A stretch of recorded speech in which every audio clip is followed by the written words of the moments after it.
Yes, sir. No, okay, that might work for a little bit. Here, if you want. That's the other phone, and I'll just have to do that. Here.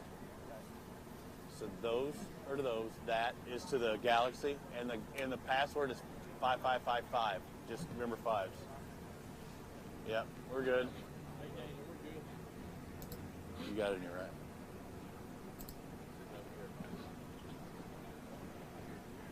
You're fine.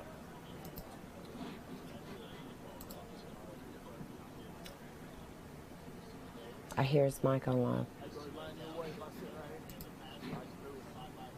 Feel I can go with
only output settings that I even know about is the transmission, and that's the live stream platform taking the output. But that's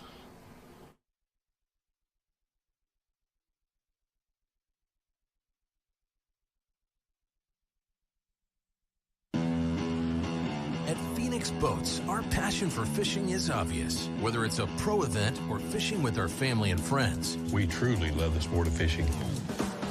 That's why our goal is to make every single Phoenix boat that goes out the door the best fishing platform it can be in both design and construction. We love to fish as much as anyone, and we believe it shows in every boat we build. Phoenix Boats, built by anglers for anglers. The perfect checking account doesn't exist. Not at a bank, that is. So why do you keep looking there?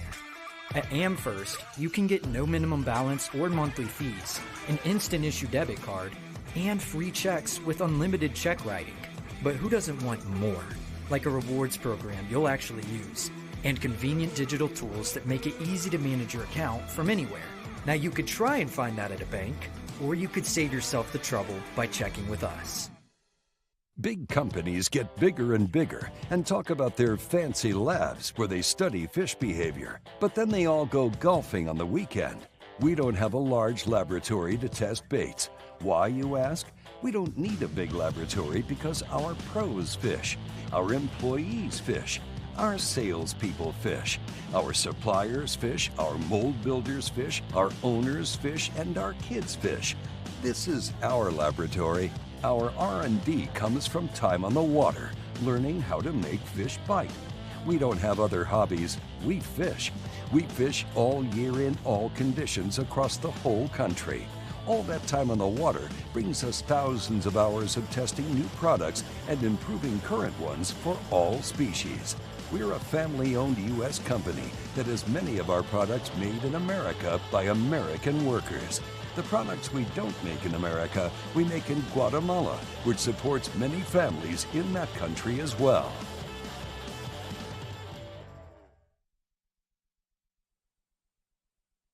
At Phoenix Boats, our passion for fishing is obvious. Whether it's a pro event or fishing with our family and friends, we truly love the sport of fishing. That's why our goal is to make every single Phoenix boat that goes out the door the best fishing platform it can be in both design and construction. We love to fish as much as anyone, and we believe it shows in every boat we build. Phoenix Boats, built by anglers for anglers.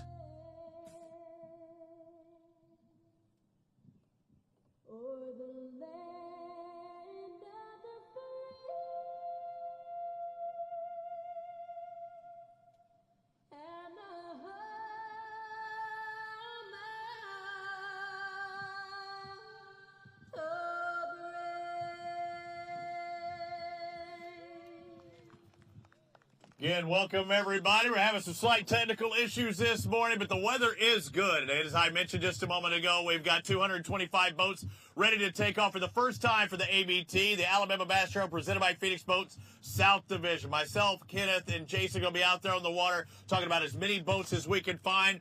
But again, we're going to have one winner no matter the size. Somebody's going to have the biggest 5 bass. We're going to call that out starting this afternoon. First flight checks in at 3 o'clock at Wind Creek State Park. So I'd like to bring up our first boat. Let's look out to the water. Boat number 1 of 225. You are free to go. Boat 1, Jeff Fulgham, Jacob Fulgham. You are free to release. Again, we'll be on Valley Sports Southeast April 30th and May 7th. First flight checks in at 3 o'clock this afternoon. Greg Bearden, Thomas Shelton, boat number 2. Boat number 3, Jason Spurrill and Alton Shiver. You are free to go. Doing a great job. Remember, say your boat numbers as you make your way by. Boat number 4, Matthew Hurst, Roy Hurst, hashtag Team Hurst. Good luck, fellas. Boat number 5, you are free to release. David Sneed and Clint Carter, you are good to go. Boat number 6, Uncle Fessler is watching. Mike Fessler, Rob Kyle, you are good to go. Moving on to boat number 7, Robert Matus and Carlton Alford, free to release. Boat number 8, Ashley Drake and Richard Leary.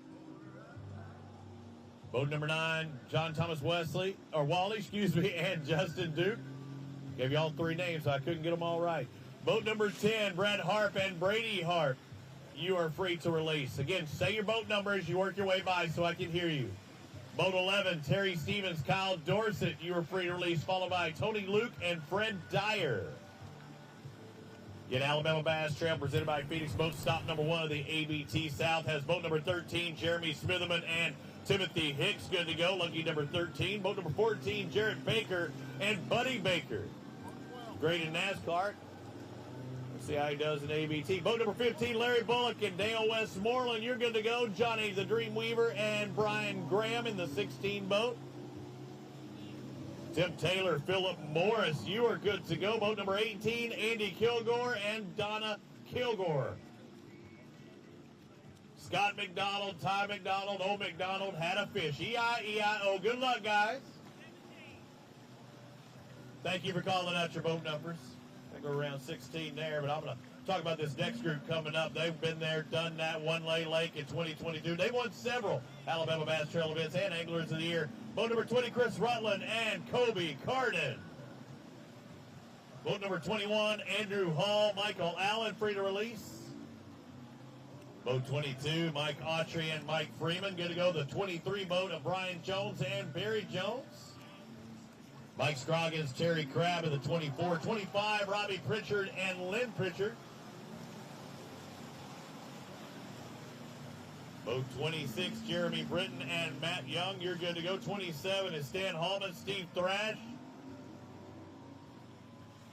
Boat 28, Eric Farnham and Cameron Gibbons. You are good to go. The 29 of Stuart Payne, Nicholas Bramall. 26, there you go, guys. Keep it going. Again, I whole shot through our first slide. They were in boat number 25, the last one of that, but we are working through them. Boat 29, Stuart Payne and Nicholas Bramall. We have boat number 30, Charles Beach, Chuck Beach Jr. I see you, fellas. You still didn't tell me your boat number. You've done this too many times. Boat number 30. Boat 31, that's Tim Windsor and Mike Smith. You are free to release. The 32 boat, Chris Coleman and Steve Thompson. See, as I can hear you a lot better than I can see you.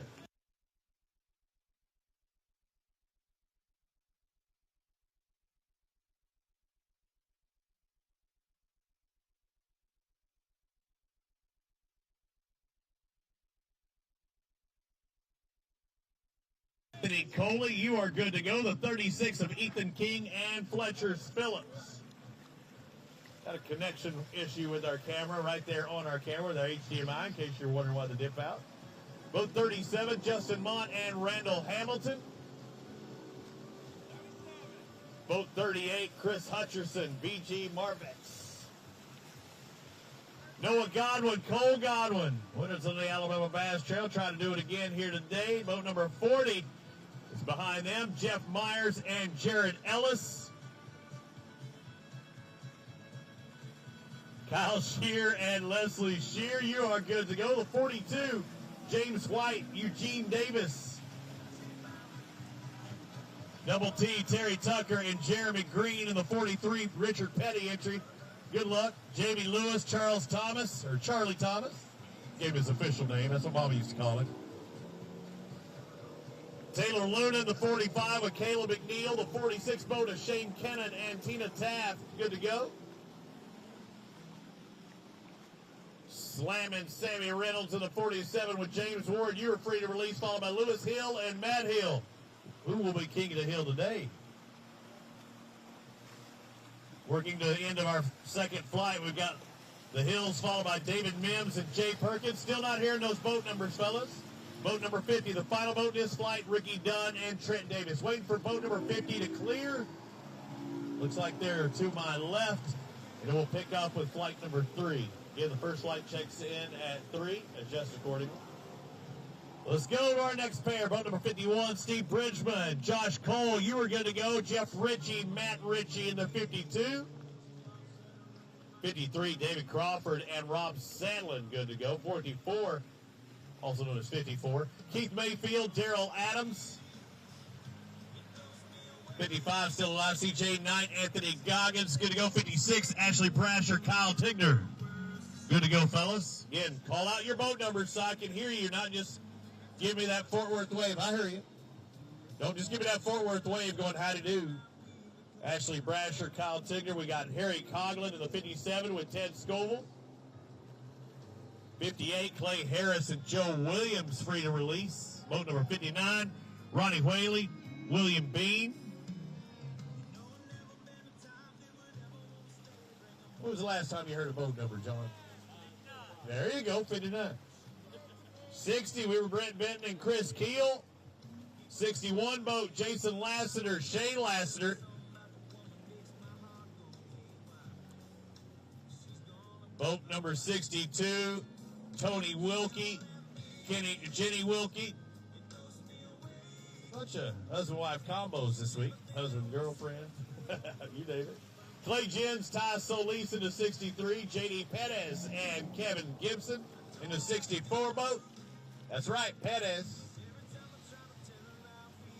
Jody giving them fits along with Michael George in the 65 boat. I'll say if it was George Michael, you know you got to have faith. Boat 66, James Barnett, Jimmy Simmons, free to release. 67, Charlie Cummings, Sammy Bailey. Steve Graziano, David Parsons. There you go. 68, 69, James Hunsaker, Larry Chadwick. Good luck, fellas.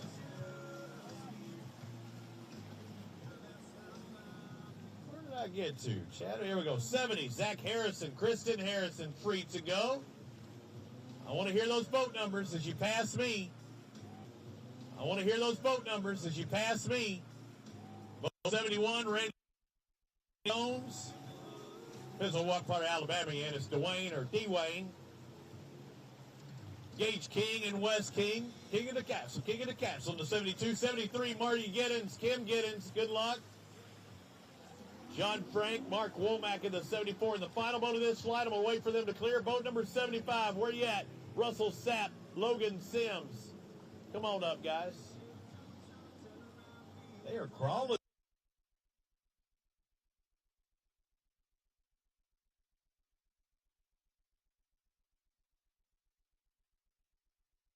Going to be crawling here. Richard, get on that gas. Jimmy Miller, Jeremy Miller in the 77, free to go. Ken Sessions, Greg Sessions, fishing is now in Sessions. They're in the 78, 79, Billy Lewis, Justin Kaiser. Boat number 80, Charlie Williams, Michael Smith. In the 80 boat, 81, Frank Bradfield, Tyler Morgan. 82, Mike Hearn, Sugar Walker.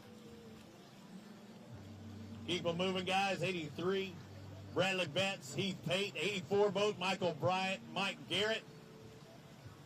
I'm so stoked we're able to let you launch this morning, not having to worry about the FOG. But once we get you out, it's on you how slow you want to go, how you want to take it. But it is clear sailing right now. Thank you, Lord, for that little breeze we've got. Clinton Nail, Kevin McCaleb in the 85 boat. 86, Michael Taylor, Stephen Johnston. You can call out your boat numbers, guys. Adam Ryder, Brad Trotter in the 87 boat. Boat number 88, Mike Hornsby. Wade Hornsby with him. Where's Bruce Hornsby? There you go. Thank you. Mark Ammons, Terry Harris in the 89 boat. Boat number 90. Hello, Governor. Mark McCaig, Tim Hust. Looking for them. Where are you at? Where's McCaig? There, oh, they got you. Boat number 91, James Agerton, Danny Phillips. Just keep them rolling, guys. You feel the flow. You're next to each other. Amanda Williams, Paul Williams in the 92 boat. 93, Chris Landers, Brad Pitts. No relation to the arm either. Lee, I don't think. Alan Hudson, Tyler Hatter in the 94. 95, Ty Story, David Hardy. Announce yourselves. 96, Jeff Jennings, Mitchell Jennings. 97, Tyler Rollins, Casey Jones. Thank you, sir. Had an 89 come through there. Fogging just a tad. I'm on boat number 98. Where are you at? Jay Grogan, Ryan Ingram. There you go, right over there. 99, Trey Wade, Bradley Parnell, the Eufaula winners from last year. Good luck. Get to play with all that house money last year, winning $10,000. And the final boat of this flight, John King, Jimmy Deaton, right there next to us. As soon as they clear, we'll bring on 101. Let's do it, George Parker, Terry Parker. Thank you. Miss Parker, Miss Parker. Lord knows what I want. 102, Larry Franks Jr., Larry Franks Sr. That's a lot of Larry Franks in that boat. Riley McCullough, Phil McCullough. Good to go into 103, 104, Mark Jones, Jared Jones. 105, Wesley McKellar, Adam Currington. 106 boat, you're free to release Cody Williams, Terry Fellows, followed by the 107, Tim Peake, and Byron Smith. Boat 108, Jimmy Wood, Ken Jones. 109, Patrick Graben, Lisa Evans, you are free to release. The 110, John Kellett, Robert Story. Thank you, guys. 106 just got by me. I'm looking for that 110 boat still. Kellett and Story.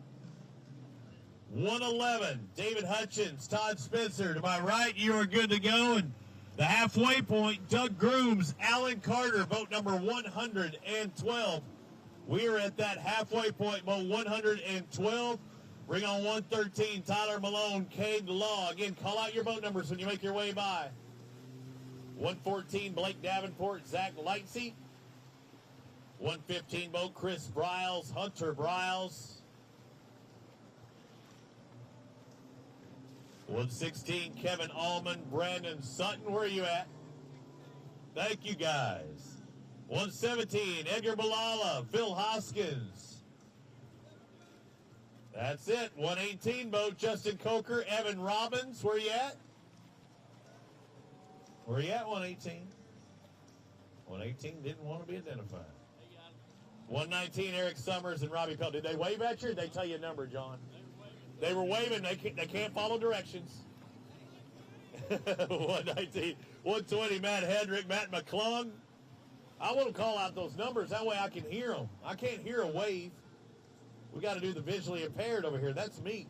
121, Lake Blasingame, Jacob Denton. 122, John Howard, Hunter Billingsley. The 123 of Brian Adamson, Ryan Lloyd. That's with two L's. 124, Shane Thompson and Tony Campbell. Where are you at? And the final boat of this flight, wait for 125 to clear. Where you at, boat 125? John Pollard, Dallas Weldon. I know what you look at. I was just listening to you. I was just trying to hear you. So Pollard and Weldon have now exited the stage left. Jackie Jones, Donald Jones, you are up. Boat 126, you are free to release. The 127, Eric Singer, Jenna Spencer, you are good to go. Again, announce yourselves. 128, Chris Masters, Peyton Smith. 129, Ken Walters, Jason Beasley, you are free.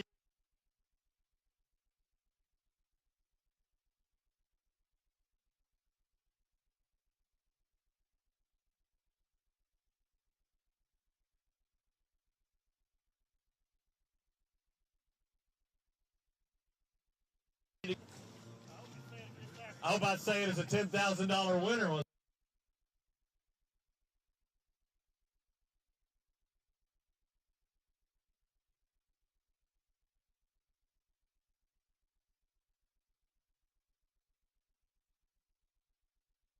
C. Smith, 135 boat, Douglas Stevens and Jacob Wood. Here we got that drone going, getting you those beautiful shots. We're over halfway through this release of 225 boats. We're on boat 136, Tony Hogan, Vernon Ward.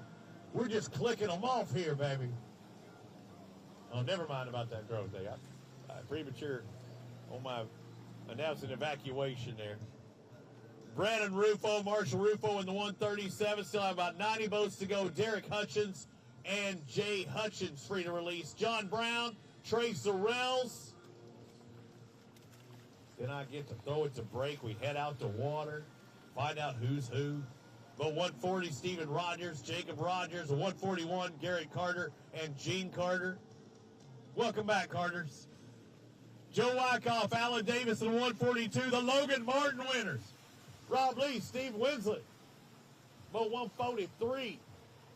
See if I can do it in 2023. Matt Maddox, Bill Maddox in the 144. 145, Dean Robinson and Joel Hughes. You are good to go. Shane Horton, Brandon Horton in the 146. Again, call out your boat number so I can hear you. I see it. 147, Brady Bowden and Joseph Lacey. Good gosh, it is one of them days. Either way, Brady and Joe are going at it. Joe Brogdon and Wade Cannon, the 148 boat. 149, Joey Davidson, Tullis Lanier. Long-time ABT regulars. And the final boat of this flight, I'm going to wait for the 150 to clear. Where you at, 150? 150 is Shane Powell, Tim Fox, right over there to my left. We're going to wait for them to clear. We're going to bring on boat number 151. Mike Freeman, Zach Freeman. You're good to go, guys. Thank you. 152, Lanier Burton, Kelly J. Good luck, guys. 153, Danny Kofer, Kevin Kofer, Lucas Lindsay, and Brendan Holt in a 154 boat. 155 will be John Tyler and Bobby Brown. You know what? It's his prerogative. You go catch you some fish. Daryl Crenshaw, Billy Adamson in the 156 boat. 157, Joey Adderhold, Tim Hatcher. Boat 158, Edgar McMichael, Dale McMichael, good to go. 159, Waylon Mullis, Jeff Fansler. Boat number 60, we got some big guns here. Big B, Brian Sniffler, Wesley Gore, Alabama River champions, the 2022 overall Anglers of the Year. Big B, you're good to go. 161, Larry Walter, Shane Patterson. Thank you, gentlemen, for sticking around. 162, Doug Shower and Joe Shower. It's a shower hour. I took my shower this morning. 163, Michael Adams, Ray Adams, Adams family. Good to go. 164, Robert Croxton, Mark Compton. 165, Jeff Morgan, Tim Banigman. 166, Paul Tarpley, Greg Davis, good to go. 167, Jim Beavers, Michael Wright. Got some drone footage taking off. Listen to my crappy self in the 168, taking off. Brandon Lovelady, Josh Williams, you're free to release. I've been looking for that 225 boat. 169, those coming up next. Thomas Neely, Tyler Wilkerson. Harden squared, Michael Harden, Mike Harden in the 170 boat. Only one Harden, though. You got to do what you got to do. I'll get you. 171, Scott Reed, Josh Reed, you're good to go. Downtown Allen Brown, Frank Henry in the 172, followed by Bo Terrell and Matt Daniel, the 173 boat. 174, Jonathan Ray, Donald Ray, Dale Brown, Gunnar Brown, the 175, rounding out this flight. Wait for that 175 to clear. 176, Alan, Don't Call Me, Cale Yarborough, and Chance Perry in the 176. 177, David White, Hannah Peoples. 178, boat Victor Harper, Blake Harper, good to go. 179, Harry Parkinson, Jason Turner. Eddie Rhodes, Dennis Butler in the 180. The 181, Mark LaPlante, Tim Knowles. Walter Lawrence, James White, the 182 boat. 183, Jacob George, Ryan Sweeney. Boat 184, Matt McKenzie, Brandon Black, you're free to go.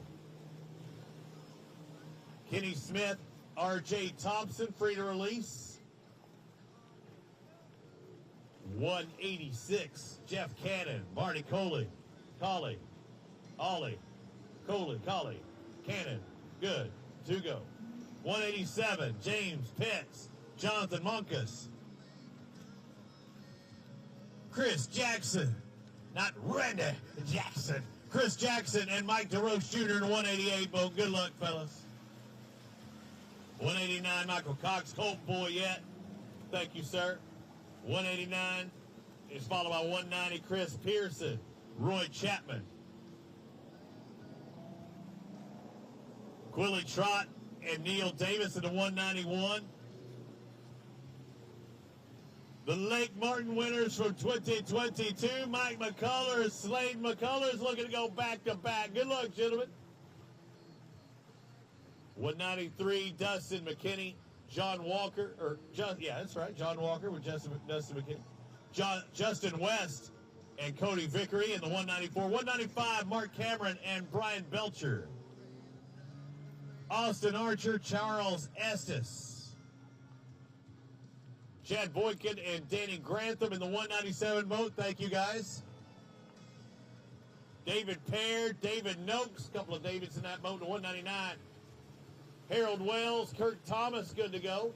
And the final boat of this flight, I'm looking for boat 200. Where you at, Alan Martin, Langston Martin? Where's boat 200 at? I hadn't heard them yet.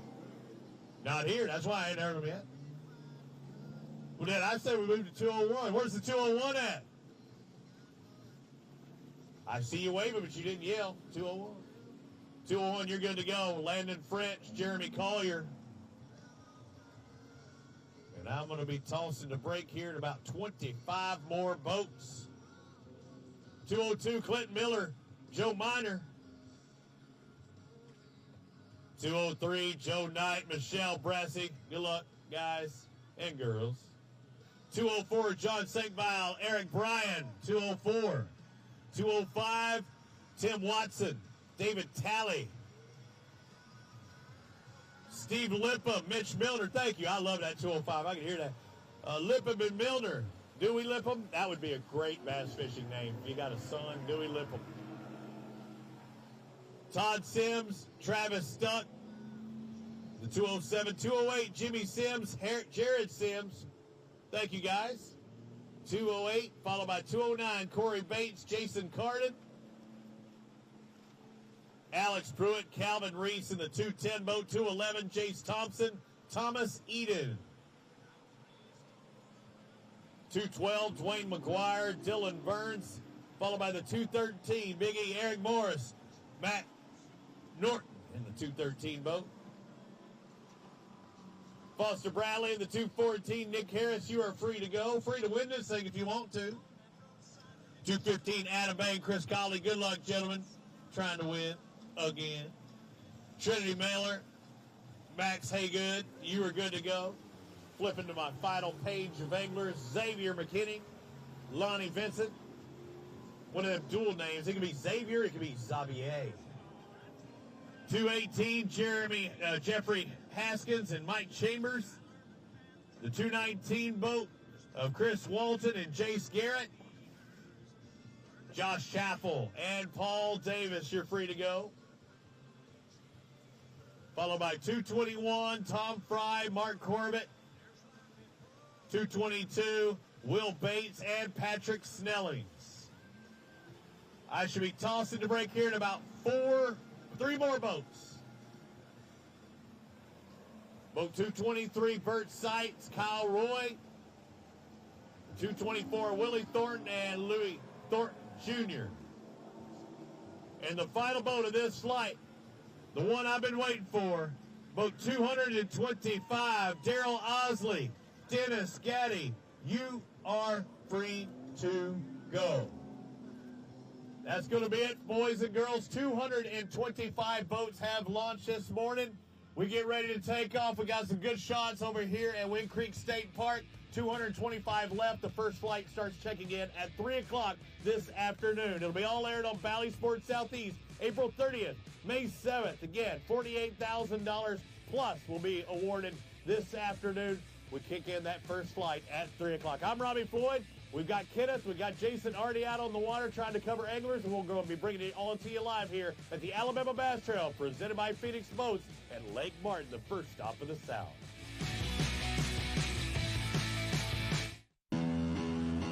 At Phoenix Boats, our passion for fishing is obvious. Whether it's a pro event or fishing with our family and friends, We truly love the sport of fishing.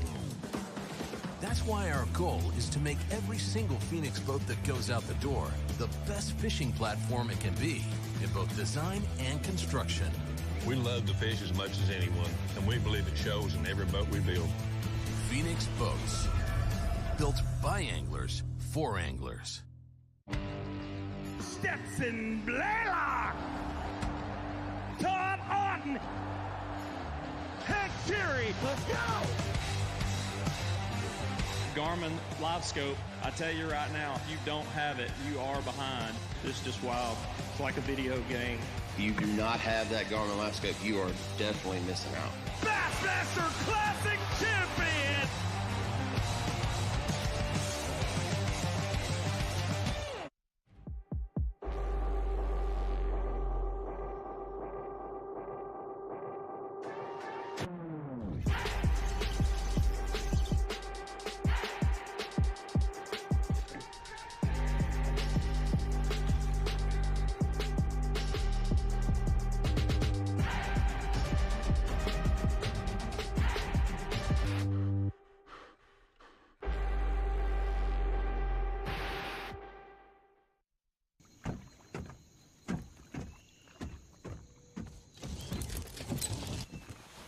Nobody wants to run out of power when they're on the water.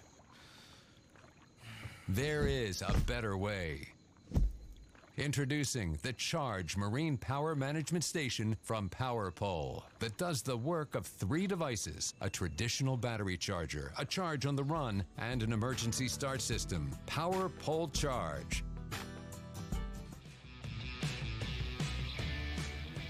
Welcome into the Alabama Bass Trail Live Studio. We are here for the first stop of the Alabama Bass Trail South Division at beautiful Lake Martin. Let's talk a little bit about what we're looking at today. Lake Martin is just over 44,000 acres with 750 miles of shoreline. And as you can probably see from the drone shot this morning, the lake is a little down. Normal full pool would be 491. The lake is currently sitting at 483. Leading up to today's tournament, we have seen some unseasonably warm temperatures, even reaching into the low 80s this week. Our low last night was 54 degrees and a high today of 75. So we are looking for a much more pleasurable day today than what we saw at Smith Lake a couple of weeks ago. As you know, we have 225 teams, as Robbie talked about in the blast-off. 225 teams, 450 anglers out on Lake Martin today. They are all shooting for that $10,000 first prize, as well as to be crowned champions and punch their ticket to the championship later on this year in October. We'll talk about some of the teams that we have competing today, but I do think it's important to point out that we have teams from 7 different states: Alabama, Georgia, Florida, Mississippi, Illinois, South Carolina, and Louisiana. Going to be a fun tournament out there today. Some of the teams that we're going to be looking for, I think you always have to look at Rob Lee and Steve Winslet. They have past wins here. They stay on this body of water, so I think you have to look at those guys, as well as a team of Joey Adderholt and Tim Hatcher. They have a lot of experience on this lake and several wins as well. We also have a team that finished here last year in second place by just the smallest of margins, Josh Chappell and Paul Davis. They are out on the water. They are boat 220 today, as well as a guy making his debut on the Alabama Bass Trail, former Bassmaster Elite Series pro Kelly J, fishing with Lanier Burton today. They are boat 152. And then a team that seems to catch them everywhere we go, north, south, 100, it just doesn't matter. Mark McKegg and Tim Hurst, they went out boat number 90 today. You'll get to see them come in about 3:45 this afternoon. As always, we have Robbie Floyd out on the water, Jason Duran, and Kenneth Grover. So we'll be getting out on the water just soon so that you can see what's going out. Also, we are trying to cover as many teams as possible, so we will be jumping boat to boat to boat, trying to get you as many teams as possible out on live. Also want to give a huge shout out to the Lake Martin Tourist Association for being our host this week, as well as the Alexander City Chamber of Commerce, Wind Creek State Park, one of Alabama's crowning jewel in the state park system, and all of the staff here that was here to help us put this tournament on. We have a number of people behind the scenes working. The guys are setting up the stage. We'll be back to you guys in just a little bit. Robbie's going to hop on another boat and get out, but we're going to go right now to a couple of commercials. We'll be back in just a moment.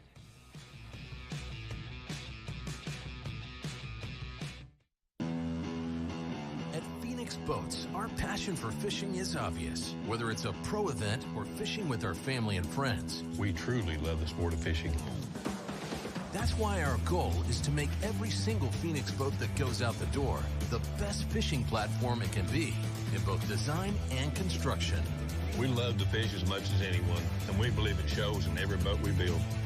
Phoenix Boats, built by anglers for anglers.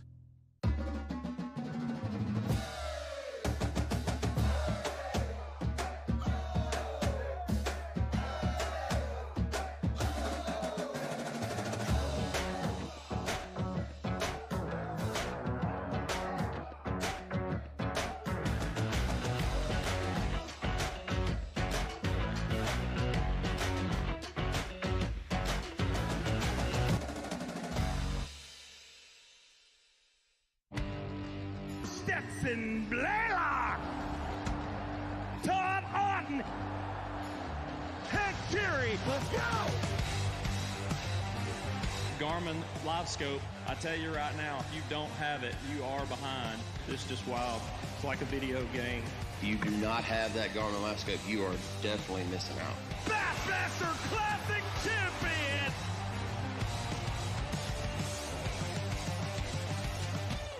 The TH Marine HydroWave H2 KVD Edition is a surefire way to ignite a feeding frenzy. The HydroWave utilizes a sound-emitting technology that imitates bait fish and other feeding fish below the surface that preys on the competitive nature of bass and other game fish to get you more bites. The HydroWave is another way that TH Marine has you covered from transom to trolling motor. On the Water live coverage is brought to you by Academy Sports and Outdoors, by Strike King, Luz, by Garmin, Wadawi Marine, and by Alabama State Parks. There's more to come. Stay with us. At Phoenix Boats, our passion for fishing is obvious. Whether it's a pro event or fishing with our family and friends, We truly love the sport of fishing. that's why our goal is to make every single Phoenix boat that goes out the door the best fishing platform it can be in both design and construction. We love to fish as much as anyone, and we believe it shows in every boat we build. Phoenix Boats, built by anglers for anglers.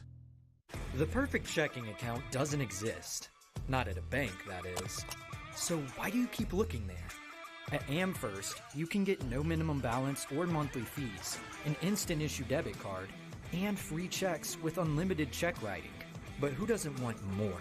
Like a rewards program you'll actually use, and convenient digital tools that make it easy to manage your account from anywhere. Now you could try and find that at a bank, or you could save yourself the trouble by checking with us. Big companies get bigger and bigger and talk about their fancy labs where they study fish behavior. But then they all go golfing on the weekend. We don't have a large laboratory to test baits. Why, you ask? We don't need a big laboratory because our pros fish, our employees fish, our salespeople fish, our suppliers fish, our mold builders fish, our owners fish, and our kids fish. This is our laboratory. Our R&D comes from time on the water, learning how to make fish bite. We don't have other hobbies. We fish. We fish all year in all conditions across the whole country. All that time on the water brings us thousands of hours of testing new products and improving current ones for all species. We're a family-owned U.S. company that has many of our products made in America by American workers. The products we don't make in America, we make in Guatemala, which supports many families in that country as well.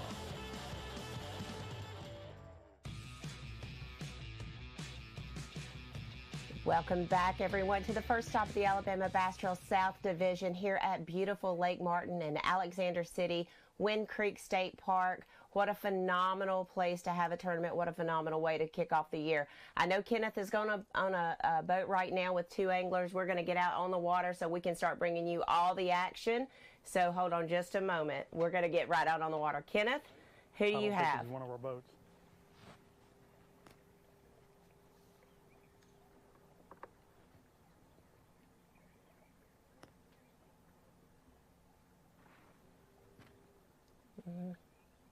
Yes.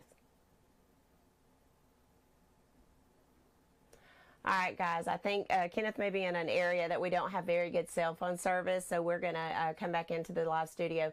While they are getting set up on boats, the guys are in 3 different areas of the lake. We send one extremely north, one extremely south, and then Robbie kind of stays in the center part of the lake. So we're getting everyone positioned there. Talk a little bit about what's going to go on today.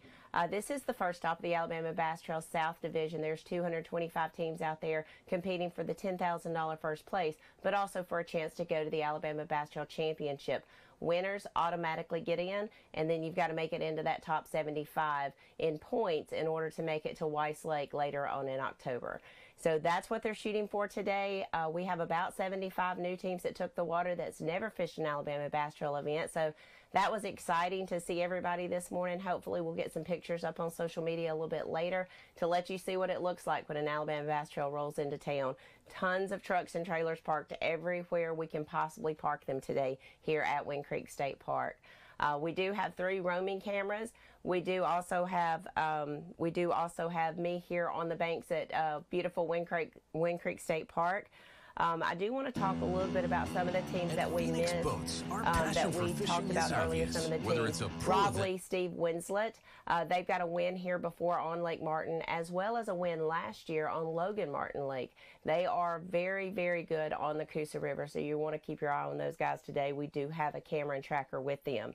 Also, a team that we mentioned, Tim Hatcher, Joey Adderhold, they are another team that have won here before about this same time of the year. I know Tim talked to me earlier in the week. They have been sinking brush throughout the year on this lake, so I don't know that that'll play at this time, but we will see.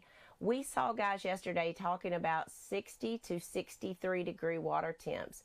It is February the 25th, and they're seeing 60 to 63 degree water temps. Will we see people sight fishing today? I think there's been some speculation of that. The guys I talked to last night said they had not seen that, but they were prepared for it. A lot of pollen is blooming right now. A lot of pollen across the water. You could see that this morning. You could see it yesterday as guys were practicing. So it is getting that time of the year for those fish to start moving up, to start spawning. Josh Chappell, Paul Davis, you've got to know they want revenge for last year. I think they lost this tournament, or second place, by .04 last year. So they've got some revenge in their sights for this tournament. Kelly J, we talked about Kelly, former Bassmaster Elite Series Pro from Lake Martin, making his debut with Lanier Burton today here on the Alabama Bass Trail.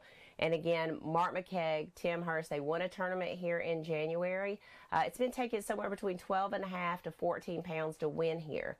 I expect that we'll see bigger weights than that today, being a team tournament, and just the caliber of anglers that we have here on the Alabama Bass Trail. So we look forward to getting out on the water and bringing some of that action to you. But before then, if you are coming out to Wind Creek today, there is some bleacher seating here. Unlike some of our stops, we do have some bleacher seating. You're welcome to bring your lawn chairs.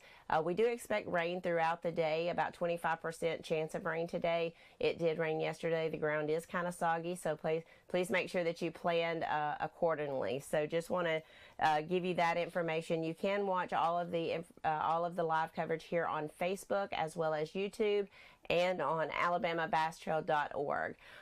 The weigh-in will start at 3 o'clock. First flight's due in at 3, so we will see fish start coming across the stage then. We are seeing Robbie and Jason are working on getting to some teams. Kenneth is on a team, but unfortunately he's in an area where we have very poor cell service, so he'll just record for TV, and then we'll be back on live here shortly. We're going to go ahead and cut to a short commercial break. We'll be back shortly. Thank you for tuning in to the Alabama Bass Trail live show presented by Black Rifle Coffee. We'll be right back.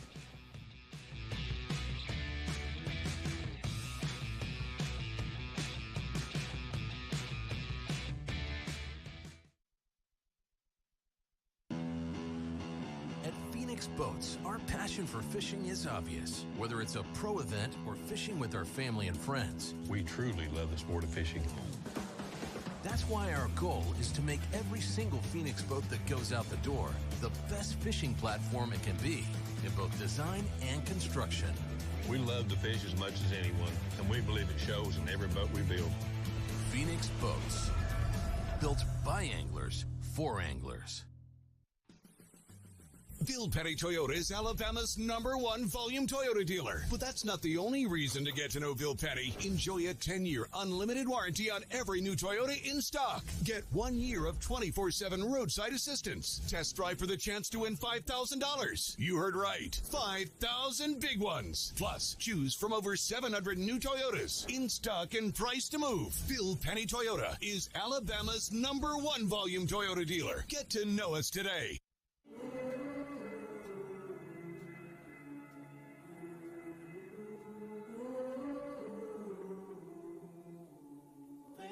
You let me see.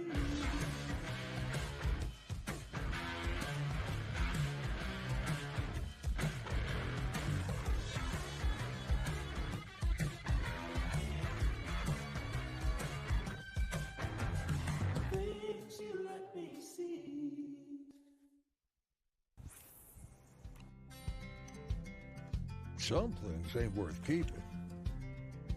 Yesterday's traditions, today's adventures, tomorrow's memories. Now that's something worth keeping. Fish Alabama and find your keeper. For more information, visit fishalabama.org. This portion of Alabama Bass Trail Live is sponsored by AmFirst Federal Credit Union, Fish Alabama, Mountain Dew, by Jax, and by Alabama State Parks. Live coverage continues right after this. At Phoenix Boats, our passion for fishing is obvious. Whether it's a pro event or fishing with our family and friends, We truly love the sport of fishing. that's why our goal is to make every single Phoenix boat that goes out the door the best fishing platform it can be in both design and construction. We love to fish as much as anyone, and we believe it shows in every boat we build. Phoenix Boats, built by anglers for anglers. Stetson Blaylock, Todd Orton, Hank Fury, let's go! Garmin Live Scope, I tell you right now, if you don't have it, you are behind. It's just wild. It's like a video game. If you do not have that Garmin Live Scope, you are definitely missing out. Bassmaster Classic Champion!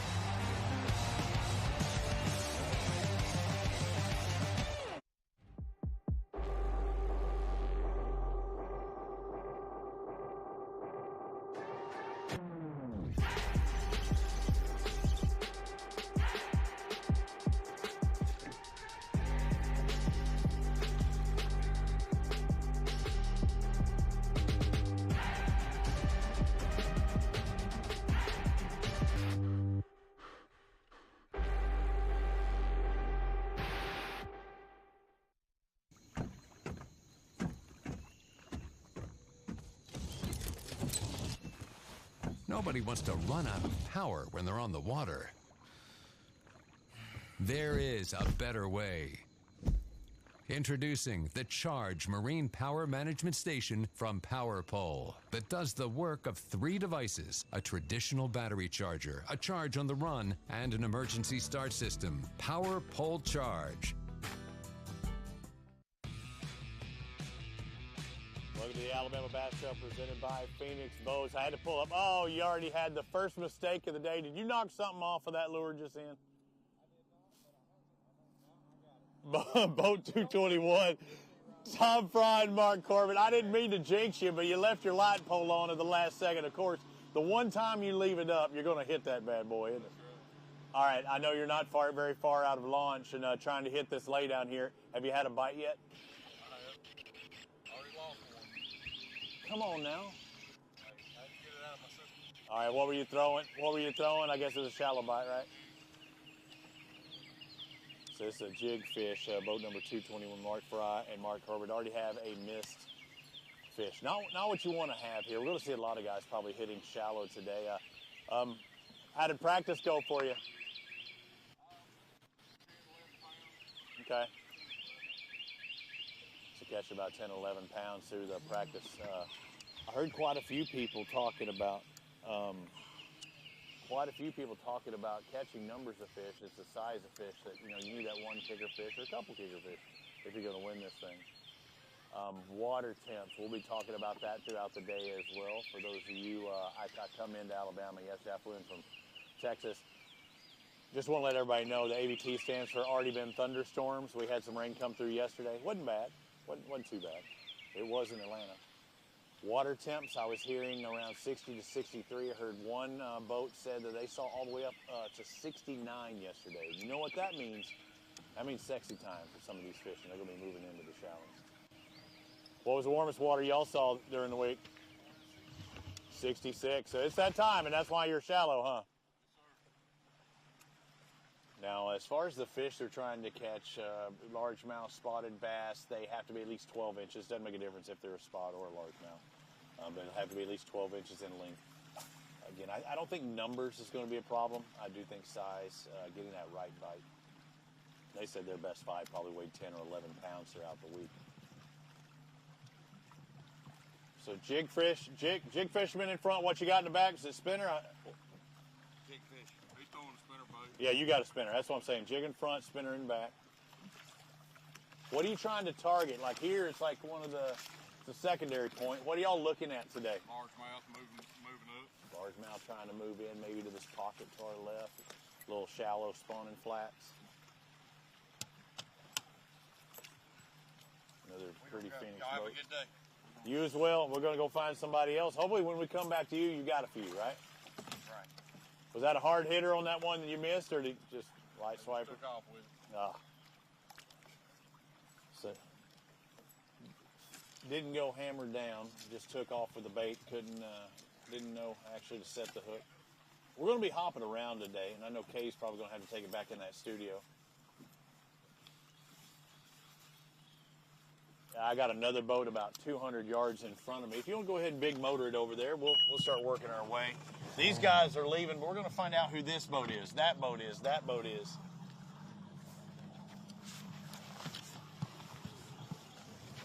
All right, Heffy, we're going to be moving around today. New cameraman Jeff on board. Kay, we're not far outside the pocket. We're going to be hopping around from boat to boat to boat, but this is always a popular place.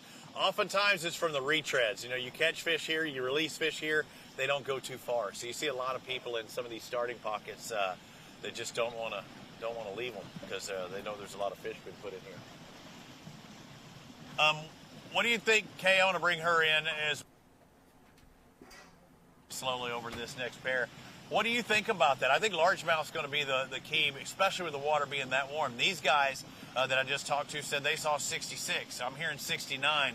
I mean, there's some already spawning at that rate.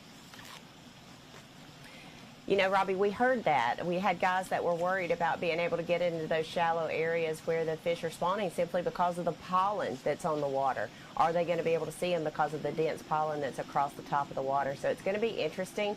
I do think you could see some on bed. Whether they're going to be able to be caught today is going to be interesting, but you're going to have a largemouth in the bag to take home that $10,000 today for sure. I think you're right. I think we're going to see a lot of shallow anglers, and I know you pointed it out just a moment ago about the water. Clarity-wise, pretty stained. It's kind of dirty in here. I don't think you're going to be seeing too much. Maybe it clears up in different parts. What do you think? You think you can see through the water? Go south. Yeah. You'd have to go south, but where we're at right now, I think it's a little dark to actually be seeing them with the light and the situation it's in right now. I really don't see that coming. We're going to, again, we were slow trolling coming over here, and we're going to get ready to talk to this next pair. Sun, hopefully it does pop out. Kay had talked about how 25, ooh, I forget any, I had that down, but good thing we're going slow the whole time, about a 25% chance of rain. Let's find out who this next pair is. You see another boat up here. We got another one on the next point. Usually there's one on that. Yep, there's another one up on the farthest point to the left. And we're bringing it to you live on Alabama Bass Show presented by Phoenix Boats. And this is how we try and get all the coverage we possibly can. Oftentimes we'll even know the guys on the boat, but I still ask them what boat number they are, so it gives a nice pretty font for you. All right, talk to me, Goose. What boat number are you? What number? 88. So now I look down at my handy dandy sheet here and I see Mike Hornsby, Wade Hornsby, still looking for Bruce Hornsby. I've talked about it many times. All right, guys, any strikes, anything in the box yet? You're culling. Are you kidding me? All right, Kay, we've got our first limit of the day. So I'm going to get in there a little bit closer and we're going to see what they're doing. You doing it off of that bank? Are these some of the fish that are trying to work their way up here, or are you just trying to target some of these deeper fish anyway? I think they're coming up. Yeah. The ones we found yesterday were coming up. And then we didn't eat fish here yesterday. All right, so we've got our first limit of the day, and I haven't been out here for 5 minutes. That's pretty amazing. How many, what size are we looking about at 5? And we got one on.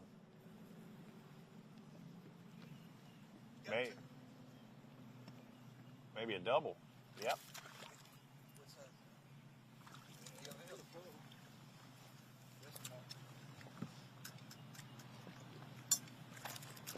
Couple of little guys there. I can't put it in the boat. I know. And there you go. When they both caught like that, he had to release a fish where he could bring this one up to that boat. Hey, it's a tough problem to have when you're culling this early. And they can't fish or can't get anything done until they get another one out there. They'll find out this cull. Yeah, I put it back. Red is the next call. All right, so your best 5, I'm guessing, maybe 10? 7. Yeah, I say 7 pounds. So you've got the numbers. Now you just need to get that size. So you said that's what you thought they were moving in yesterday, right? I think what we found yesterday, they're moving in. Did you catch any decent size in that mix? That's the one problem we have, but we can't find no good ones. Yeah, you could sit. What's that? We was fishing out of Kalijah yesterday, down the lower end. We may run down there again. Yeah, you can nickel and dime it here and no go nowhere. You're just spinning wheels, right? Hey, but you know what? I'm just stoked. I got my first double of the day. I mean, not only the first catch, I got first double of the day. It's only 7:12. Y'all are hammered down. These guys that are pulling off here have been watching you do it the whole time. You've been seeing them catch fish or no? That's because they're all up on that primary point, it looks like. Got 2 up there. All right, what are you throwing him back? A little swim bait? Yeah. How about front? Same thing?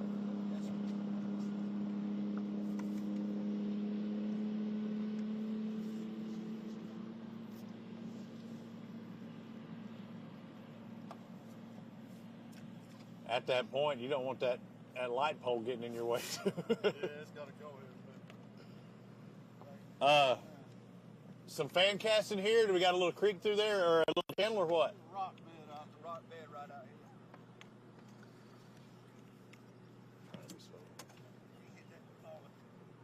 The other one.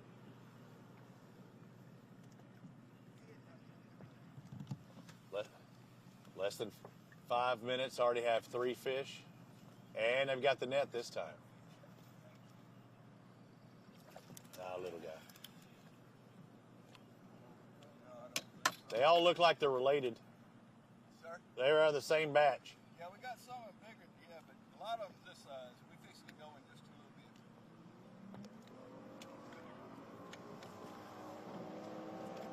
We just wanted to get our limit real quick. Absolutely, I don't blame you. There's a lot of people wish they had about 7 pounds right now.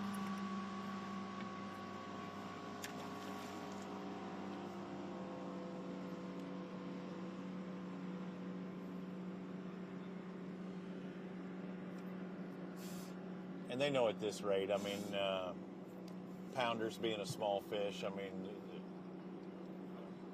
half an ounce, ounce here ain't going to make much of a difference at this point because that's small. They're bound to get rid of that if they're going to do anything. But then again, the overall picture, every ounce does count. But if they're going to win this thing, they know they need to do more. Again, boat number 88 is who we're on. Mike Hornsby, Wade Hornsby. Been fishing the Alabama Bass Trail. How many years you been fishing? We fished 2 years ago, not last year. We got back in it. So that's interesting too, because I remember them a couple of years ago fishing, but they didn't go last year, came back. Pretty fortunate you got in when you did, huh? Because there's a lot of people that wanted to get in that couldn't.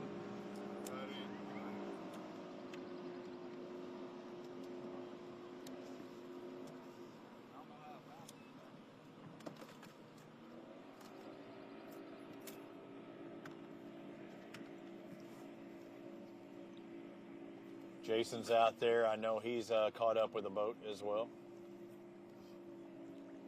So we are starting to get a little more signal, hopefully. So you're thinking, what, Kalijah's where you're heading? Down there, yeah. What is it there that's going to send you that direction? Because we got boats throughout. There we go. That looked like a bit.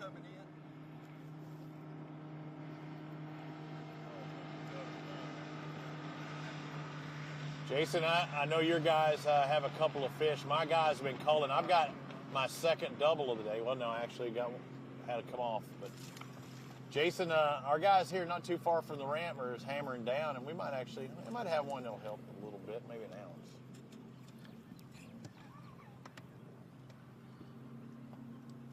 Robbie, as we watch you make We're that fish splitting catch. hairs over here, though. We just made a little run down the lake. We pulled up on John Sankabilly and Eric Bryan, boat 204.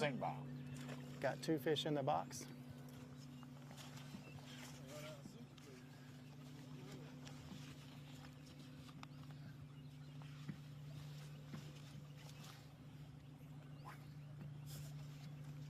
Looks like they're doing a little cranking this morning around these points in here. We pulled into a really big creek just down the lake a little bit and do see a few boats in the area. Just trying to go after that morning bite really quick this morning. So directionally, you know I'm directionally challenged, Jason. And if I could tell our group back there, if they could bring program up in our ears as a whole, I think it would help everybody. But I'm directionally challenged, Jason. Are you Kalijah way? Are you near around there? Are you deeper? Where are you at? Yeah, I came out of the ramp, took a right, Robbie. So I gave you a little bit of lake to cover between me and you so we wouldn't get on top of each other. So I'm between you and Kenneth. Kenneth made the run all the way down to Kalijah this morning and trailer down there, so they are on the lake as well. Well, that's where the Hornsby said that they're going to leave these little guys after a while. They got, 7 pounds or so, but then they're going to head that direction. So your guys have 2 fish for about how much, you think? They didn't really say how much they weighed. They said just small ones. So, just trying to get started this morning, I think. They're moving, got the trolling motor on high. Crankbaits, there goes a bass hitting the bank Our guys over there. Yeah, you're going to see a lot of that, I think. I've seen a little activity. We're doing more little schoolers that are trying to work their way up into these pockets, but they're a small batch. These are pounders or so, pound and a quarter, pound and a half. But you're splitting hairs. But, if they're, some of the bigs got to be doing the same thing. They just happen to be in a wad of them, throwing a small swim bait. Getting a lot of strikes, a lot of hits. And now it sounds like you got one.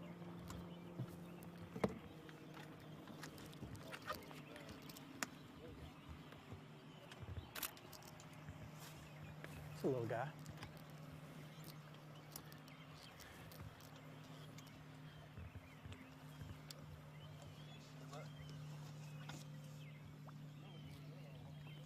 And who are you with? John Sankbile and Eric Bryan?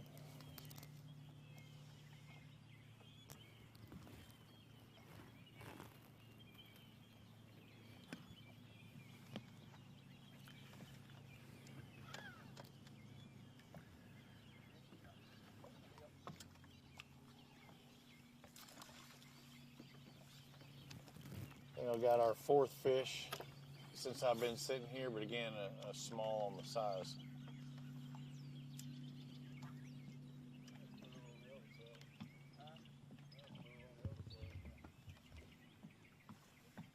I hate to leave guys that are catching fish. I'm hoping one good one will be mixed in here. Kind of a rock pile loads up on another one. Little small hits, huh? Yeah. And unfortunately, you want to set the hook, especially when they have that, but he'll pull his soft plastic, a little swim bait off the hook every time he does it, probably. So you got to set it, and he did just then. So it didn't pull off, but another little guy.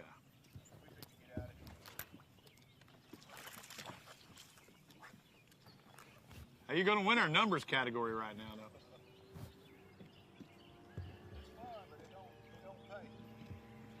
You know what I forget, lake to lake, I forget about where I am oftentimes because you go to so many. If you want to catch fish, you can come to Lake Martin. You see all the motorhomes and RVs out there. You want to catch fish, you can come to Lake Martin and do so really good.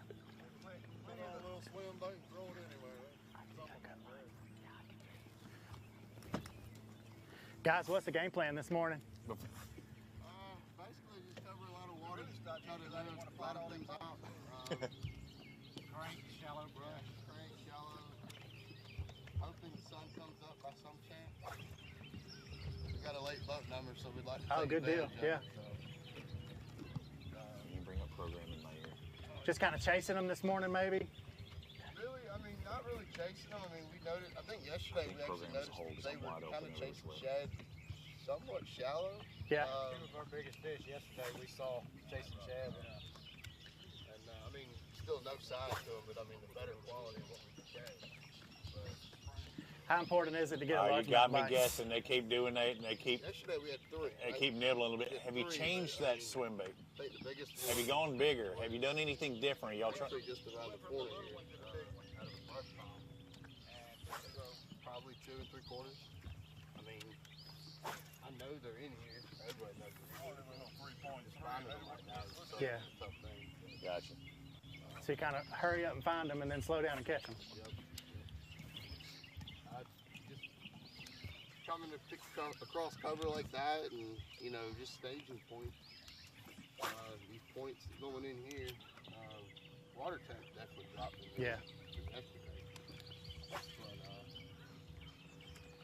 just doing what we do, you know, hunting peck. Yeah.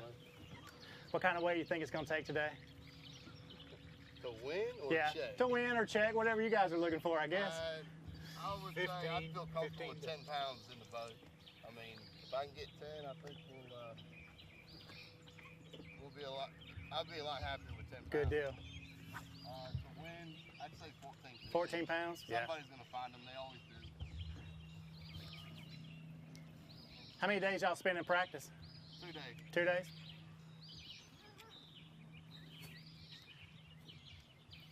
It was still super cold. Yeah, this is what. After a big bag of spots, but. And the weather's really changed a lot and kind of moved them around, probably, right? Yeah, here it is, February. I'm shorts and flip-flops. I was about to say, you got shorts on, and here it is, last week of February. I guess you were paying attention to the groundhog and knew it was going to warm up, right? Yeah. Oh, was it philosophical? Is it messed up this year? Yeah, we're just gonna grind it out, man. We got boat number 204, and I've always wanted to get a late number this early in the year, and hopefully try to get that good afternoon bite if there is one such thing. But how many years y'all fished the ABT? I'm sorry. How many years have y'all fished the ABT? This is our 4th year, I think. Our 4th, but I've fished it 7 years now. Yeah. So 6 or 7 something. Good deal, guys. Well, thank y'all for your time this morning. We're going to step back and let you catch a little bit more. Thank you.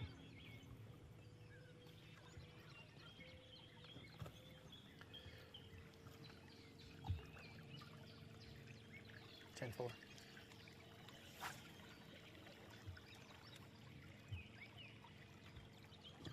Yeah, so we kind of made a run down the lake just a little bit to the creek, and these guys here, boat number 204, and got 2 in the box. Said they had a pretty good practice.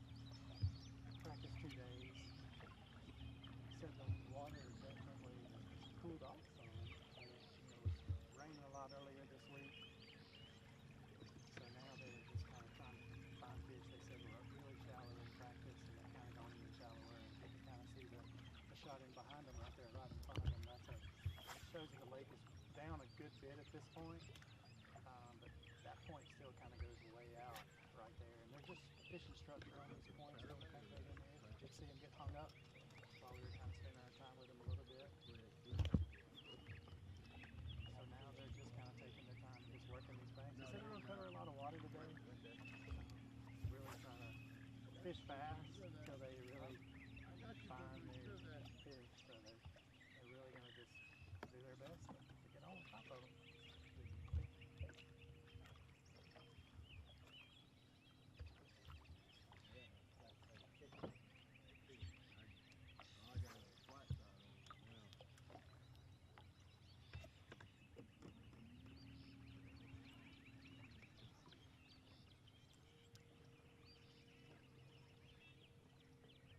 Fog's kind of settling down now. It's clear takeoff.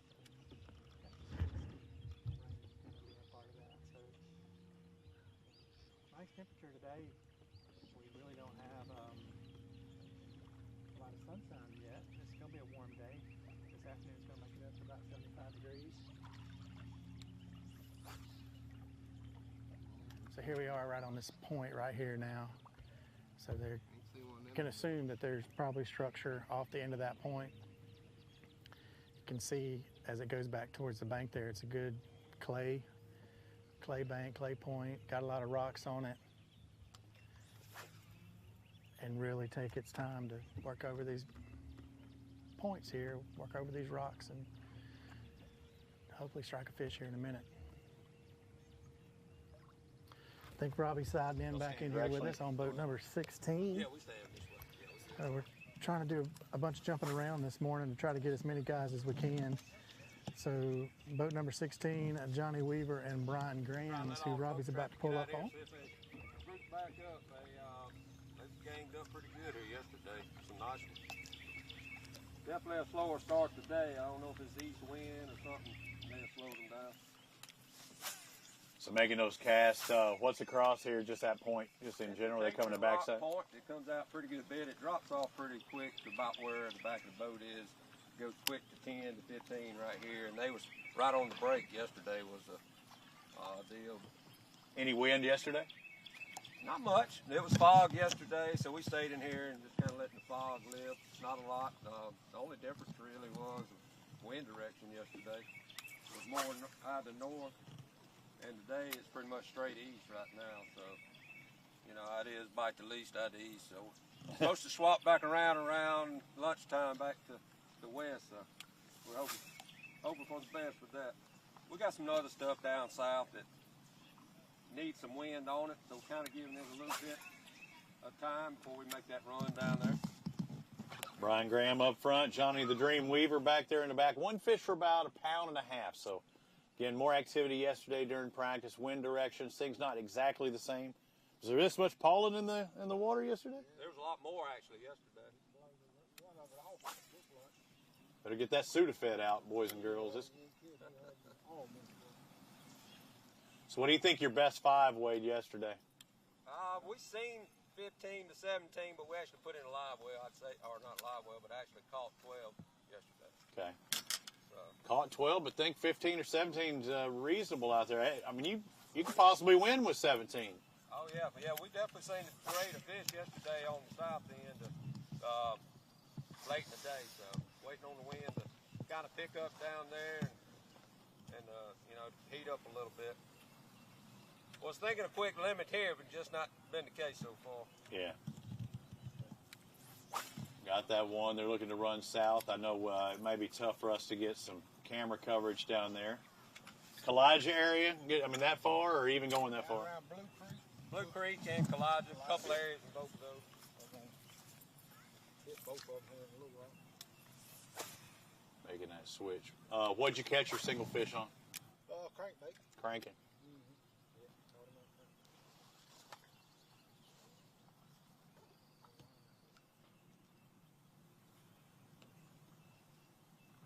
They said yesterday we were right on that break, looking for some wind, maybe to go south today. Thought they would just come here, get a quick limit, and then move on, but hadn't got that limit yet. Still early, still just shy of 7:30. 5.5 pounds won't really do much, but also you got to look at big picture and maybe making the ABT championship this year. Going to be at Weiss Lake later in October. So you're not going to win every tournament, but you can't give up on some of the things. If you've got a sure limit in here, get those points, because first place gets 225 points and work our way up. Second gets 224, 223, and work our way on down. So you see how it works. So you want to get that limit, even if it is a 6, 7, 8 pound limit, just to give you something. They're hoping their small limit's a 10. Well, we saw that out of the other guys, catching numbers, but they're all pounders, 1.5-pounders. You see them pull off just a little bit. Had this point trying to fish this backside of it, now trying to line up more probably parallel to it. I'm going to cameraman to switch around. Just got to find that magic spot. Not even worth graphing, really, right? You know what's there. That's right. A little rock right here. You hit it.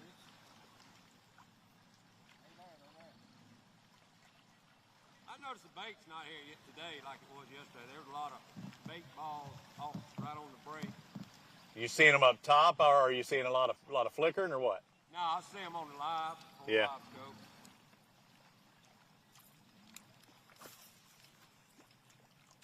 But not seeing as much today. I think the bait's moved out a little bit. So. You see right through our camera shot there, Jeff. I don't know if you can see the boat in the background. They got another one on. This time it looks like it is grabbing the net.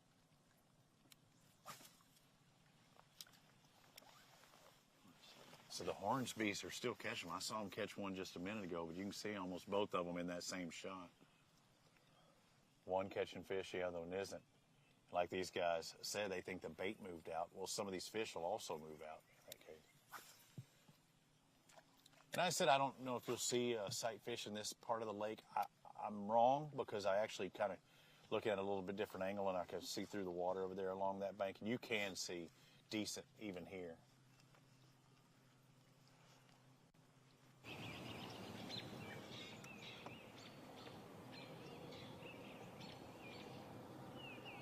On boat 192, it's Mike and Slade McCullers.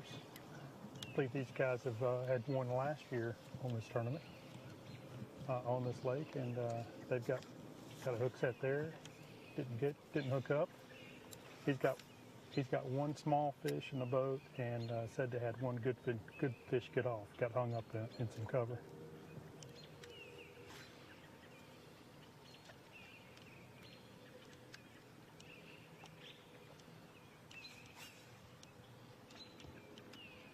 Big boat 192, though, they hadn't been here very long, so their day is really just getting started.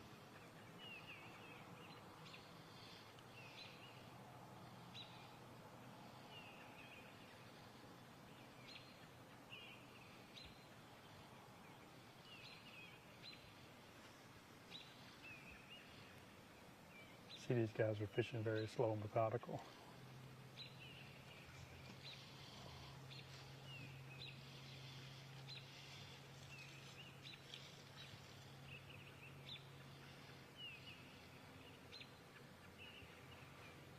Kind of a rounded point here, but you can see from the bank it's going to be some rock, probably a few brush piles mixed in as well.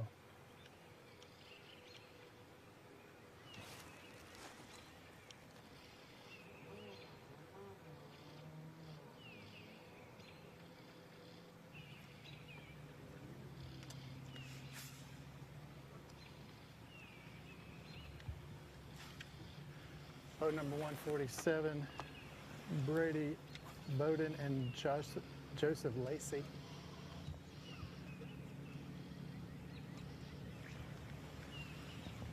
Pulled up on them, they did catch one. It was like a little one, they released it.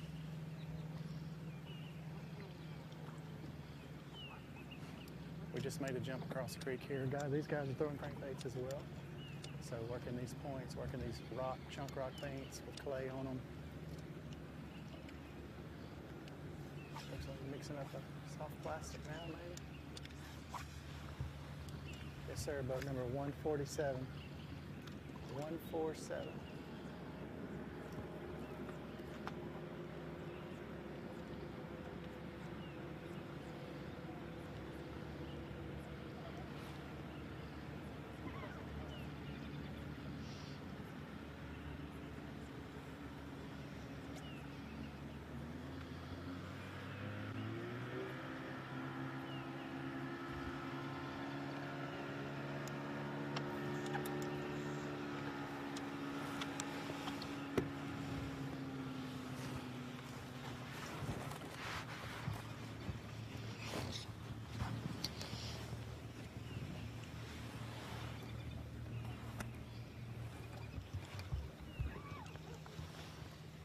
Guys, how many y'all got? 5. You got 5? Yes, sir. Sweet, sweet. No size. Hey, but 5 is 5. I got 5. It was early. It's more than 0. That's right. About 5.5 pounds, maybe. Okay. Just gonna run this stuff for a little bit today, and for a little while this morning, start running around, hit some docks. Caught some good fish off the dock. Did you? How many days y'all spend practicing? Practice 3 days. What kind of weight you have in practice? One day it was 4 pounds, one day was 18, one day was 9. Well, you know, let's hope today's an 18. Hope so. Yeah. Y'all keep fishing. Tell us a little bit about the area that you're fishing right now. All this area is mainly just some of the shelf rock, and it's got some laydowns in it, and most of our bites are coming off the laydowns.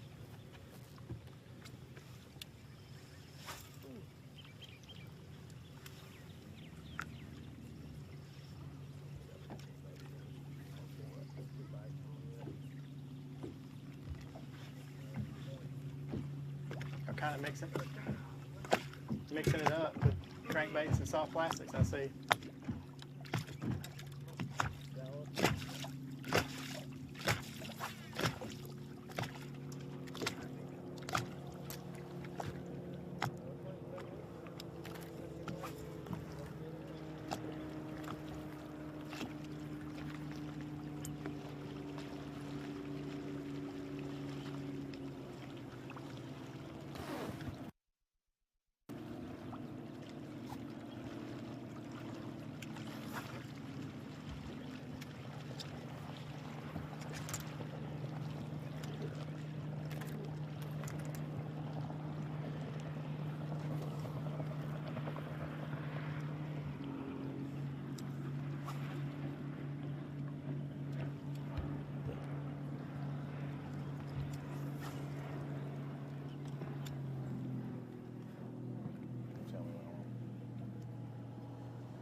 If he's got a fish on, go to him solo.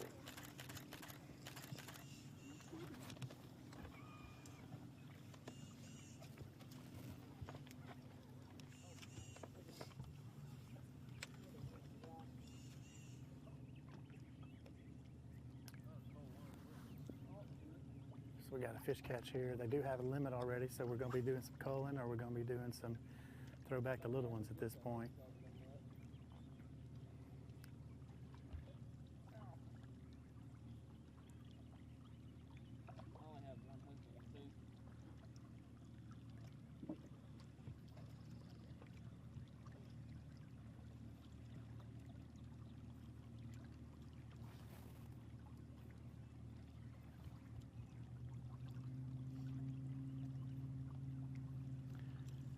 So we're way in here. That way they know exactly what they have in the box. No guessing at what we need to cull.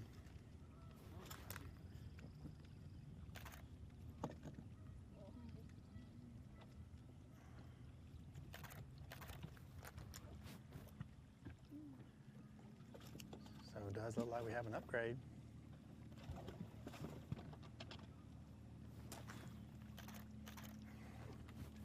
Hey, an upgrade's an upgrade, right? Upgrade's an upgrade. Even if it's only Even if it's ounces. You gotta start somewhere. You do. And y'all got a good start so far with 5 in the box already. Yes, sir. Wasn't really sure how it was gonna go, really. Some days it's been 11 o'clock before we've had a limit. Some days it's been early, so. Yeah. We haven't really burnt the fish down either. Just a lot of cover and water. A lot of cover and water. I mean, any of these casts could be a 4-pounder. Yeah. So it's got to set up right. And I think the lake's dropping water, which is unusual for this time of year anyways. What about this cloud cover? It's not helping at all. And the days that I've caught them really good, it's been sunny. And they've been positioning right in the trees. And last couple, yesterday, figured out they were on the ends of them. And I think some of that's to do with the water dropping, and some of it's to do with the cloud cover. Kind of pulling them out, both of them. Just moving around. Dang, Bobo.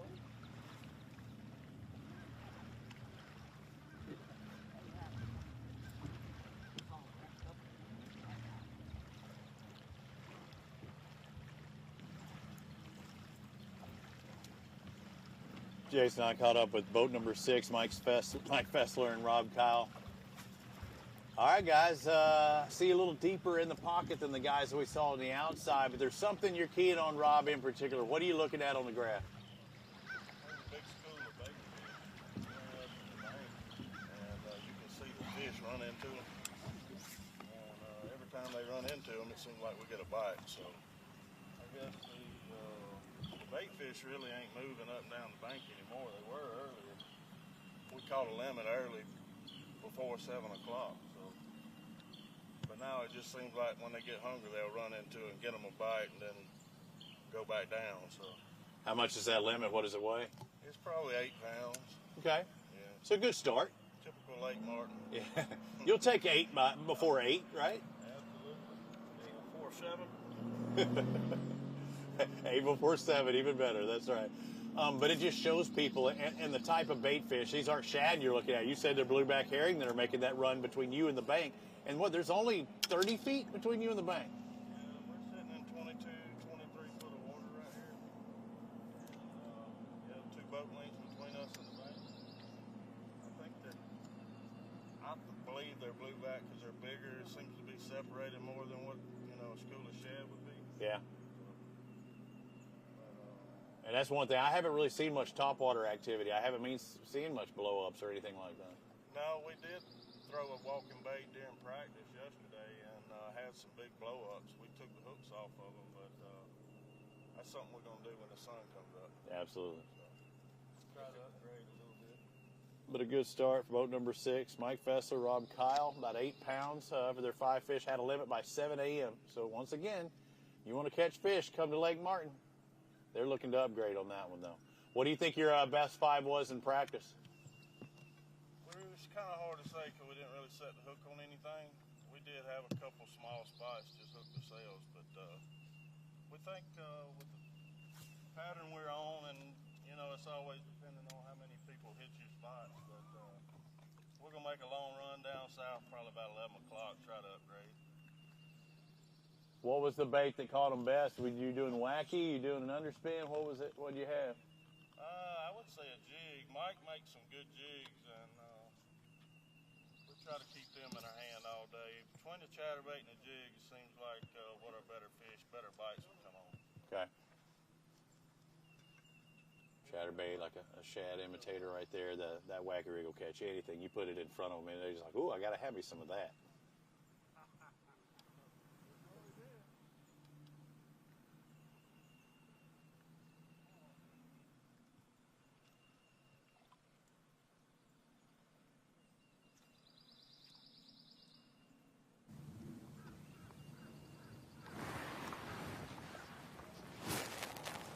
Kenneth, I'm in a pocket, guys throwing a variety of baits, kind of chasing these bait fish, or these fish coming up and snagging the bait fish. Well, what are your guys doing? I think you got last year's winner. What kind of approach are they doing?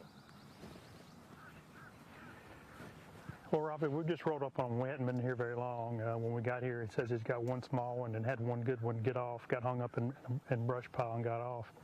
They've had several bites, had some hook sets, but have not connected since we've been here. So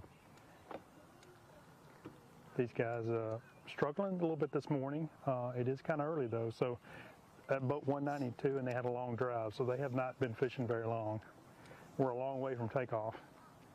Not as far as you can go, but not far from it. I was happy we got to take off this morning because I heard fog was in the area till about 11 o'clock yesterday. I'm looking at actually trying to build up a little bit of mist, but I know a lot of these guys are looking for the sun to come out and maybe move your direction during the day. Well, if they're looking for sun, I don't think they're going to get it. And it is getting a little bit foggy or misty down here, but we can still see a long way, so it's not dangerous to for these guys to move around on the lake. But I think this cloud cover is going to be here all day. Just had what looked to be a miss from Rob Kyle just then, a little lay down with a wacky rig. You don't lose those too often. Just didn't have a taker, just a little nibbler, huh?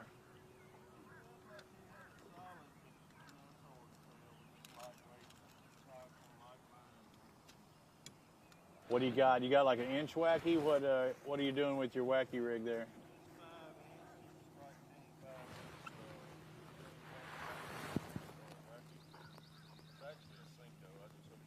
Yeah. Weight on there. You doing no weight? Yeah. Just doing a weightless wacky. I didn't know if you had an inch wacky, you know, where you can put a little bit of weight and. Yeah, we seem to get more bites, but it's the slower the fall. Right. It takes a little bit longer to get down to them, but it does seem like they bite it better.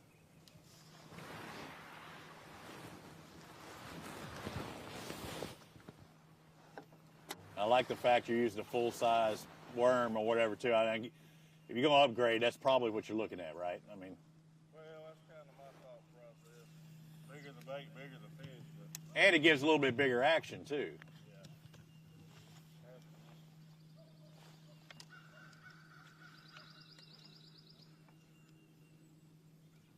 Did you see any fish this week? You looking at them at all? I know some of these guys talking about they're going to be moving up.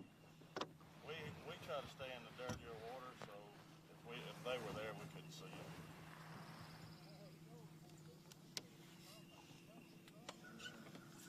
We're both from the south originally, Mobile Delta, and we get clear water. It's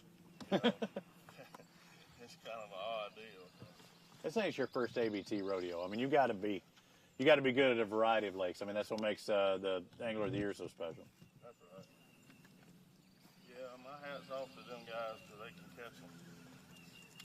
I think we're still on Kenneth and ourselves. They've got last year's winner, and I do have 2 more boats all the way in this pocket. I got another one that's deeper in the pocket. If we can go to one, I'm going to go see what's happening at the very back here in just a bit. So.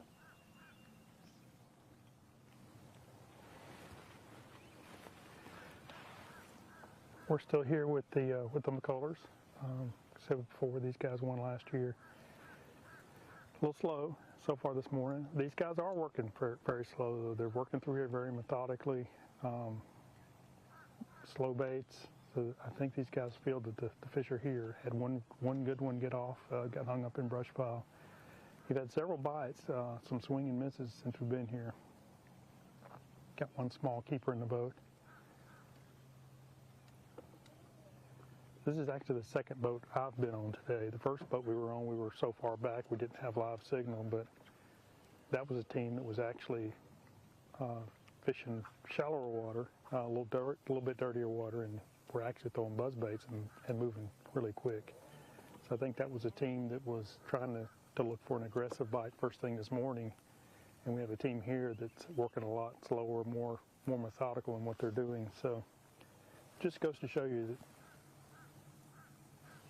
you don't have to just fish one certain way. You kind of have to decide how you want to do it and stick with it, create your game plan, and it'll be interesting to see by the time we get to the end of the day that what style of fishing ends up being the best by the time we get through weigh-ins this afternoon.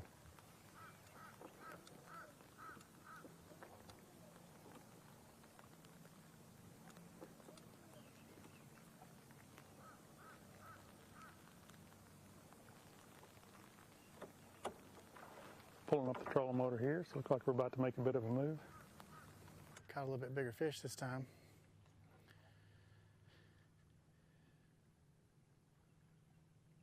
That should help us call a little bit. We did pull back off him a little bit. I know camera shot's a long ways out there, but he caught one out of that treetop right there.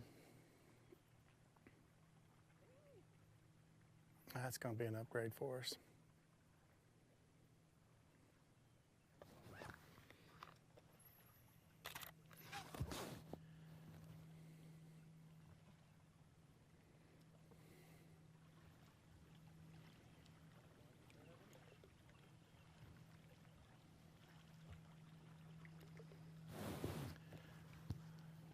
So that is the third upgrade for Shane Horton and Brandon Horton. I'm sorry, for Brady Bowden and Joseph Lacey.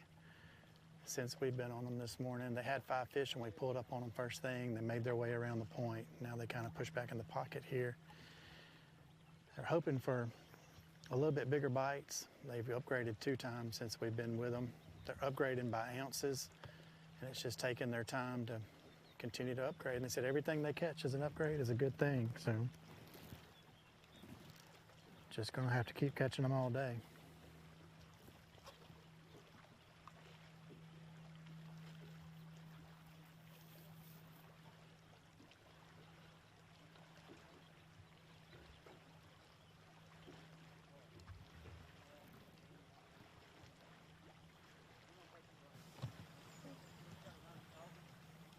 Jason, I've caught up about 167. Jim Beavers and Michael Wright pull up. I wanted to see who the deepest in the pocket was. You're second place right now. There's somebody that's as deep as you could possibly get. How's it been back here? It's awful calm. We started off in the very back. Caught one back there and one on the way out. Decent size? 14 and a half. 14. Shut up. Largemouth. Hang on. Been catching them back here big time, but they ain't biting. Oh, 14 and a half. Dude, I thought you had 14 and a half pounds. You have.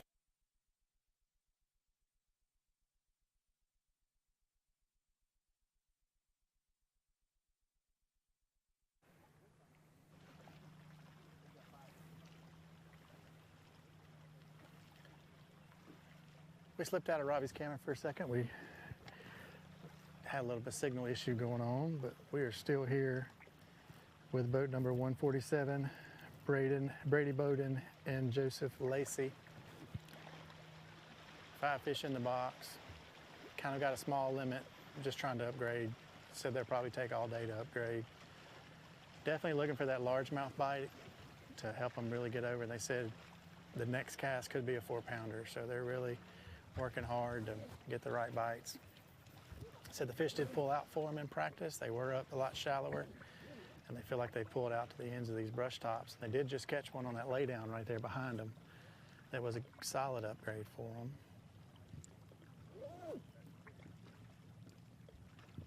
them. As you can see, they're fishing points, clay bank points with lots of rock, chunk rock, and lots of laydowns in there too.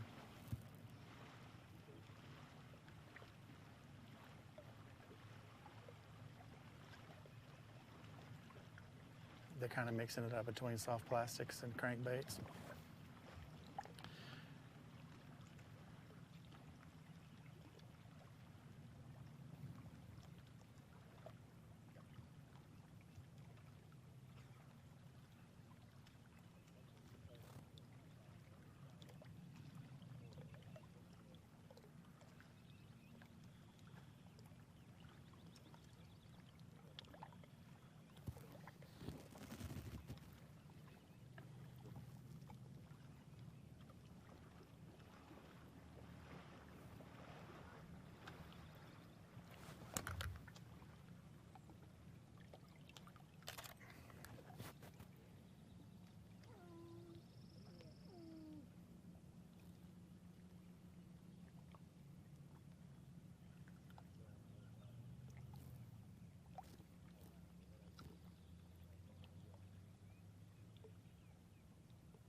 Really a quiet, calm morning. We got a pretty thick mist going on. I almost would call it a fog.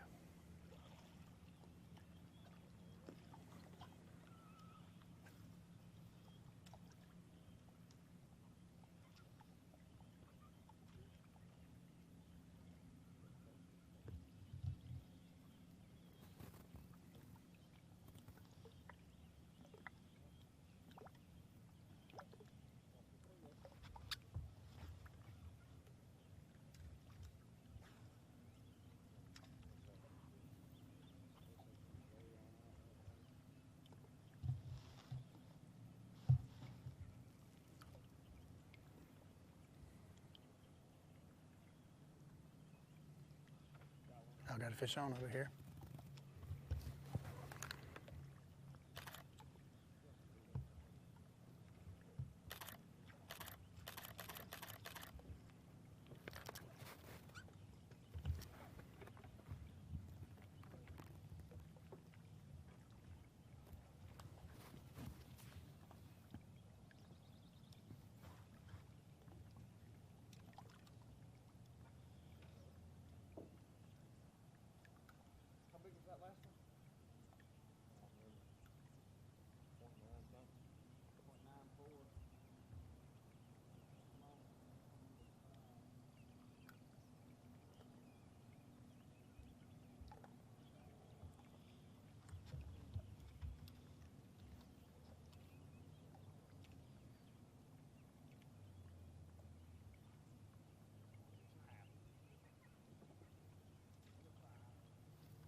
We're on boat 121, Lake Placid came Jacob Denton, just pulling up on them now.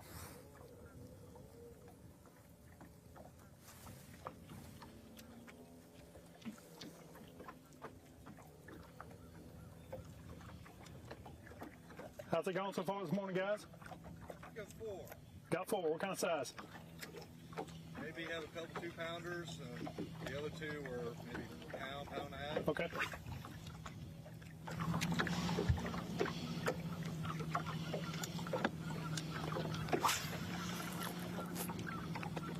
Got 4 fish for probably about 7 pounds. Scotch are fishing along. It's a point that comes out here, comes from their left, comes out here to the right, long extending point. They're not quite at the end of the point, but they're close to it.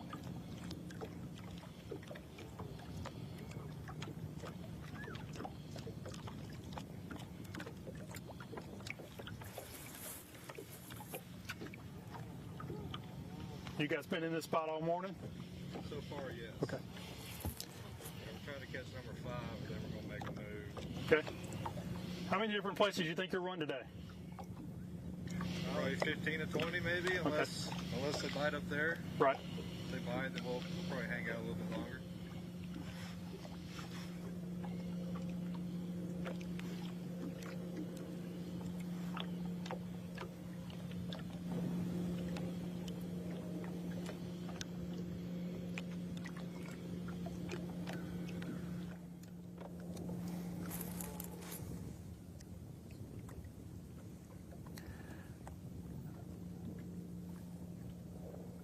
We're going to hang out here for a minute, but I think we're going to swing it over to Robbie and see what the team he has is doing.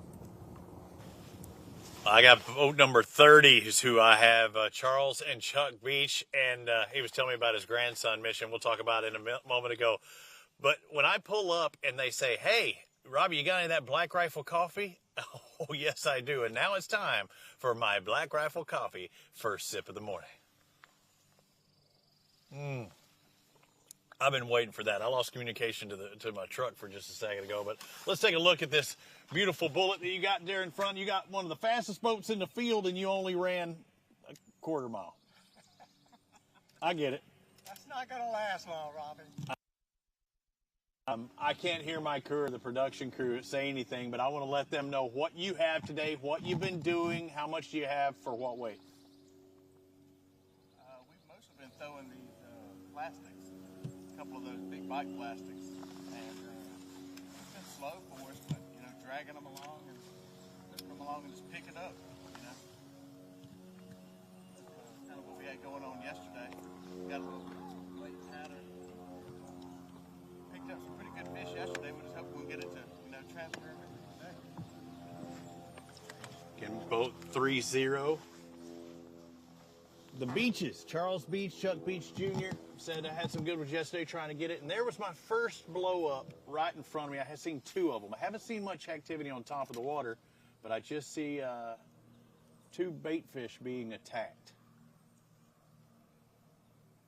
I saw you with the jerk bait just a second ago, I thought, or is that what you're doing in the back there? Yeah, Robbie, a couple of days ago I practiced, and they just killed this jerk bait, Then I caught them on the chatterbait. So yesterday, it seemed like that cold front came in yesterday, and it's almost like it just knocked them back a little bit, So I thought, well, this jerkbait this morning probably worked. But after fish we caught yesterday up the river on these plastics and these tops, I was thinking, let me throw it a couple times here. And I had a couple bites here. A while ago, I was just fixing to put it down, pick up that plastic again. It was sitting there dead sticking. Next thing I know, I took a little drag. Man, I was upset I missed that bite. And what bait was that on? I just changed it. You were just letting it sit there? Yeah, I was dead. Soaking it? Soaking it, yeah. And he hit it when I kept fishing about 15 minutes, and I looked up at it, and the middle hook was gone. He took the hook off. It was a good bite. It was, in fact, it was right here where we're sitting. Well, what does that tell you, though, as far as your presentation? Well, I was thinking I might be pushing a little bit. A couple of days ago, you could push it a little bit quicker, work it. But now, I'm thinking, and with the plastics, they don't want you giving them a lot of. Better give it a little more time. Let her slow they down. don't want a lot of jig-jag to it. They want to just look at it and decide whether they want to get it. But that seems to be what's going to happen. We're going to go up the river. We got some stuff up there. We just thought this morning we'd duck in here because this place is going to get hit pretty good all day. Yeah. And we hadn't really fished in here this practice, so we thought we'd come right here. We always do well here, so we thought we'd check it out this morning. What's the water temp in here? I had him turn these on. Yeah. You didn't even do it. I was like, is this about as deep in the pocket as you're going to get, right? Yeah. Yeah, this is about the end of it right around here. I mean, this is always a good staging corner right here. And I just pulled up here, was hoping we'd get a couple of good ones to start off with before we went up the river. Some of those tops up there yesterday afternoon, we caught some nice largemouths in here. So that's what we're hoping to do here in just a little bit. But I was hoping to get you one of those 4-pounders here for the camera. It might happen. That's real nice when that happens. It might happen. Now I know it's kind of no rhyme or reason as far as direction. You're trying to search for them, aren't you? I saw you on this bank. He's on that bank. You're coming across. Let them tell you where they're at. Well, we've had a lot of success working these points. You know, they seem to be off of them a little bit, hanging around that 8-9 foot of water, and that's kind of just what we, like I said, we didn't really fish in here. We didn't pre-fish in here, but we've caught fish here in the past. So you think they're in a little bit of the deeper looking to move up, or you think that they're near that semi-shallowish water? We caught a couple of them shallow yesterday, and we think that some of them are transitioning up. They all haven't moved up yet, so we're just trying to get some of them big girls that hadn't really, decided to move on up. 2 days ago, Rob, I was catching them in 1.5 foot of water. And yesterday, like I said, it seemed to settle them back a little bit. But hopefully today, we caught them yesterday afternoon when it got cool. So we're going to go back up there and try to get those same fish and more, not those fish. Right. So you saw them in skinnier water, and I thought you were all the way in the back of this pocket, but that's not the case because I'm still seeing some activity out there. I mean, if you made it this far, you got to do the whole thing, don't you? There was a boat come in here, Rob. We got him with a boat here. I thought, oh man, we got it made right off the bat. Chuck caught a couple right here, and I thought, okay, we're just going to go down. We caught, they're not big fish. He just caught a largemouth in those tops, and that seems to be predominantly. This open water is going to be these spots. That's going to be your largemouth, and we got a little pocket right around this corner. We should get a good one out of there. I'm pretty sure of it. Them guys that came in ahead of us, they were fishing a little bit quicker, and I thought, well, they caught 2 right here also, but they were just, little small spots. We're hoping to get some largemouths in here, and then we're going to take off up the river, I hope. Got to have those spots, unless you got some really good ones. And I know there's some good ones in here, but we hadn't caught them. Yesterday we caught some across the river over yesterday. They were 2-pound spots. These are about 1.5 pounds. So I sure wish I could get that one. I hate to leave a big old bass running around out here with my hook in his mouth. Mm-hmm. I'd like to catch him and take it out.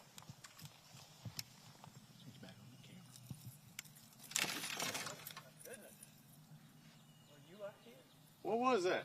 I don't know what that is. I got a line out, I guess. I thought it was Chuck.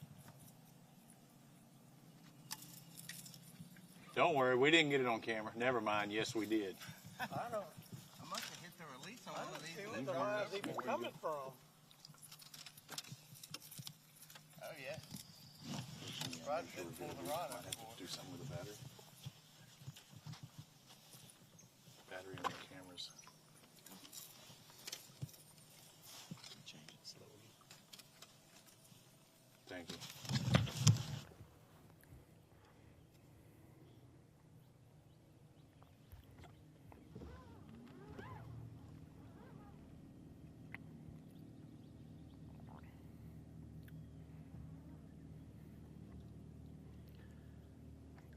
Hey guys, does this area say largemouth all day?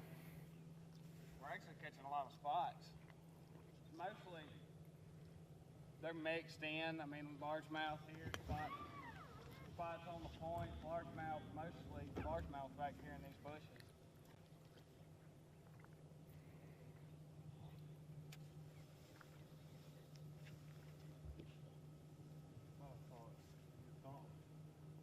Man, I thought I saw it too.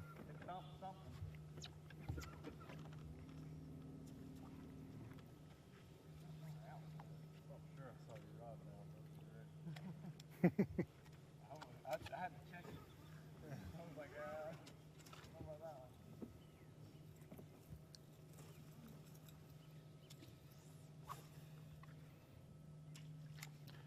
About 147.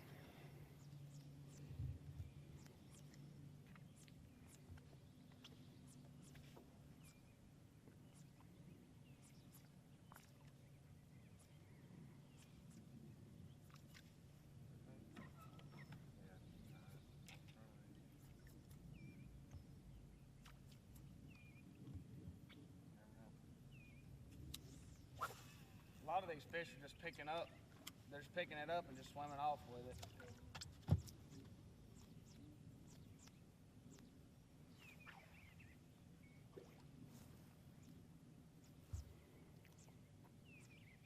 Get that tree from this angle.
Take a look at boat 147 catching their fish earlier that we pulled up on them.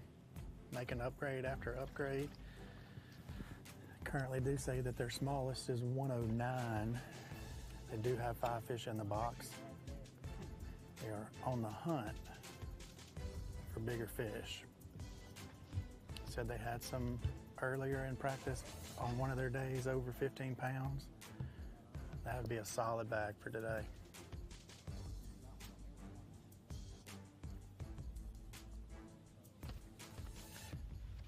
And as they make those catches, you know, every ounce counts.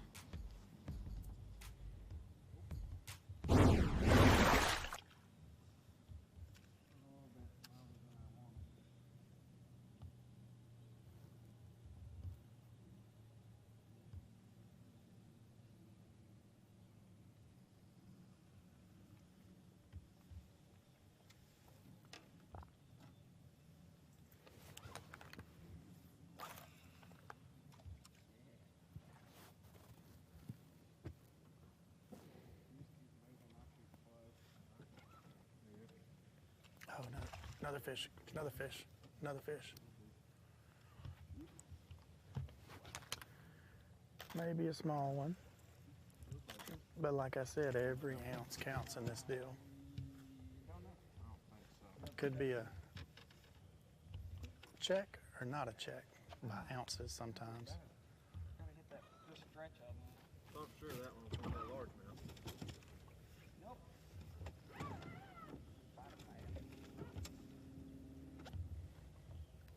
And notice again that they're putting them on the scale so they know what their smallest fish weight is, so they're not guessing this morning. He's off the rock.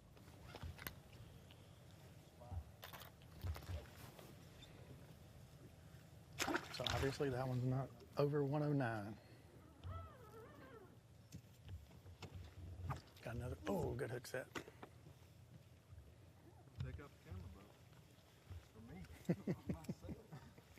He hooked himself.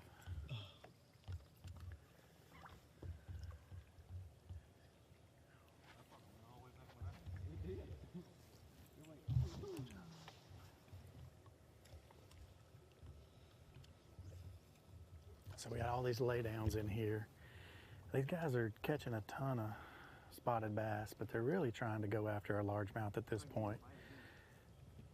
I mean, they're going to catch a bunch of spots through this, but if they could find a largemouth in here that pushes 4 pounds, yeah, that would definitely help them upgrade pretty quick. And they said they were catching those in practice, so they're around the right fish. They just got to get in here and catch them. They did say the sunshine helped them a lot, and we have had 0 sunshine today. Oh, another fish on, I think. Yeah.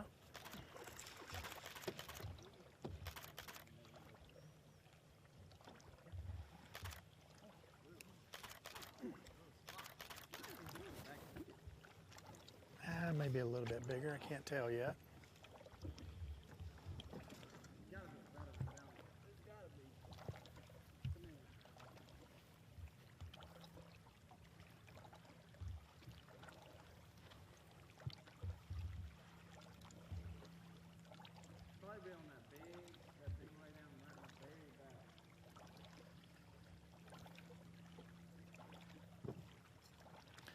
So this pocket kind of goes back and splits left and right back in here, which could possibly be a drain where the fresh water's coming in.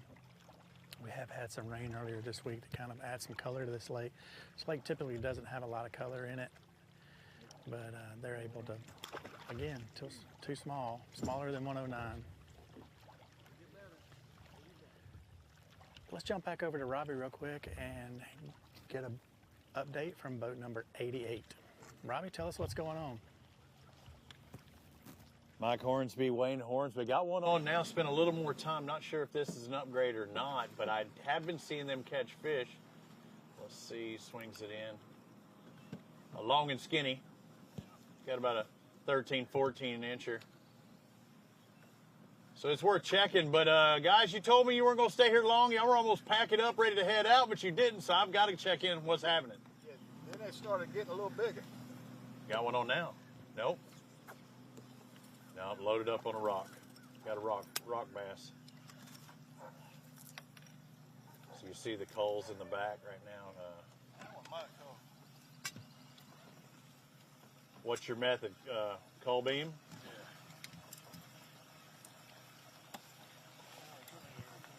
Yeah. Now you're trusting that bobber weight and everything with You do both of them.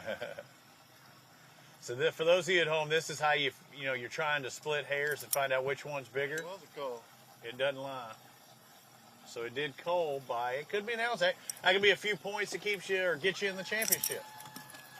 Uh-oh. Oh, I thought that was I thought I heard somebody screaming and it was the trolling motor. Yeah, just think about that, huh? So what are you up to weight-wise now? I know you upgraded a little bit. I always overestimate. I'm going to say 8. You're up to 8. Slide on, yeah, that's on. 8 could be 10. 8 could be 10. Still doing the same thing, just a little bit bigger size? Yeah. We moved out a little farther. They got a little bigger. So again, we haven't gone too far from launch. For those of you walking at home, I'm going to turn around so they can't necessarily hear me. We've heard guys who are catching them in 1.5 feet of water. These guys are saying they're catching a little bit bigger size out away from the bank. We just came from guys that were all the way up against the bank, deep into those pockets. So these fish are going to be all over the place and transitioning, and that's what they had even said, that they're trying to get some of these fish that are working their way towards those pockets. They're right at the mouth of a big pocket. So maybe go a little deeper, catch some of the bigger ones, and work their way that way. But they don't want to leave. If they're catching them and they're upgrading.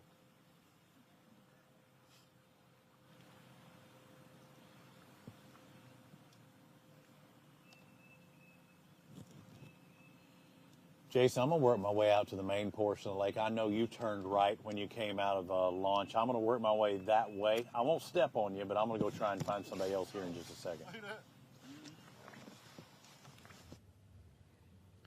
All right, Robbie, we are still down here with boat 147. we have been definitely in some action here, so we don't want to pull away from them. It's kind of like these guys. They don't want to leave the fish biting, and we don't want to leave them while they're catching fish. So we're going to hang in here with them a little bit longer and keep the action going here for you. So at home, if you're watching in, this is the Alabama Bass Trail South Division at Lake Martin. Cloudy day today, mist and rain, fish on, big fish, big fish, big fish. He may be hung up. That fish is hung. He's going for him though.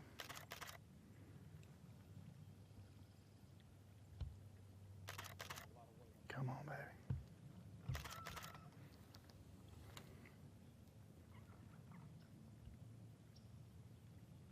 Mm-hmm. They're gonna have to go in with it.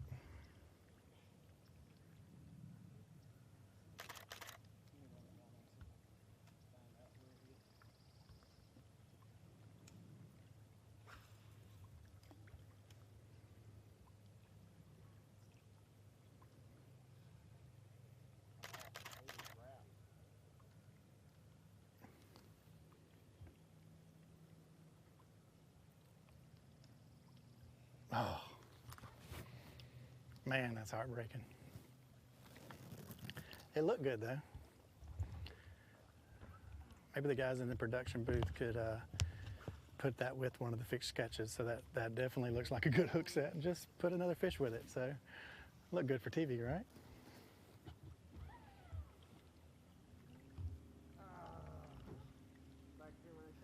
Hear that frustration coming out of them because they just felt like that was one of the big largemouth they're looking for.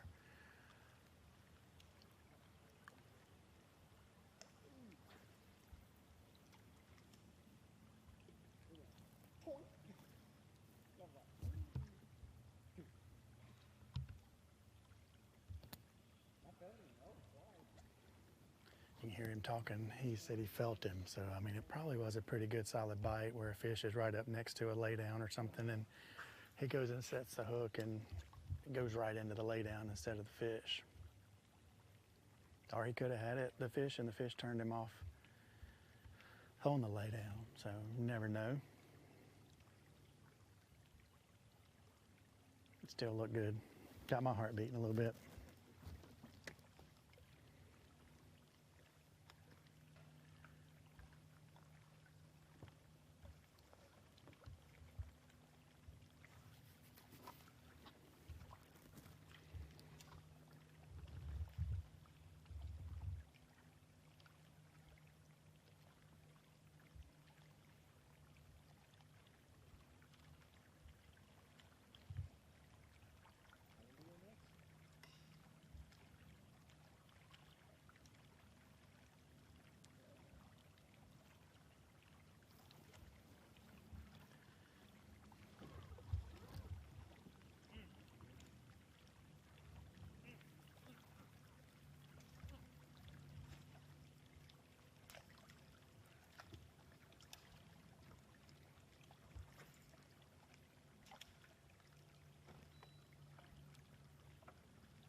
All right, let's jump over to Robbie. He's done caught up with boat number 94.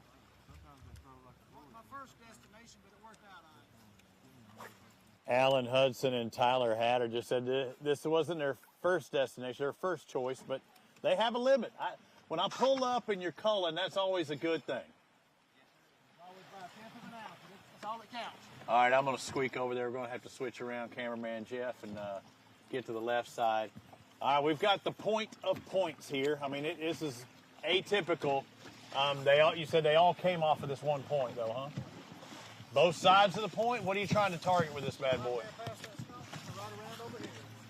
Okay, so towards the end, what water depth are you looking at? 7 foot here, 4 foot up there, so try to stay in that 5 to 6 foot range. Yeah, but you're catching them in some fairly skinny water on the backside. Looks like where the wind or water. I won't say wind, but there's really no wind. I mean, no, just that light little mist when the boats fly by. That's about it. Good day. What are y'all catching them on today? Every day. A little coffin bill there, and then a shallow crank. And a jerkbait. We caught 3. Yeah, I see you jerking. How many total fish you think you caught? 12 fish. That's a good day fishing. A little swinging. I tried to play too long when they got off at the boat, you know.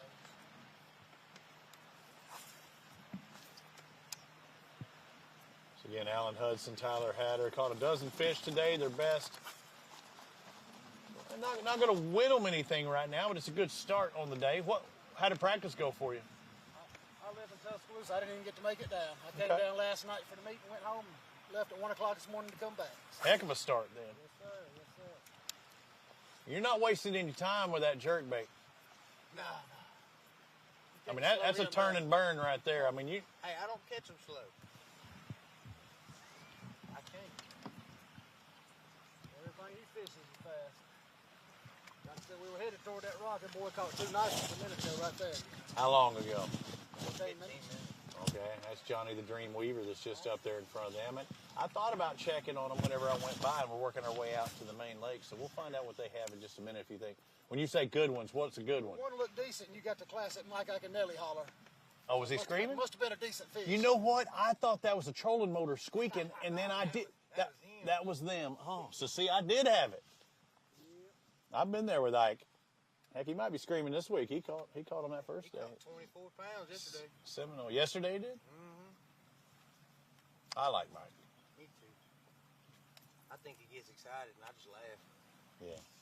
I do the same thing. I hook 110 inches. I think it's 8 pounds. It's all good. As long as you catch them, that's all it counts. That's it.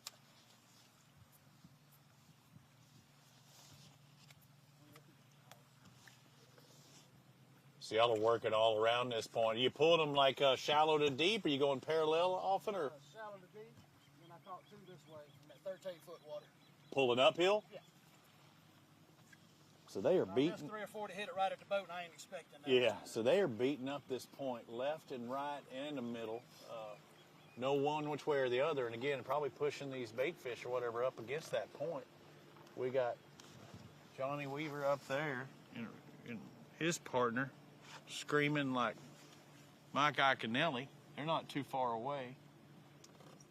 So let's go to Kenneth and see what he's got, because I got to go find out what they're screaming about. See if it is really good. You know, our Mountain Dew Big Bass worth an extra $500 in the Alabama Bass Trail.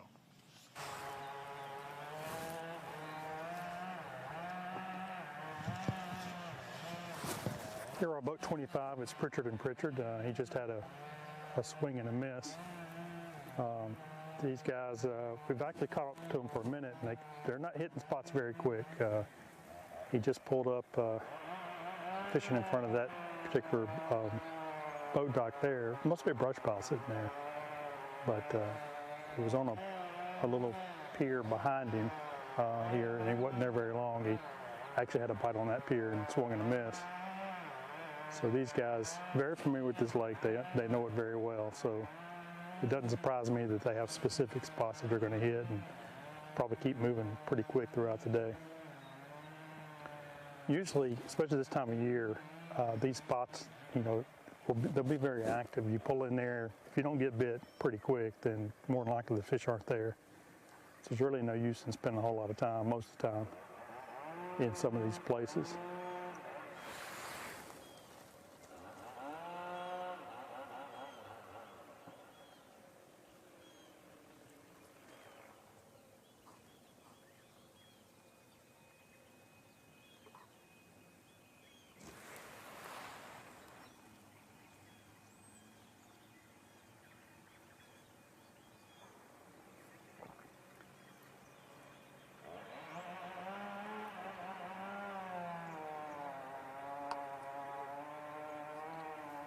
See, these guys are fishing very specific spots.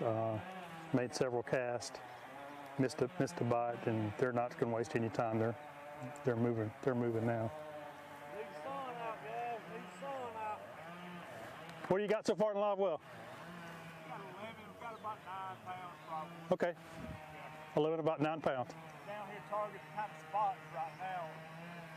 Light, just a little lighter with the Okay. Sounds good. Set up. Yep. We'll get a shot at a big one later in the day. Okay. Oh, boat number ain't in our favor today, buddy. Yeah. Stick with it. Good luck to you.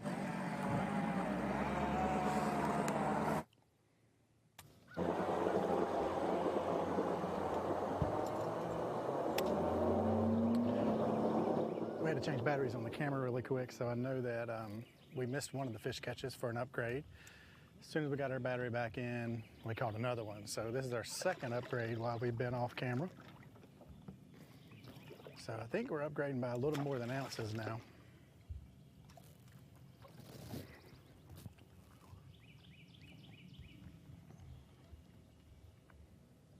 Yep.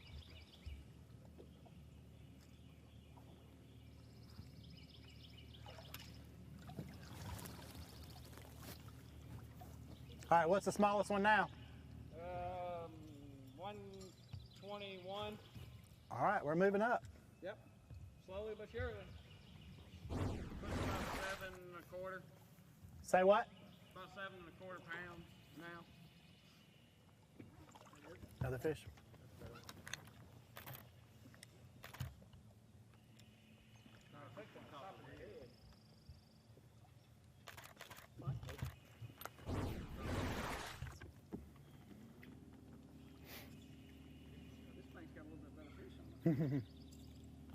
Nope, 134.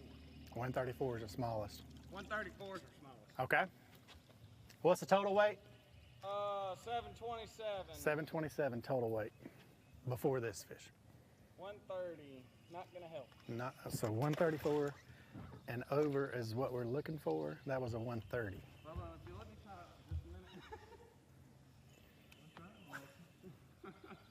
Did you just tell him to take a break for just a second so he can tie his bait on? That's right. Well, he has caught 4 in a row, so. Just a minute. Just a minute. That's all I need. Well, his next cast could be a 4-pounder. I thought that one was, but it I did too. This pocket sets up right. Bunch of laydowns. Some of these pockets that we fished this morning, they hadn't set up right. Deeper bank. These trees come out just a little bit deeper. Well, what are y'all sitting in depth-wise? I have no idea. How deep is it over there? I have no idea. My graphs are off. Oh. I don't have a single graph on.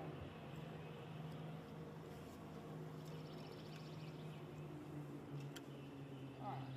Now you can resume catching. I've got to fix this net. Figure out what's going on.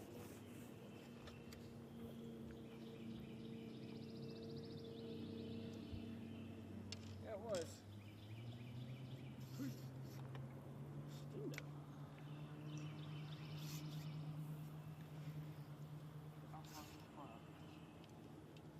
All right, going to Robbie for boat number 106.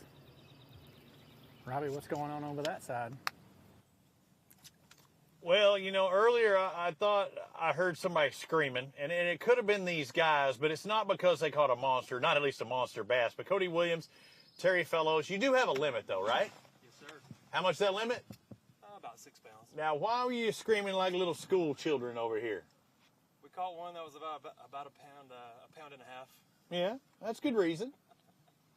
But if we were on a carp tournament, I hear you're our day one leader. Oh, that's right. Yeah, 20-pound carp. Big fish. Took about 10 minutes to get it in. We're pulling the boat all around this area. All right, what's the carp bite coming on? It's a shaky head. Well, that makes sense at least. Oh, there's my daughter and wife over there. So they're watching you from the bank. Did you just camp out here? Yes, sir. We stayed in the cabin right over there. Oh, that's good. Fun for the whole family. Yes, sir. Did you take, well, I guess you can't because on official practice. I was like, did you take them out? Did y'all practice, I guess, during the week? I did. How many days you spend here? We came in on Wednesday, and I spent Thursday and Friday on the water. Okay. I like to see that. I mean, that's what they want to see. These anglers come in, spend the money. I'm going to go to Jack's when I leave here. Right. Test out their burgers. Get you that smoked sausage and biscuit? No, I'm a hamburger guy, and I found out when I was at Smith Lake, they gave me the wrong price. I got like this double jack. I don't know what it's called. They gave me one for like $1.75, and I'm like, are you kidding me? Well, I went to my next Jack's down the road thinking I'm going to get 10 of them suckers. They were like $4.75 at that one. So obviously they had the wrong price. Or if you need a good deal, go to that Jack's in Jasper. Yeah. At Smith Lake. All right, so the plan, you're not planning on staying on these points. You see another pair over to your left. There's people all around here, but you don't want to stay here, do you? No. We'd like to get another 1.5 pound, 2 pound spot, and then go try to catch a big largemouth. How you going to catch them? What are you going to look for? Flipping laydowns. We got a few spots. We got some brush too. We'll probably do a lot of running around. Is that a bite? I thought it was at first, but it's still moving the boat. Hey, you got that lightweight stuff. I mean, little false alarms. We probably caught, no joke, about 25 fish already. 25 fish, really, and it's just now 8:30 roughly. They were all like 1.1 Started over there. pound. Started over there, and we every cast. You started where those guys are? Well, there's a couple pockets over there with some brush in them. So you were baiting the bank then? Yeah, about 10 to 12 foot. Oh, okay.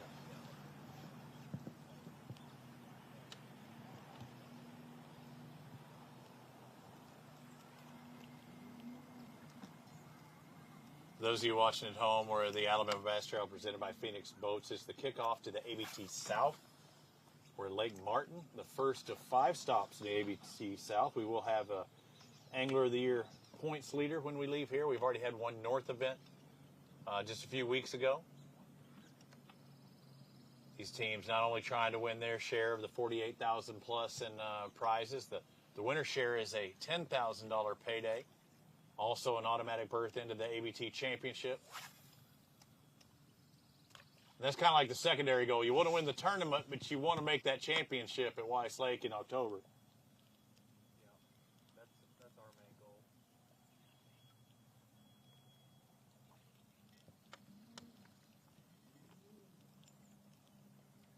I've told the fans at home, ABT stands for Already Been Thunderstorms, but it rained yesterday, but you're getting a pretty thick, a dense mist this morning. Hopefully it'll hold off for you.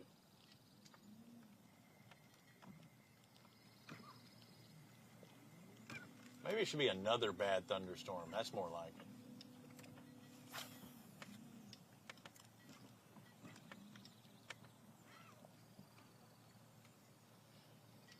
This is the Black Rifle Coffee morning show. I'll give a shout out to NASCAR driver Travis Pastrana last week. My boy getting a top 15. Doing it for the Ken Block family who passed away recently. I'm friends with Ken's wife, Lucy. A bad deal, but again, Black Rifle, one of our sponsors. And did y'all watch any of that last week in Daytona? Yes, sir. He was at the race. Got to go personally. That's awesome. That was a good time. I've been to one Daytona 500, and it was the one that was raced on a Monday night at 8 p.m. and Juan Pablo Montoya ran into the dryer. Bet he don't do that again. Nope. But then, I mean, that blower did come out of nowhere. I mean, let's be honest. Came zooming by him. You got 3 cameramen out there on the water. Myself, Kenneth, as well as Jason. If we get either one of theirs up here, we'll move around, try and find somebody else, trying to get as much coverage as we can here in the Alabama Bass Trail for the friends and family at home. So both of you doing double shaky head, no moving baits really between the two. Yeah, this whole week, I haven't had much success on them.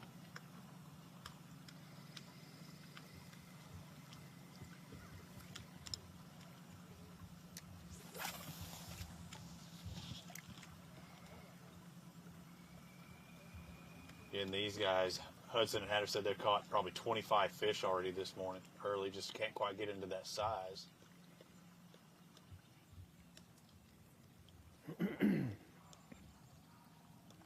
That doesn't mean that they're not here.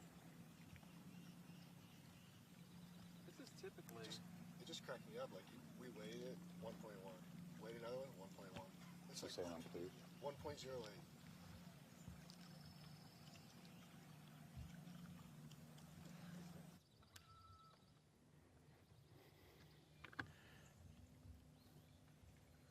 Still hanging out here with boat number 147.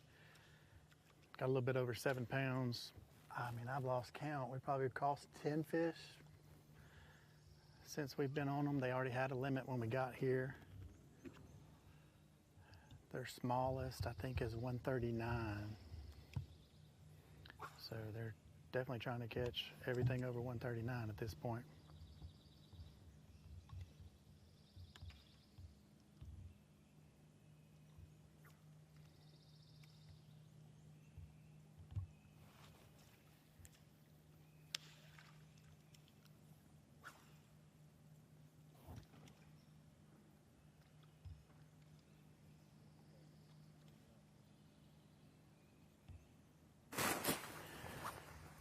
How many you got in live well so far?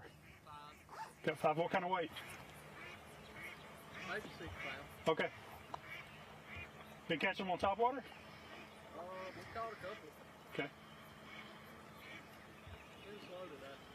From yesterday.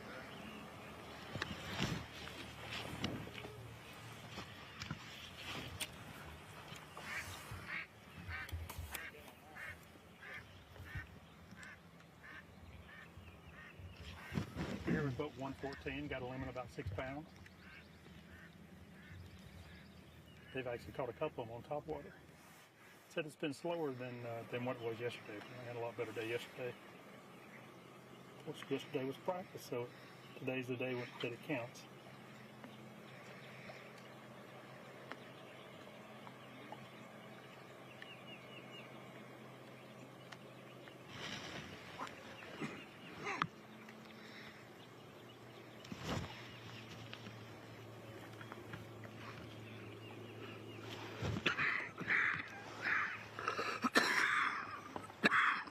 First year fishing outbound bass trail?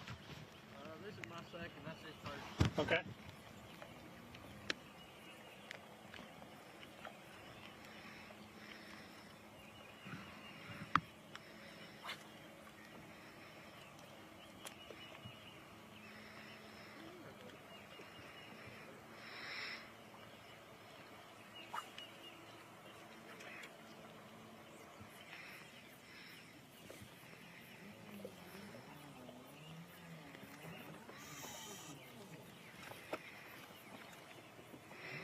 See, these guys are targeting this point. This point comes out kind of from behind the boat out in front of the boat there. See, what we see a lot now is guys looking down at the electronics.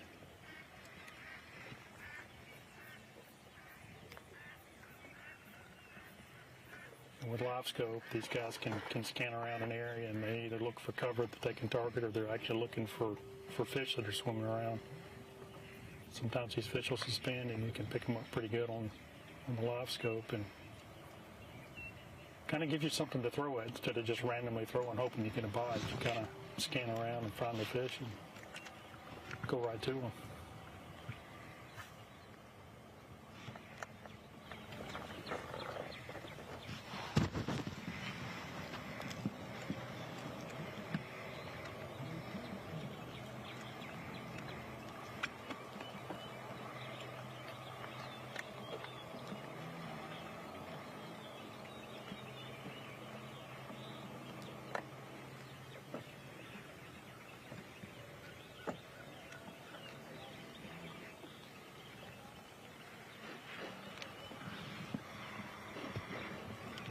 Making a bit of a bait change here.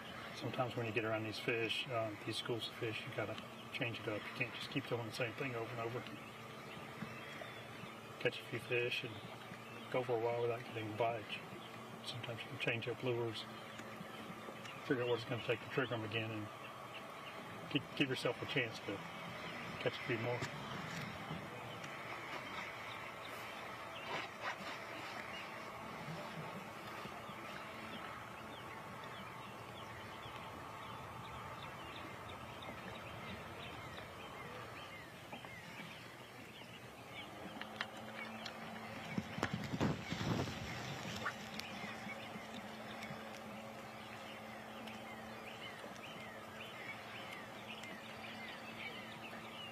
The key for this team now is they need to upgrade.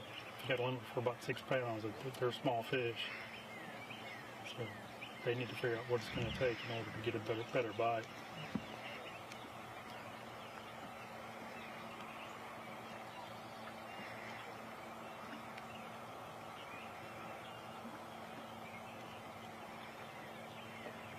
We were just on the team with Pritchard, and they mentioned that once it gets more light, he knew that when the sun wasn't going to come out, but he said more light in the day, that they had a strategy. They felt pretty confident they could catch some pretty good largemouth, and they feel like later in the day they'll be able to upgrade the catch.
So far that bait change has not paid off.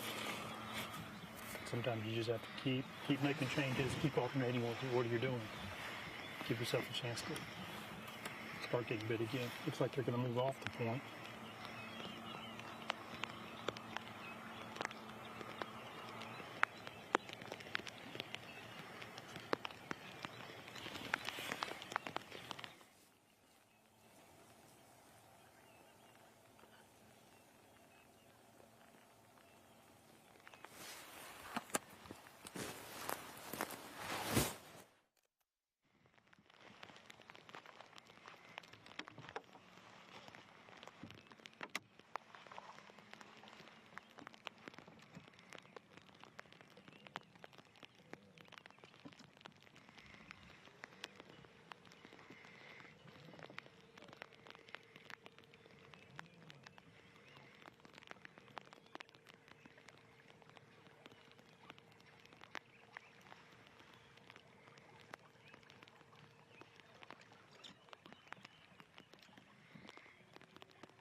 But these guys continue to try to upgrade their catch. They got a limit of 6 pounds. They move around, try to upgrade their catch.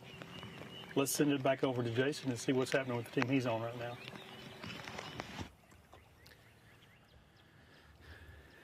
Guys, talk a little bit about how mentally you have to stay ready for every cast. Well, that's one of the biggest things is, I mean, we may be catching 1.5 pound fish right now, but the next cast could be a 4-pounder, especially when you're fishing like we are.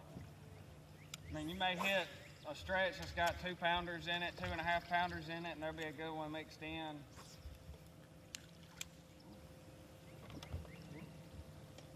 And then, I mean, it's like I said, you just never know. I mean, any cast could be any cast could be a 4-pounder here. And when that big fish is worth $500, it kind of keeps you focused. I'm imagining it'll probably take if the sun will come out just a little bit, you could see a 6-pounder today, I would think. I had one over 6 in practice, so we will find out. Yes, sir. We're trying to save some of that stuff for just a little bit later. Yeah, because I feel like you guys are waiting for the sun to come out a little bit. Well, I don't think it's going to, but all my bigger bites have come around 11:30 to somewhere from 11:30 to 3 o'clock. Seems like the afternoon has been much better. I don't know if that's probably due to the water warming up, I would assume. So we're just kind of waiting, sitting around waiting until the conditions. I thought I had a bite before and I thought it took me into it. Either I ran off the side into another one.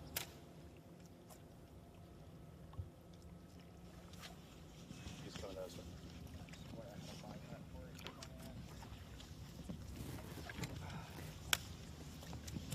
Seems like they're towards the fronts a little bit more than they're in the backs.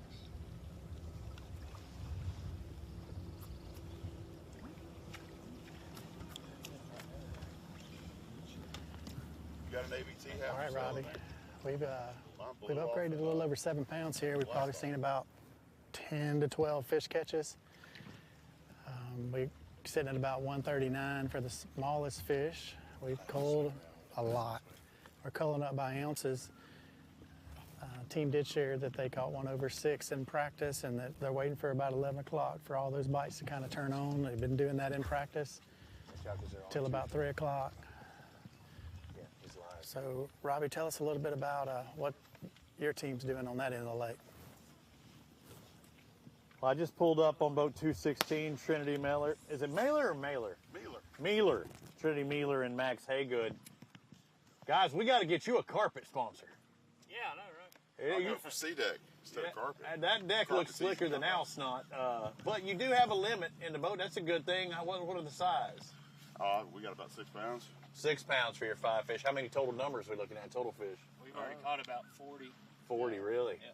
And it looks like you're light lining. What, you got a shaky head, something like that? I'm throwing a wacky rig right now. Wacky, just flapping it around? Yeah, we're going back and forth, throwing a wacky rig, throwing some shallow crankbait on these flatter rig clay points close to the deep water.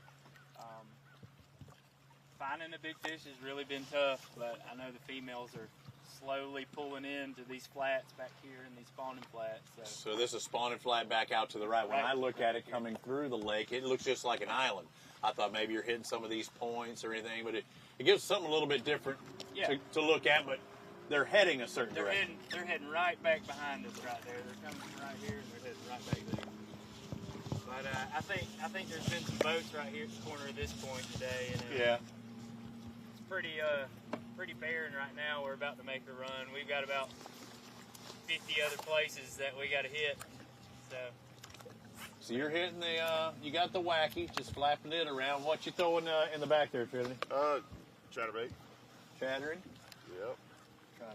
Did our damage this morning on a shakehead mostly. Okay. Yeah, this stuff right here, it comes out. It's super shallow all the way out, 50 yards, maybe 3 feet deep, and then it just drops right off into 20. Did you practice around here as well? Yes, sir.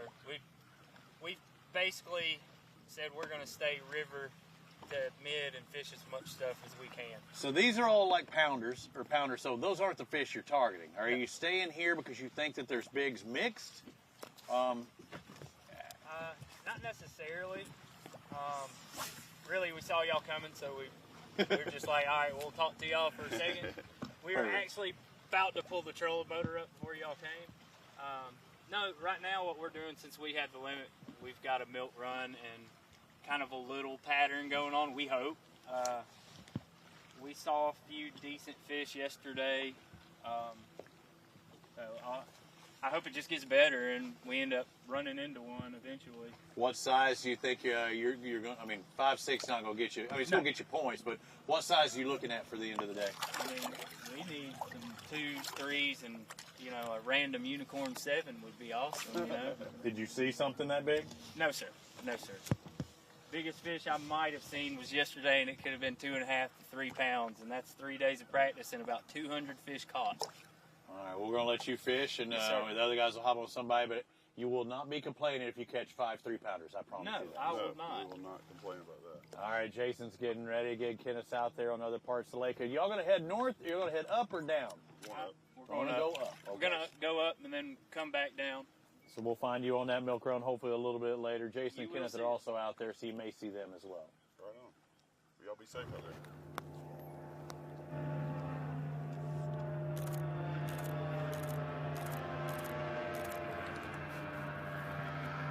As you can hear in the background right there, we do have boats kind of running around, so I'm sure some of those guys are probably readjusting on some of their spots as the day gets on a little longer. The fog seems to be moving in a little denser, so if we were looking for the sun to shine today, I don't know that we're going to get a sunny day. So it's definitely misty rain. It's just kind of damp. I mean, I'm fine with this. It ain't 22 degrees like it normally is for the ABT, so we'll take it.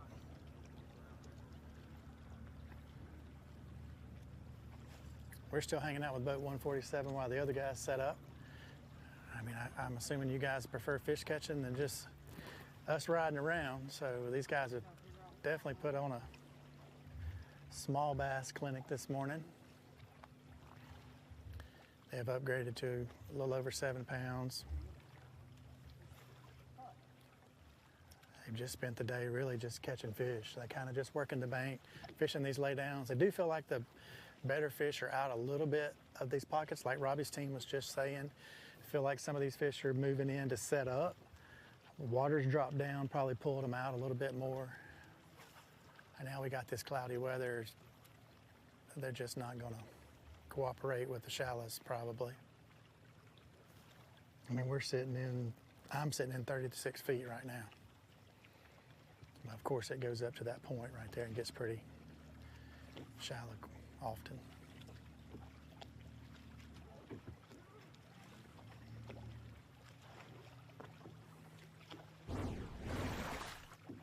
Let's take a little bit recap here and see what we saw earlier this morning if you weren't tuned in.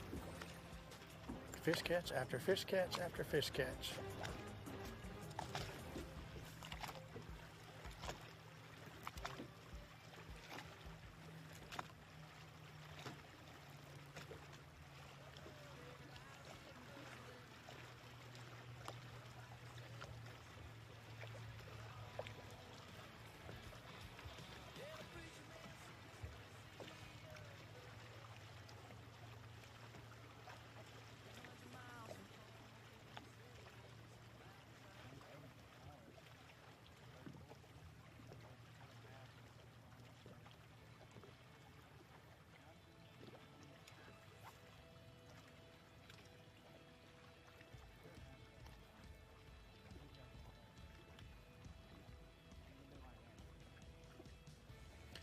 As you can see, these guys have definitely caught them this morning. And that's what we want to see. We want to see fish catches. It may take ounces to upgrade. It could mean a difference between a check and not a check if you don't upgrade an ounce.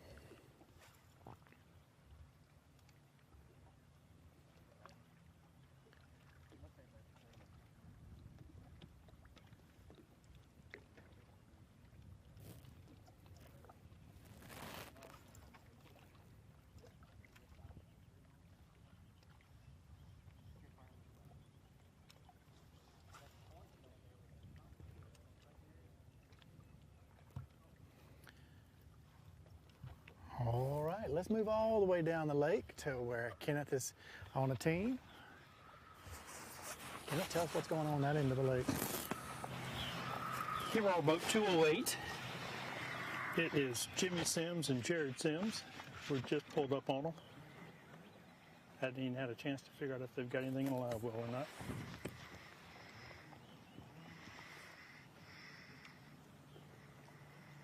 How much you got in a live well so far? Just 2 little ones. Got 2 little ones.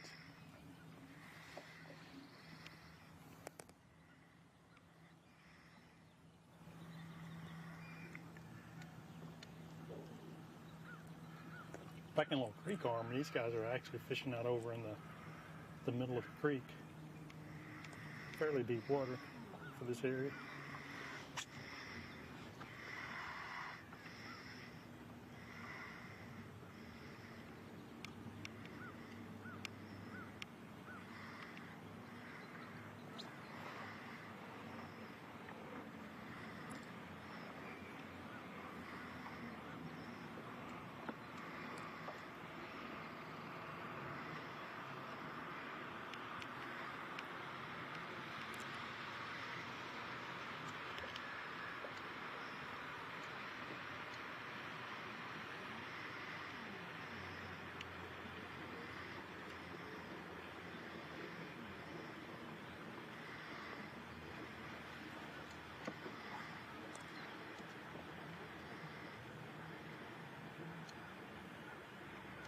Seems to stick his rod way down in the water there and crank real hard. He's trying to get that crankbait to get a little bit deeper.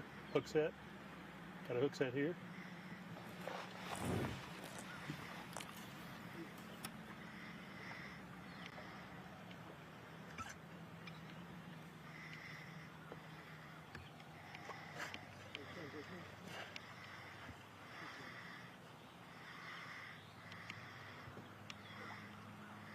Another keeper here.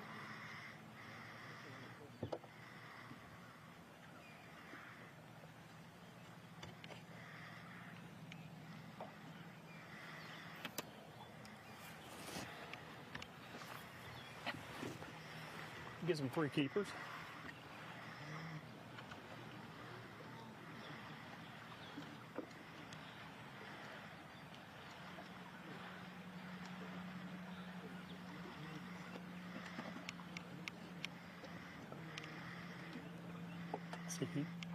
See, he weighed that fish. This team obviously weighs their fish as they catch them. His culling system, see, he's dialing his cull system. His culling system actually, he can put the weight on that, it's a little ball at the end there. He can put the weight on there. So it makes it easy for these guys when they catch their 6th fish and have to cull one. It makes it real easy for them to determine which one they need to cull. But again, that's a process that, we see from tournament to tournament. These teams do it in a different way.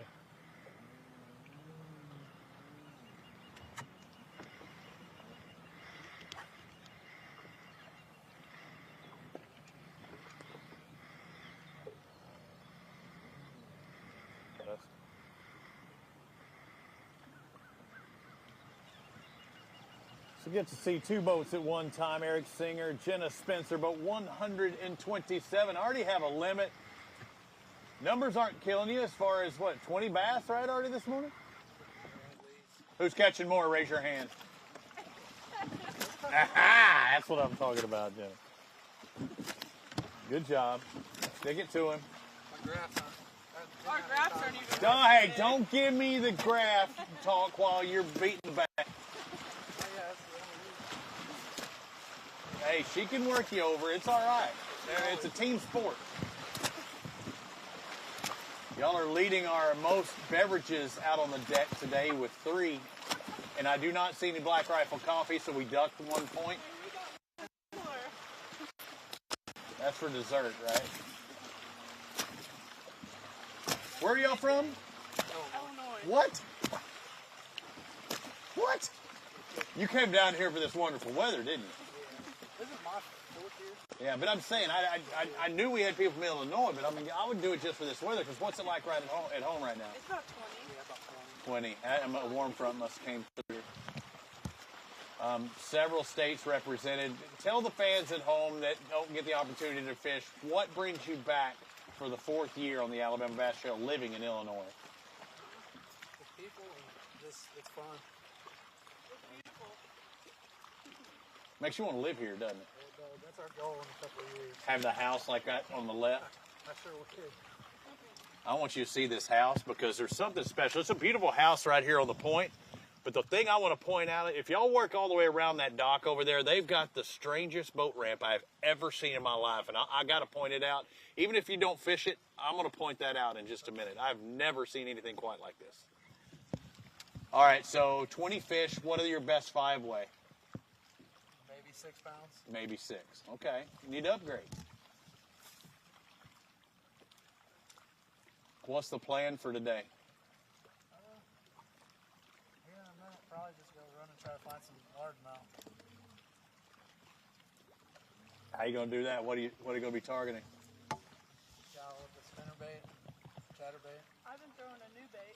We got it last night. Okay, new bait, never tested. What is it? What is it called? That's the new color, the big bite bait, the swim on, or not exactly sure what they're called. She gave it to us last night. So And did you catch them on it today? Yeah, I've already caught 2 on it. Caught 2 on a brand new big bite bait. Now, typically you try and use stuff you've used before, but it's okay. It's okay, Jen. I see what you're laying down because you already got 2 fish that you didn't have before. Gotta try something different. Again, I'd like to thank Big Bite Baits, one of our sponsors, and evidently one of your sponsors as well now. For that. That could catch a Mountain Dew big bass. I've actually been fishing with a lizard, but I switched to this. And it worked. Got a little lead head up there. What have you been catching on? Jig. Jig fishing? Yeah.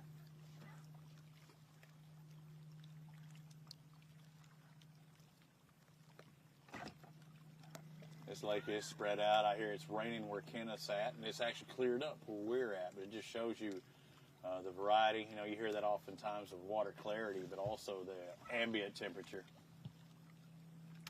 Yeah, Or the wind, the sun. You know, it could be sunny on one end and not the other. I don't think it's sunny anywhere today, but.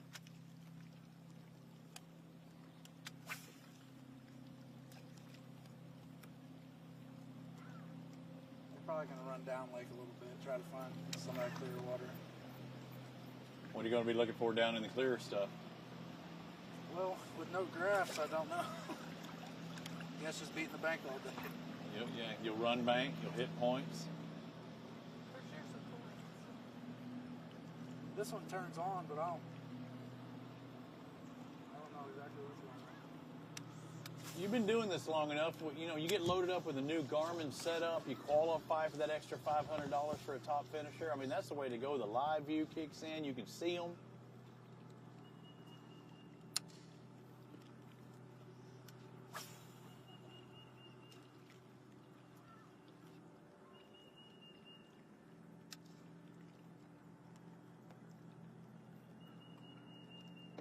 I'm gonna do this little pull out. While we're on you guys, he's gonna shoot backwards. I'm gonna run to the front of this house, the one that you and I both want, and our cameraman Jeff.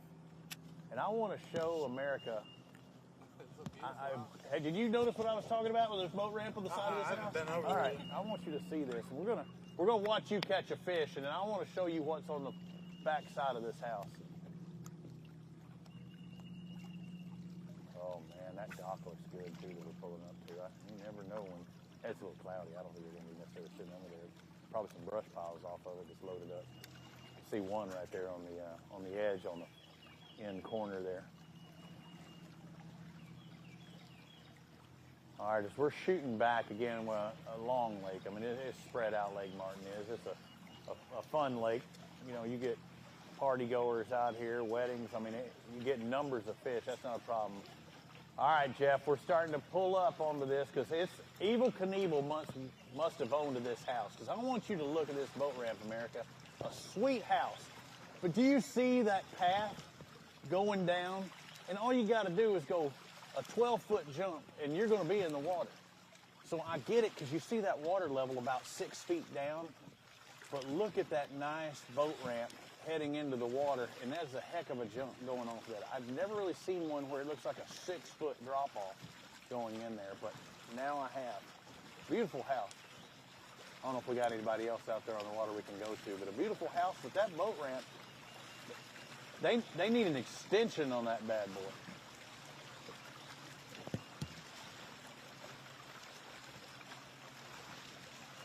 All right, Kenneth, it's been raining on your side. It's actually cleared up over here. I hate that for you, buddy, but you know, if it's going to rain somewhere, it might as well rain there.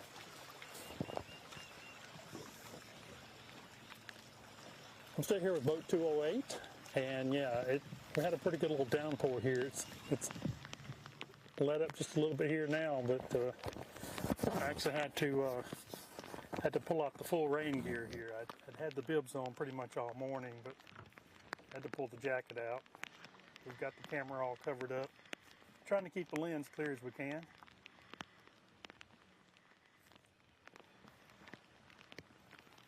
These guys are taking the opportunity to kind of sit down and retie. Still sitting in the same area.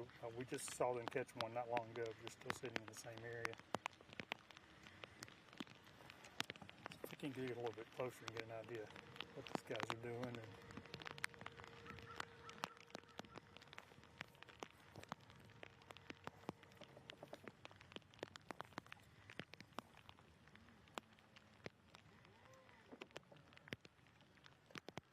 now give me just a brief description of what you're doing, what you're targeting here, and how you're catching these fish.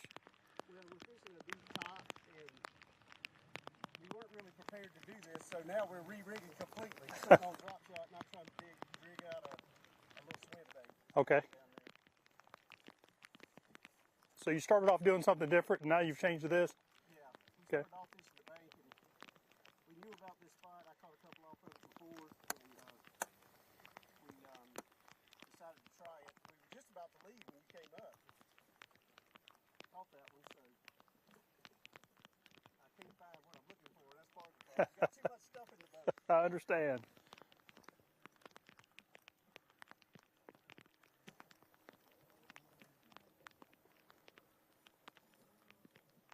Yeah, he even asked me last night, he said, you want to rig up a drop shot? I said, well, if we got to catch them that deep, we're in trouble.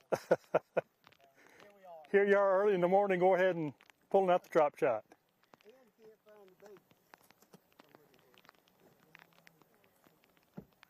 We'll do it a different way.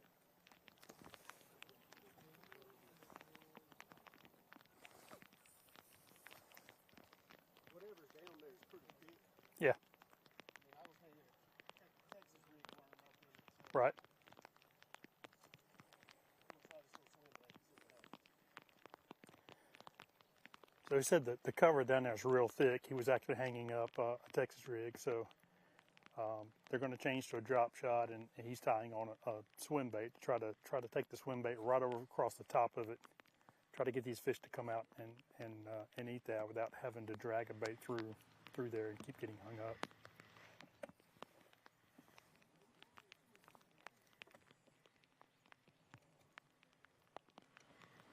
Said he started off this morning fishing along the bank, and said he knew about this area, just pulled up on it, and then caught the one fish while we were here. So it's making him want to spend a little bit more time here.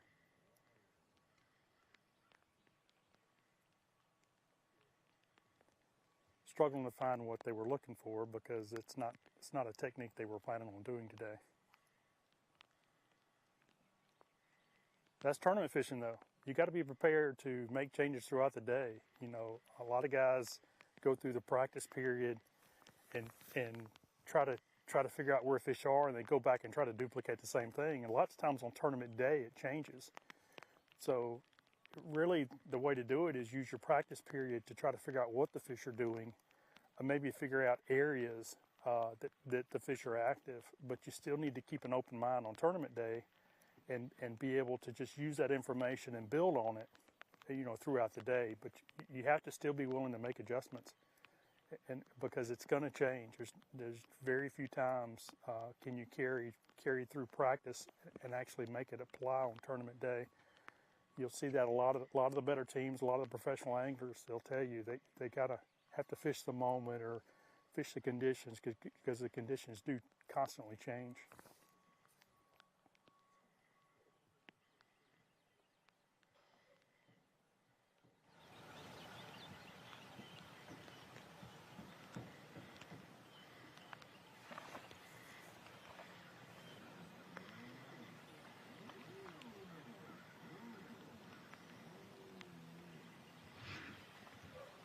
Looks like just now kind of gotten set back up on the cover that they're really targeting.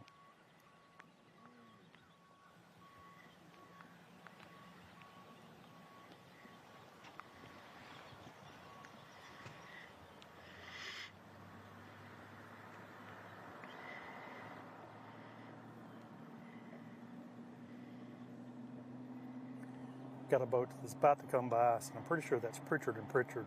They fished a little pocket back here behind us just a minute ago, but they're continuing to really just hit specific spots and not spending much time at all on each of them. They're going to stop up here ahead of us, so we might be able to watch them kind of from a distance. That's a team that has a lot of experience on this lake, typically do really well. 2-5.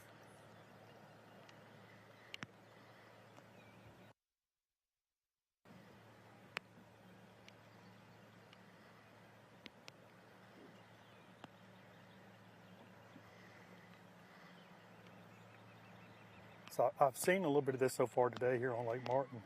I've seen teams sit in one spot and really pick it apart and fish slow, and I've seen other teams that are really fishing fast. Stopped on a team, Kobe Carden this morning, and those guys were actually throwing buzz baits along the bank, moving real fast. So it's interesting to see how different techniques are going to play out today. And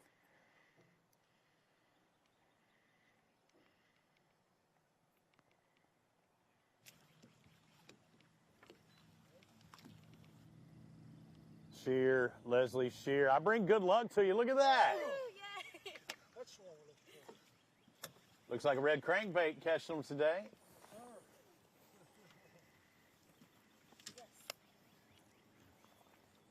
Excellent job. Just pulled up to Kyle Shear and Leslie Shear. I heard you had a limit. I didn't really talk to you much about it all, but you said you were seeing a lot of fish. Oh, yeah. This is going to help you because you said you had, 5 for 6 pounds.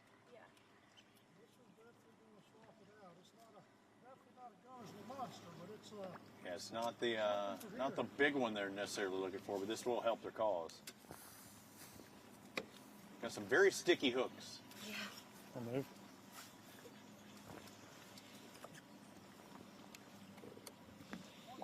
Hey, appreciate it, guys. We're going to move on. Good luck to you. We had our So first that's gonna spot go. in the first 45 minutes. So the first 45 minutes you already had your limit. Now you're looking to upgrade. Oh, yeah.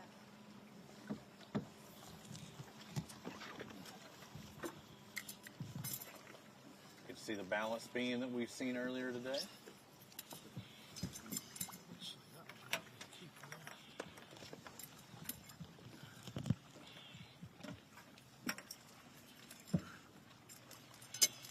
So now we will get to see their small. These are the babies. That's all right. You got to be at least 12 inches. Oh, and there's some squeakers. All right, show me that bad boy before we throw it in. Ooh, back in the water. Don't want to see you again. Got to get rid of a few more of those, and we'll be doing okay for the day. All right, Leslie, you were the net woman that time.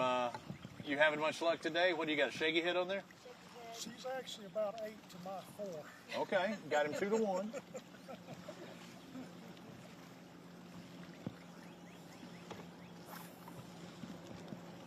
course, he would get to catch it on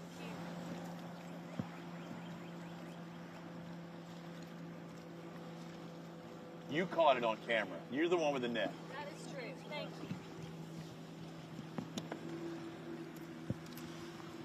Those of you watching at home, of course, you'll see us on Valley Sports Southeast, April 30th and May 7th. Anytime you get a fish catch like that, you're sure to get it on TV. They're watching it again in replay. The crew doing a great job showing you everything that went down there. Let's play that. Tell me about that strike. You've been looking at them on the graph, though, haven't you? Boat up again. Through here and marked them earlier.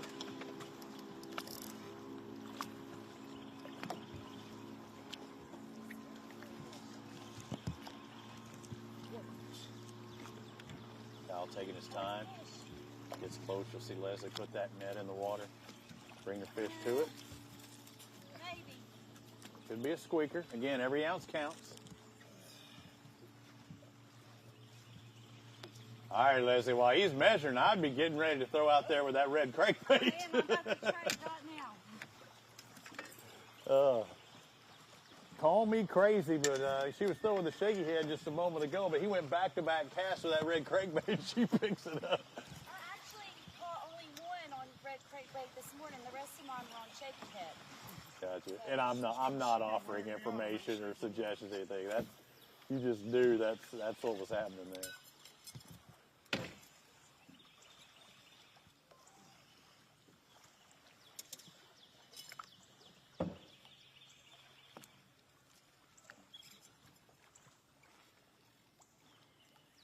And that'd be a case that you'd have to leave it in the water before you'd have to call before you get it in. Couldn't have that 7 fish on the boat.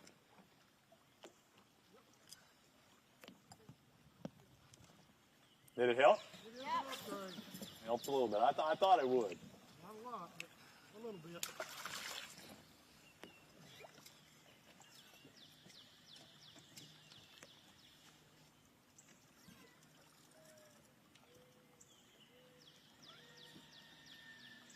We went this morning. We had. There we go. Got another one.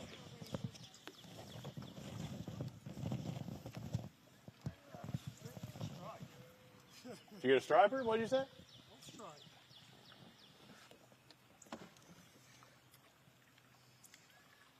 A variety of species here today, but it's the Alabama Bass Trail, not the Alabama Striper Trail.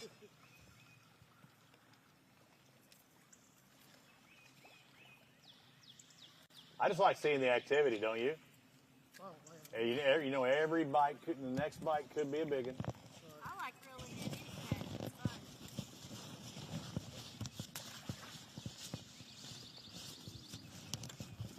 So that rain that was with Kenneth earlier has now worked its way up towards us. I'm going to have a bad case of... I'm going to have a case of soggy starting order here in a little bit.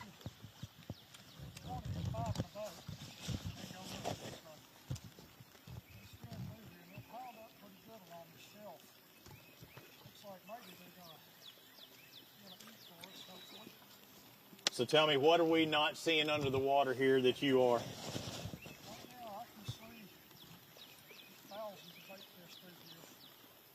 Do you know what those bait fish are? Oh, they're everywhere. They're all through this shelf right here. Do you know what species the bait fish are? I do not. This is our second time down here on this lake ever. So far, we don't know.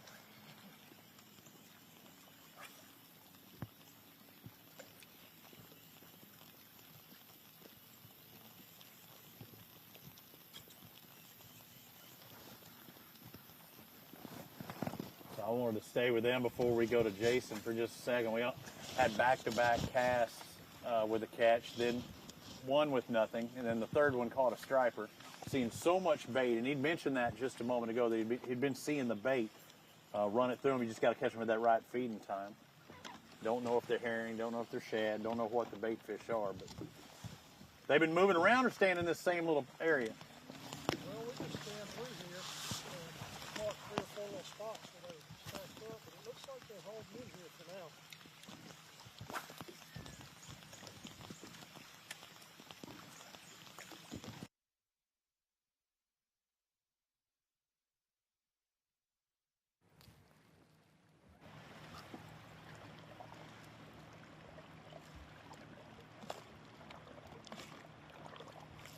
We are still hanging out with boat number 147. We've had a little bit of lull in the action here. These guys have not caught one in a little bit. Area has changed a little bit. It seems like the pockets have gotten a little bit shorter. They don't go back in as far. Now we're about to go into another one here that has a lot more structure in it and kind of goes back a little bit further. So maybe this will be what we'll do here.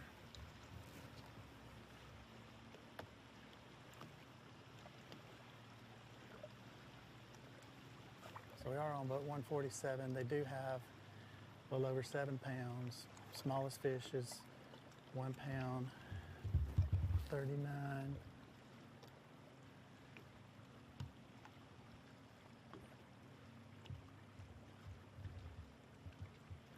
Spent a lot of the morning throwing a crankbait. They mixed in a soft plastic. They mixed in a swim bait. half thrown a red crankbait and half thrown looks like a yellow-brown crankbait as well.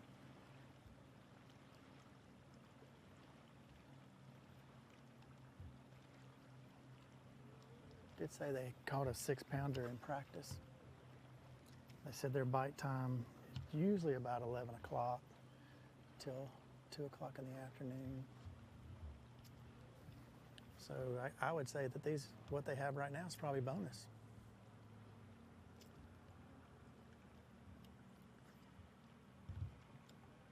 We did have the sun peek out for just a second. The cloud cover kind of thinned out a little bit, but it's still mist and rain here and pretty thick little dense fog going on. It's probably got these fish still roaming around.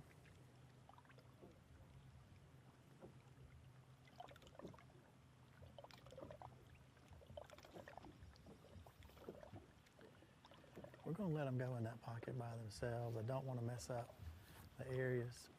Here comes the rain again.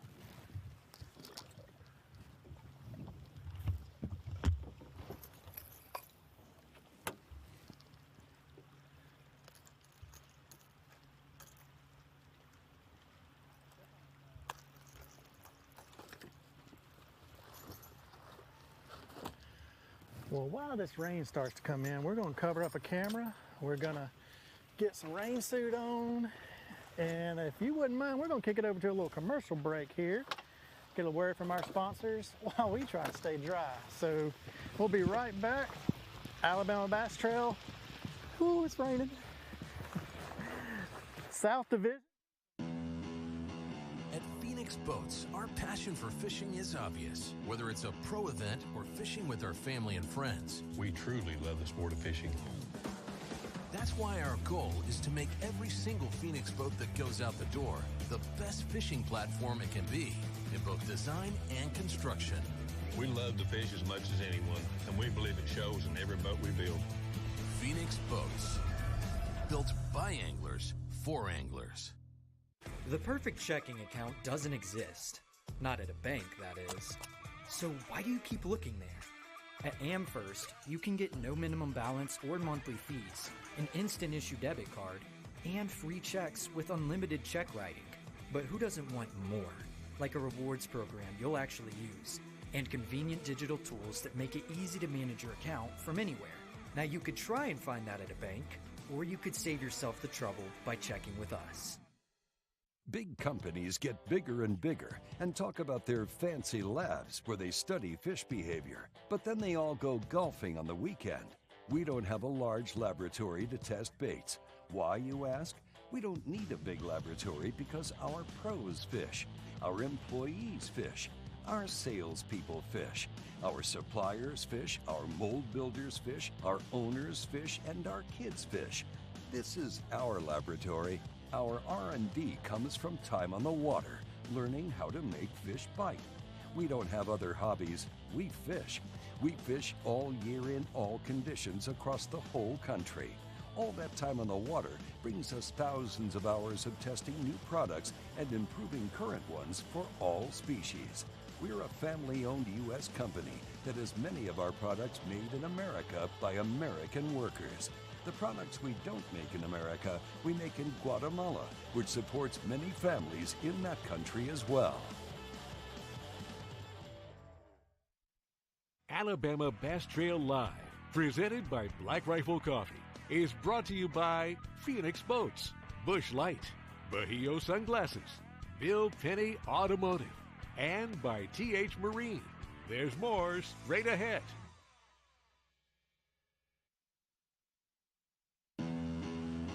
At Phoenix Boats, our passion for fishing is obvious. Whether it's a pro event or fishing with our family and friends. We truly love the sport of fishing.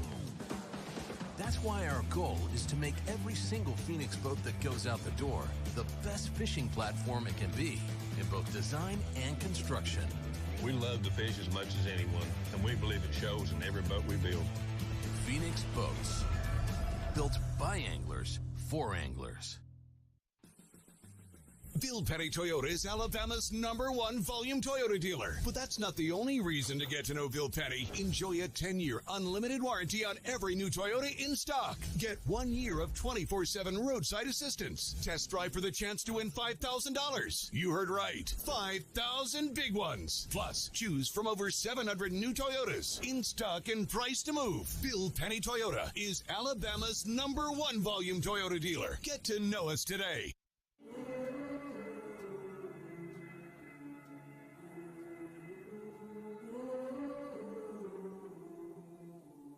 Things you let me see.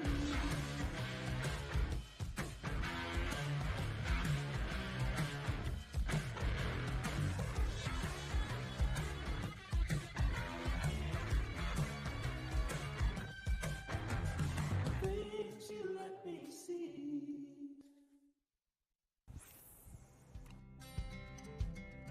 Some things ain't worth keeping. Yesterday's traditions, today's adventures, tomorrow's memories. Now that's something worth keeping. Fish Alabama and find your keeper. For more information, visit fishalabama.org. Here we're about 161 is Larry Walters and Shane Patterson. They've got a small limit, 5 fish that may weigh 5 pounds according to him. Said he caught all those in his first spot. They've just gotten here not long ago and they're trying to upgrade. We did see guy in the back of the boat had a bite and it didn't stick, so they're hoping that these fish are suspended under these docks and they give them a chance to upgrade their limit here.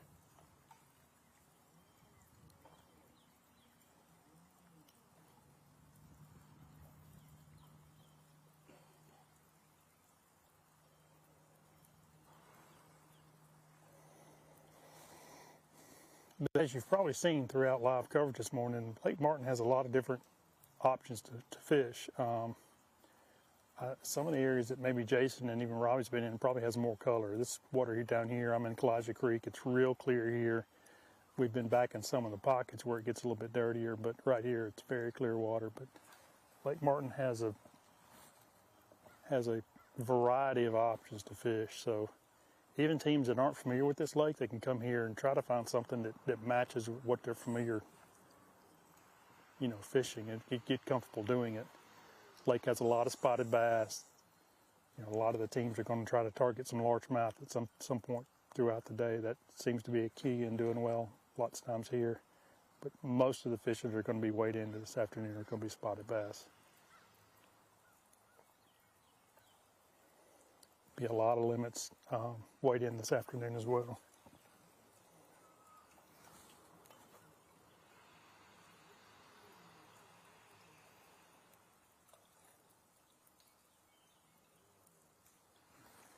And this technique can be kind of time consuming, trying to get the boat positioned correctly so you can pitch your bait up there and right next to those boats that are in the slips. You got to be a really good caster in order to do that and not get hung up and waste time dealing with that. But when these fish get in here and they get very active, it can really pay off in a hurry.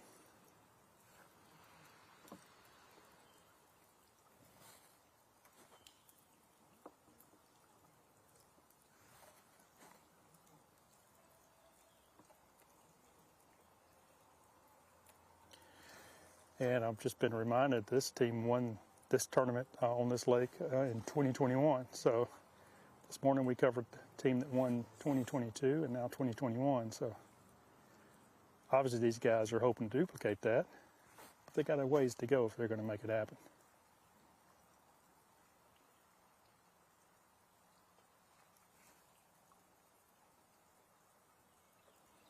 It is still early in the day though, so things can change in a hurry here.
Well, I saw a tremendous hook set there. I see a fish. Is it going to help you a little bit?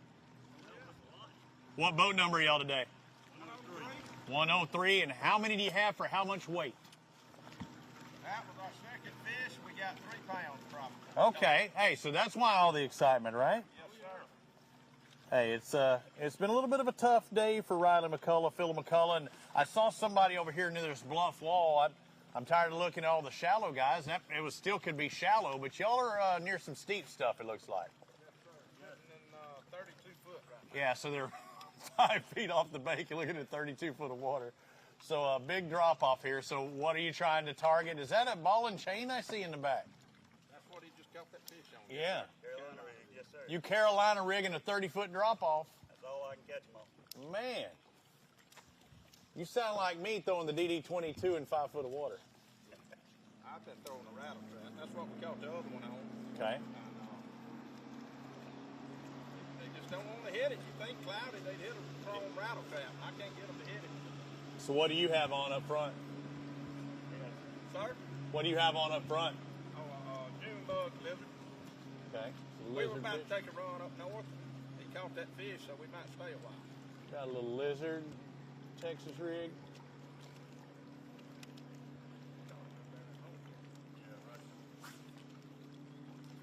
So y'all just looking at this big rocky stuff. Got some laydowns on here as well. You hitting everything you see? Or is there something particular? I see a little bit of chunk rock slid down there as well. Trying anything right now.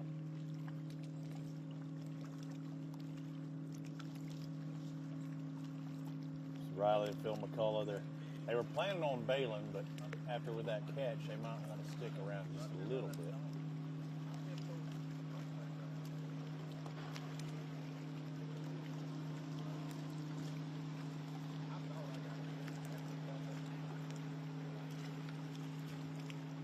You getting hung up much at all with that Carolina rig?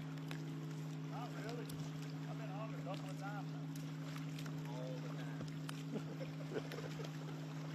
I've caught more than the man in the front has so far. Oh, I love the trash dog. He's taking me down, but they've all been too small up until about 20 minutes ago.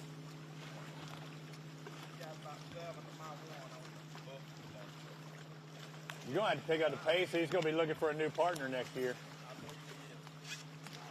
I told him I was getting too old and aggressive to do it anyway. It's a young man game.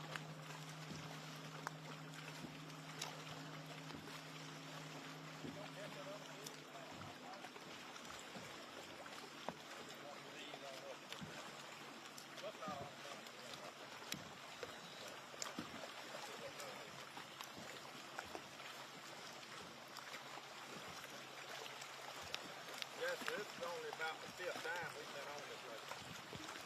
What do you think about it? We've got a new nickname for it, but I ain't gonna say it on camera. We don't care for it. It's internet. You can say it. We're from Mobile. Yeah. From that area, South Alabama. So this isn't dirty enough for you. Not really. That's why we're gonna go up north. So we, throw a big old spinnerbait or something that's got look like hubcaps on it to play. A big thumper. So the Delta boys want even dirtier water, while some of these guys are looking for clean stuff. They want to fish their strengths and get a thumper spinnerbait, Jason. You seen much spinnerbait stuff down where you're at? You seen any big thumpers going on? We have not seen any spinnerbait action down on this end of the lake. We've seen a lot of crankbaits, a lot of soft plastics. We have had a swim bait. You can get out, I'll go to sleep. But we have had a chatterbait. So if you'll count a chatterbait similar to a spinnerbait, then that'll count. It's got a lot of flash to it. Let me know when Vibrating jig.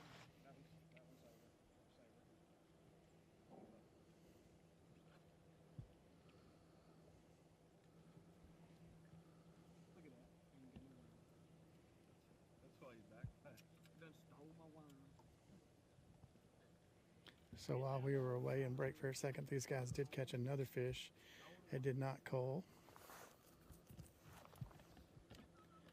Caught it right here on the end of the point. Looks like we've moved over to the jig now. We are on the main point of this channel now, or this creek, I should say. So now if the cameraman pans to the left just a little bit, you can see all these little points sticking out. And this is the main creek kind of going back right here off the river, or off the lake, I should say. And from here, I can see about 4 boats going back that way, and here comes another one headed that way. We did have a little flurry of a rain, got everything wet. Couldn't get our rain suits on fast enough. But it quickly passed, and now we're back to foggy, misty rain conditions.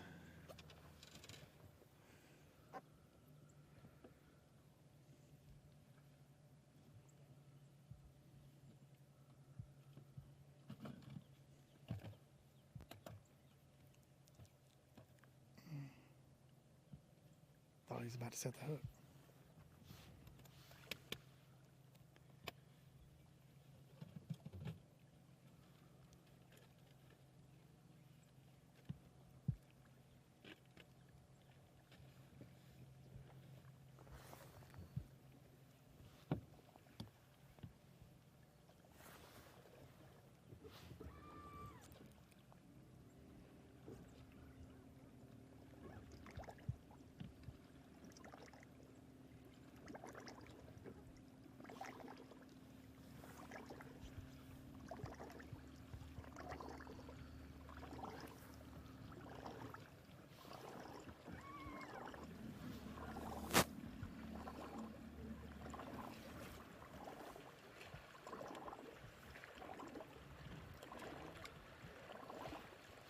So as you can see, that point kind of does come all the way out here.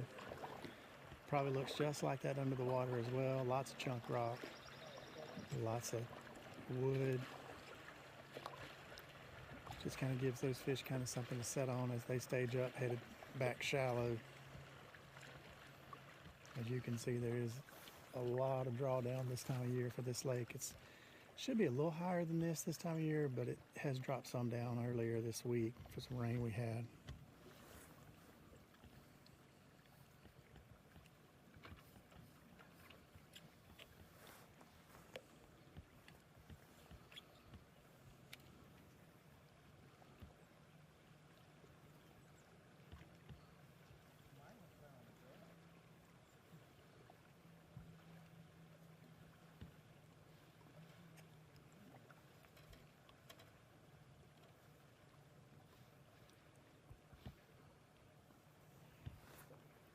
Well, let's kick back down to Kenneth for a minute and see what he's got going on down there on the south end of the lake.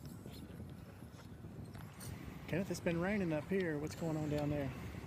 I'm on boat 77, Jimmy Miller and Jeremy Miller. Got about 6 pounds in the live well. These guys are covering water really fast on a buzzbait. Buzzbait looks like maybe a jerkbait out of the back of the boat. And the guy in the back of the boat's making me go just watching him. Shorts on, a sun shirt, it looks wet.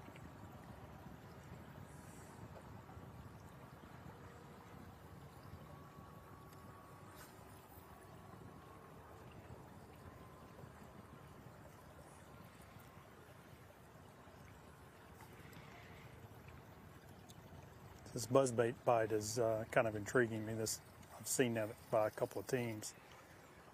I know we had one team earlier that said he caught them on top water as well, but I'm curious to see how this buzzbait deal plays out.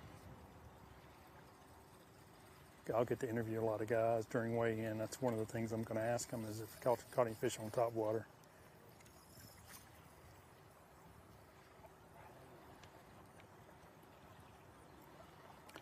One thing about that, throwing a buzzbait like that, you can cover a lot of water quick. Usually if the fish are aggressive enough to eat that, the strike zone, especially in this clear water, strike zone can be very big. So you can see his casts are probably 15 to 20 feet apart. He can afford to do that because he's expecting his fish to be active enough to come chase it.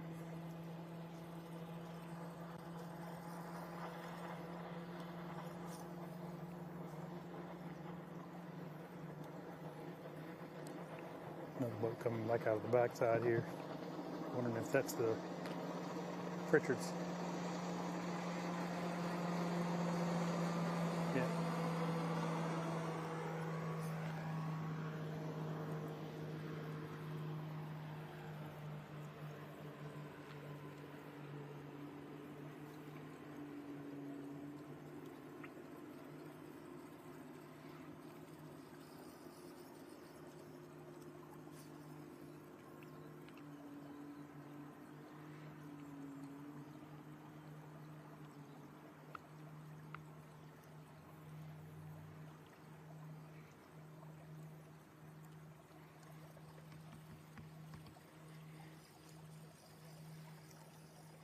One thing about following a buzzbait bite for TV or live coverage, it can make it exciting when they start biting it.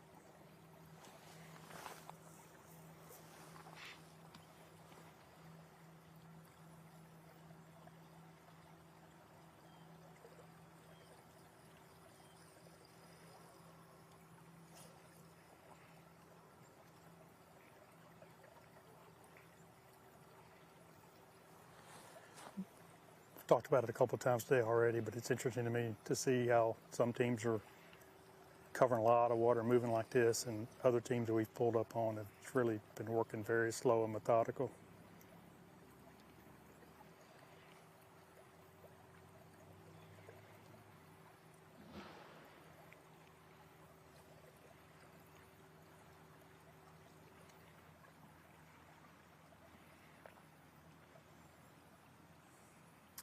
And based on the dock talk we heard this morning, you know, a lot of teams said that these fish have been biting really good. So I kind of like the technique of these guys that are really covering a lot of water.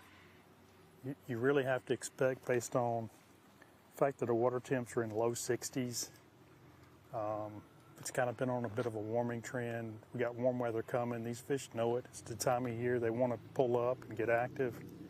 Usually when they first pull up, they're very aggressive, very easy to catch. So I kind of like the idea of some of these teams really trying to cover a lot of water. And what they'll do is they'll give themselves a better chance of coming across the right group of fish or the right area, and then it allows them a chance to kind of slow down, pick some of it apart.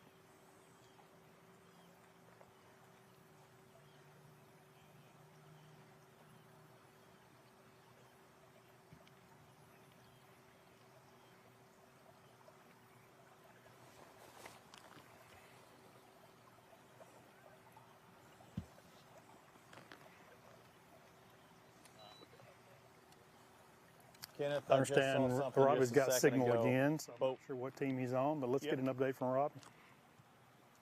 Yeah, 133, Josh Law and Chad Law. Just saw something just saying go. I am starting to see fish activity. I saw one swing and a miss. We saw a catch, and it looked like it was a legal fish, a 12-incher. Although small, you threw it back in. And I'm thinking, like, until I get a limit, I'm not throwing those smalls back in, because how much you think that one weighed? Less than a pound? Yeah. You catch 3 of those, now you got 3 pounds. That could be worth 40 points at the end of the day. That could be worth. You're going to be pissed if it's the last event of the year and you don't make the team championship because you threw back 15 keepers. That's true. That is true. Are you trying to preach to him? Were you telling him the same thing? Oh, yeah. I told him measure. Keep the dinks until you can knock them out, right? All we're catching today is dinks. But you got to look, especially with it being the first event of the year, you don't know. If this were the last event of the year, I promise you wouldn't have been throwing those in, right? Oh, yeah. But you know how many you know the difference between the first event and last event, how much the points count?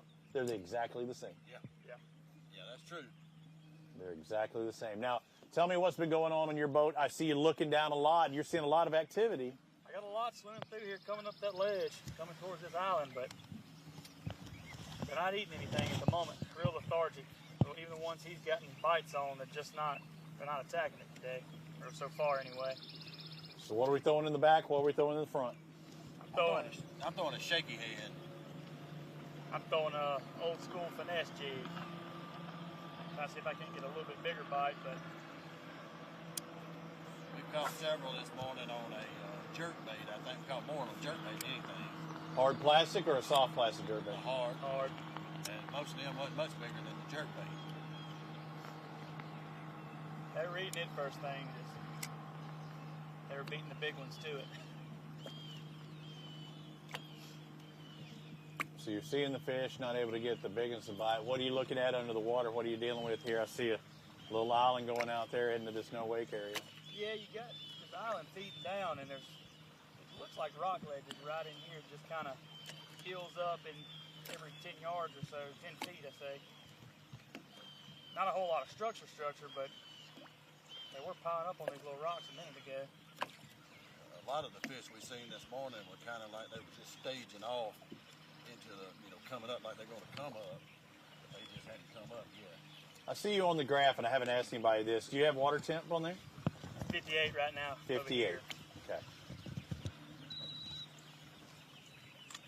First time I've asked that today, and I heard people saying it's been generally 60 to 63, the stuff they've been looking at. Yeah. So a little cool this morning. Yeah, I got into some practicing yesterday that was up to about 65. It seems like the dirtier water on this end of the lake is a little cooler than on. It needs the sunlight, right? If it had the sunlight, it would warm up quicker. Yes.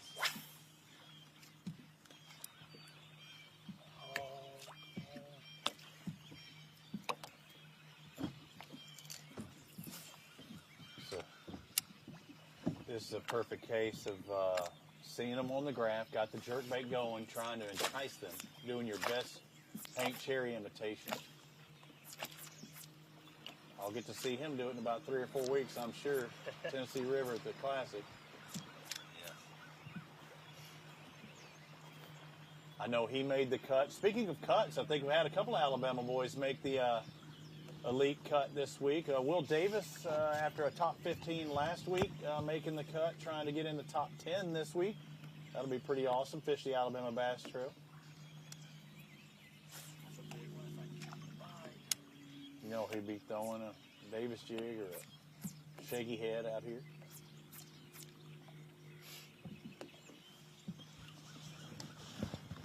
I'm just glad we didn't get into that weather that I think Jason had to deal with earlier. I'm not sure if they were able to roll that, but it's kind of calm right here. When they got hit with the weather on the south end, we got it about 10 minutes later.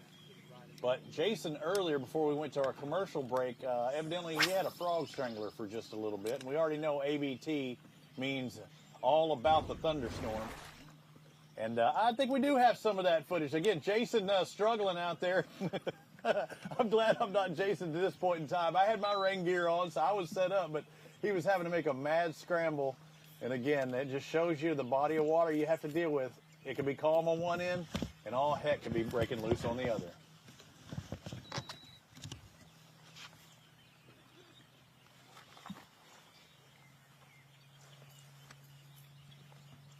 So no struggles here as far as the rain's concerned for Josh Law and Chad Law. A couple of fish in the boat, a couple of keepers in the boat, although they've had probably 3 limits today. We don't want to talk about that too long, but again, we'll see where that puts you at the end. They know that those pound fish aren't going to help them as far as winning today, but again, you got to look at it as a 5-event series on the Alabama Bass Trail. You fish one, you fish them all.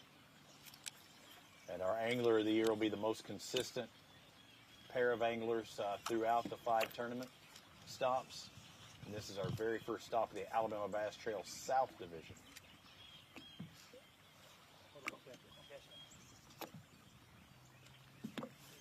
Jason's still on the 147 boat. That should be Brady and Joseph. I'm going to dip out. I'm going to find somebody else. Guys, I'm giving you 30 seconds. I'm gone. And we'll let Jason talk about his pair. We are still on the boat 147 boat, shooting them through the brush tops right now. If the water was at regular pool, this treetop would be in the water. But it kind of gives an example of what these guys are fishing going down the bank. So you can see that treetop sticking up. As they make this point turn here, there's a bunch of these same type of treetops going down the bank. So they're running crankbaits through there, they're running chatterbaits through there. I've seen soft plastics and swim baits. They did just switch over to a jig earlier, so I think these guys are throwing the whole tackle box at them today. Kind of flipping right now. I haven't made a solid fish catch lately. We were upgrading very consistently earlier, but it's kind of pulled out to the main lake here now, and it's changed up just a little bit. I don't know if the rain that moved through earlier, and man, I'm telling you, everything is soaked right now. We couldn't get our raincoats and our camera gear covered up quick enough, but everything's okay. We didn't drown. We're gonna make it through today, but just knowing fishing the ABT that could happen at any moment, literally. So be prepared.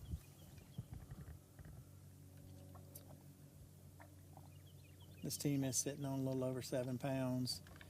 We've probably caught them, watched them catch 10 or 13 probably fish. Their smallest is still 139.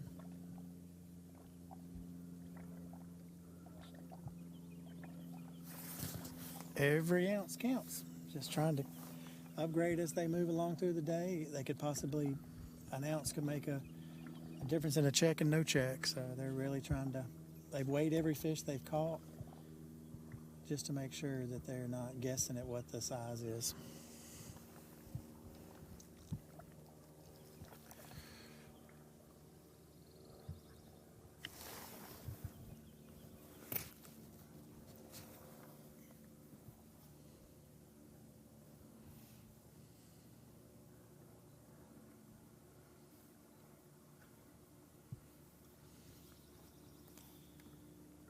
Let them go back in there by themselves on this one. We try not to get too close to them when they go back in these pockets.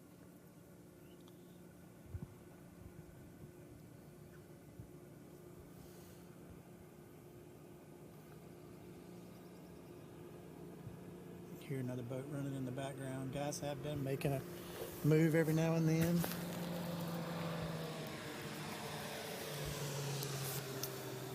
There goes another 721 Pro XP Phoenix boat.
You're just tuning in, this is the Alabama Bass Trail South Division from Lake Martin today.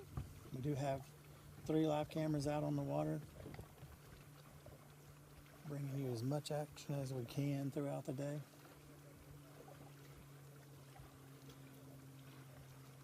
Let's take a look back at some of the catches these guys caught earlier today. I know you guys are here for the fish catches, so let's not take a minute and look at them.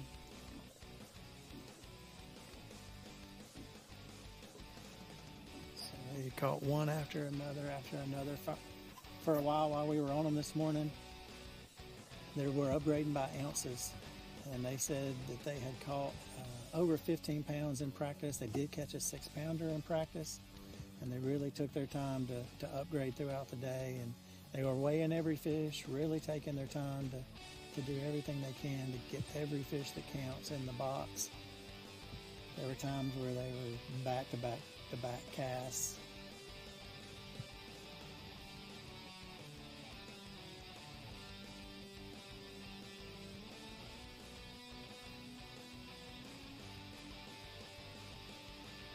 So with that catch, that probably puts him a little over 7 pounds. That smallest fish is 139.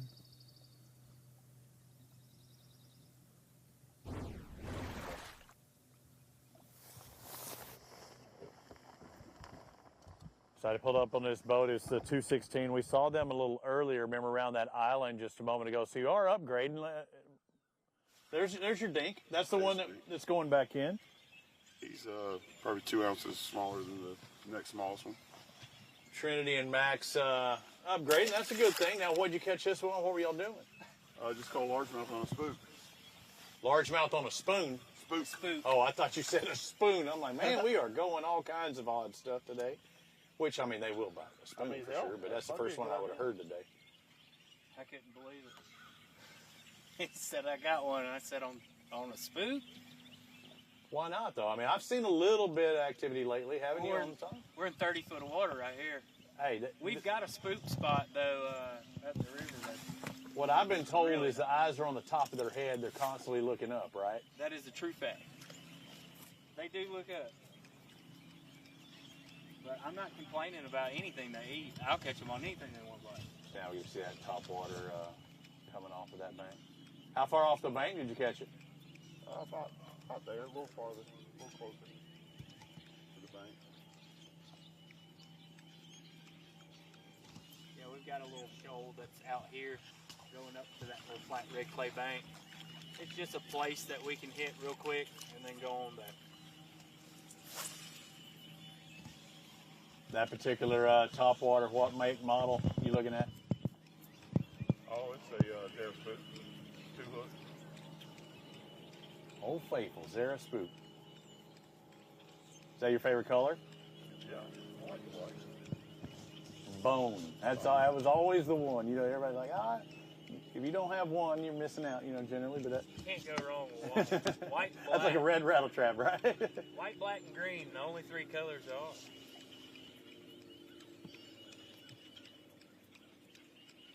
Sounds good, looks good coming across the water there. Again, this wasn't their top water area. They weren't expecting it. You got one on the top layer, one down at the bottom, trying to meet in the middle, catch the bass. Making long casts. Again, some of these fish trying to pull up, get into that shallower water. This is a pocket off of the main area of the lake. Red clay bank again.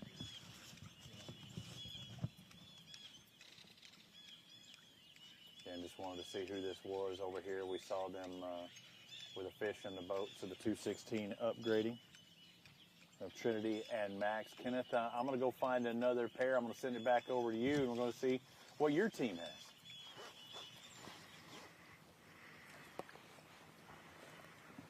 Just pulled up on boat 129, Ken Walters and Jason Beasley. Got a hook set. Perfect timing.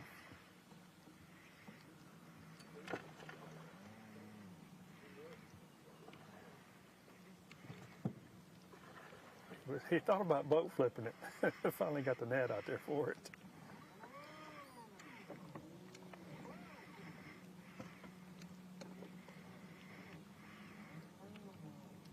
So I've just pulled up on them, so I don't know how many they have in the boat. Let's see if they go through the cull process.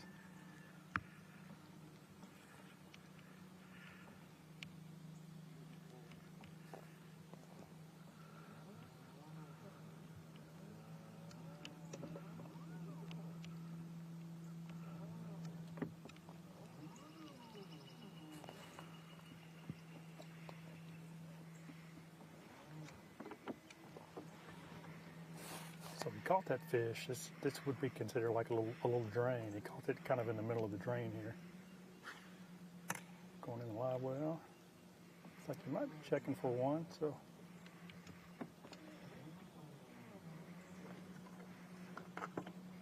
So they had a limit, so this is fish number 6. So now he's got to go through the cull process. These guys will release their smallest fish. And the one they caught is definitely bigger than the smallest fish. That one's going in the live well, and they'll throw back. Fish it smaller. So I know they have limit. How much weight do you guys think you have now?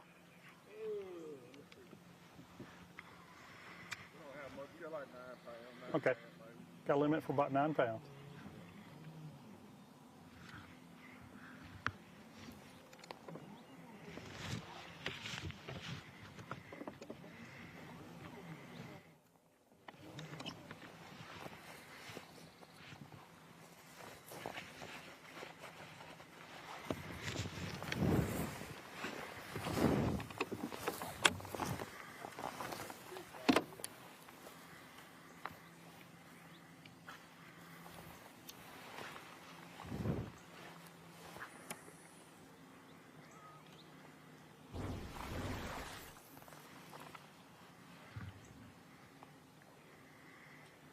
All right, so we just pulled up on this team and see that it was perfect timing. Got a fish on here. It's a pretty good fish. Got the net out, get it in the boat. At the time, we didn't know if it was number 6 for them or not, but we see that they go through the culling process. So they do have a limit, about 9 pounds now, so they were able to upgrade. He probably upgraded almost a pound on that, so that's the way you want to do it. There's going to be a lot of boats going to wait. They're going to bring in between 7 and 9 pounds. So the key is going to be keep upgrading throughout the day and get higher than that. It's been taking 15 to 17 pounds to win tournaments here lately.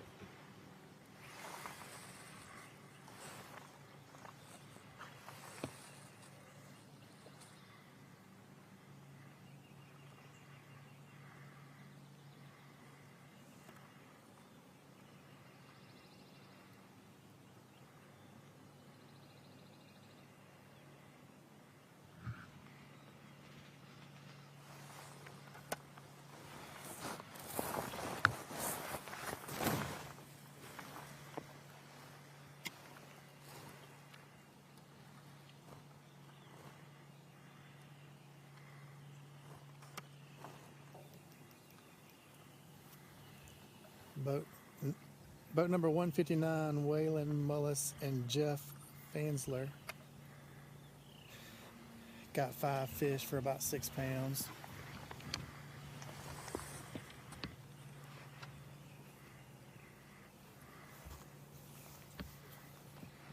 Boat number 159.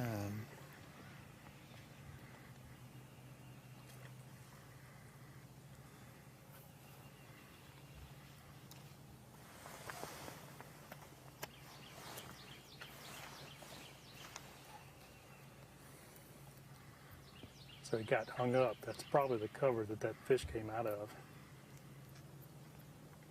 You can see this almost right in the middle of that little gut going up through there.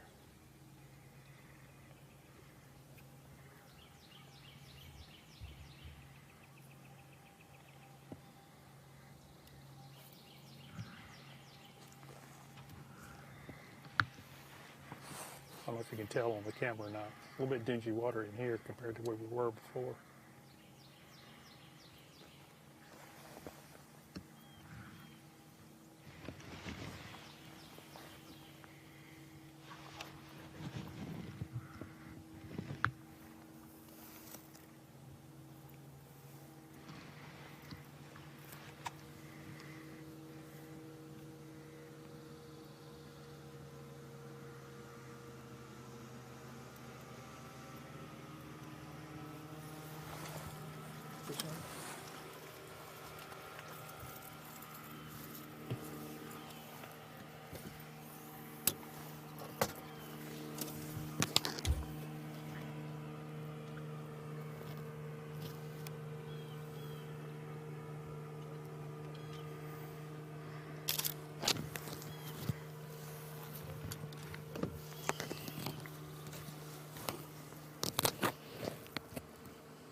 Looks like we're making a move here.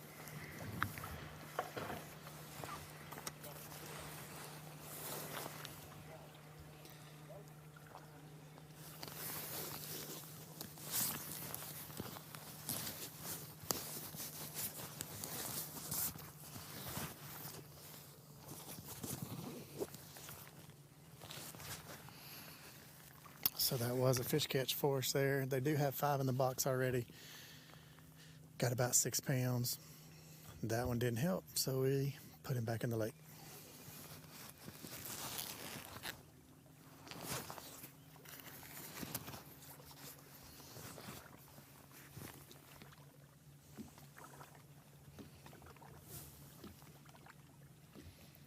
Try to keep up with these guys. If you look off in the distance right there, that is the main lake in front of them right there. But you can see how thick that haze, let's call it that, misty haze.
All right, let's take a little minute, slip over to Robbie and see what he's got going on.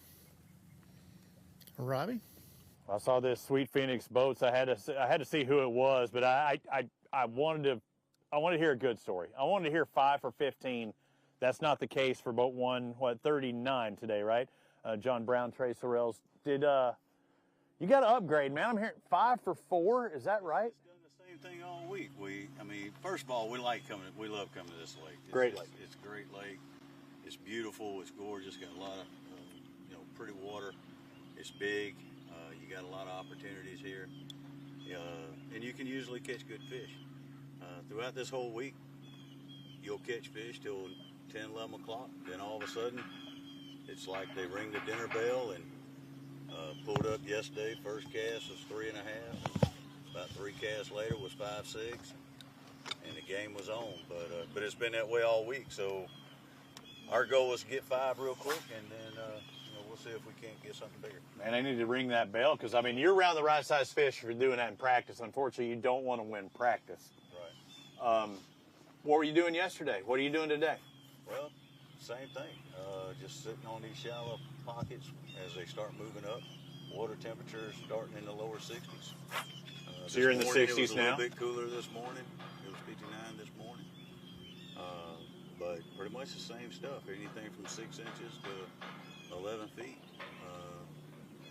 Started off on the lower end of the lake earlier this week. And really didn't like what we saw, so we started moving up and some a little bit more stained. I mean, this lake's going to be clear no matter where you are compared to others, but down south it's very clear. Definitely more stained here than there. Yeah. So this doesn't work for you. What's the next game plan? Again, we're going south because at least we know where the spots are, or we've got some spots. Do you need sun? It feels like it's almost one to try and break through. We need sun if we want to do what we want, what we like to do. We like shaky head, so we need sun for that to happen. But if it stays cloudy and keeps warming up a little bit, the fish will start moving on up shallow, and that's what's happened traditionally every day this week. So temperatures, I looked just before I pulled up to you, about 69 degrees. High supposed to be about 74. Things are supposed to warm up. You say the temp's at about 60 now. Hopefully it'll turn on for you. Good luck. Get back out there and catch 5 big ones. You guys be safe.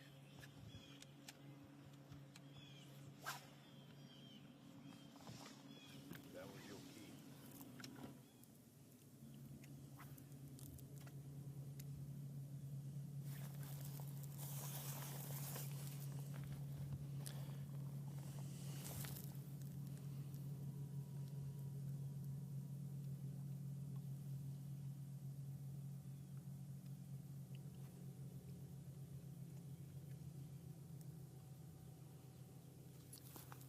still here on boat 159.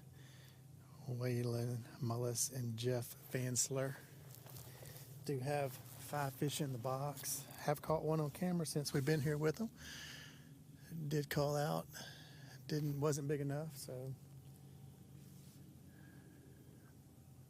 they are fishing the same area that the team we were on earlier. Fishing their same water. We've already come through here with the other team.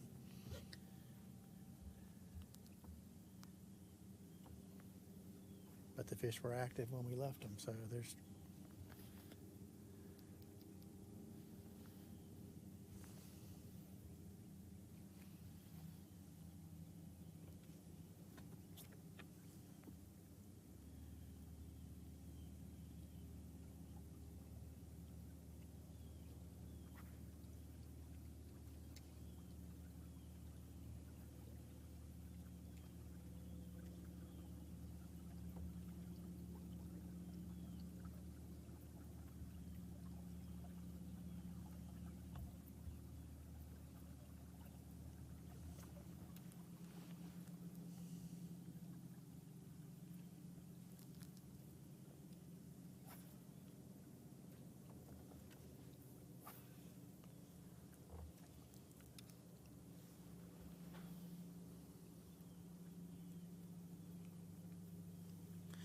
can't hear boats running off in the distance. Sounds like guys are moving around. That 11 o'clock hour has been something all the teams I've talked to have been saying is a good time. So it sounds like a lot of teams are making their way to their prime spots.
Not big enough.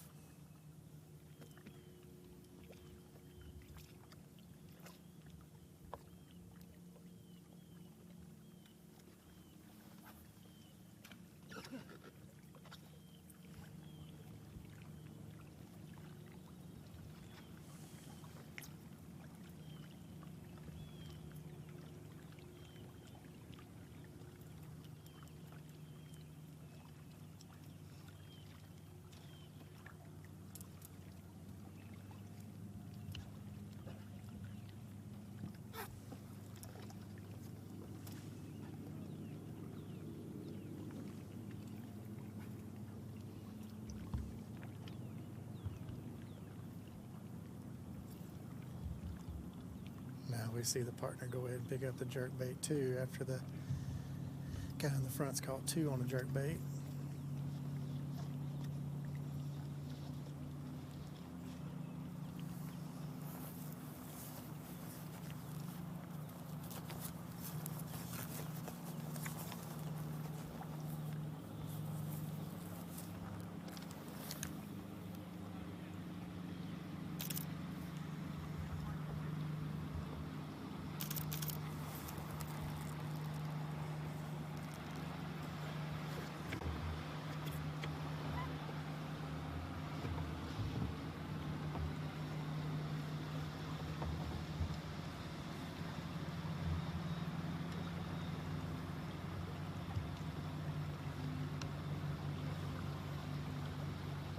got some company coming in here with us.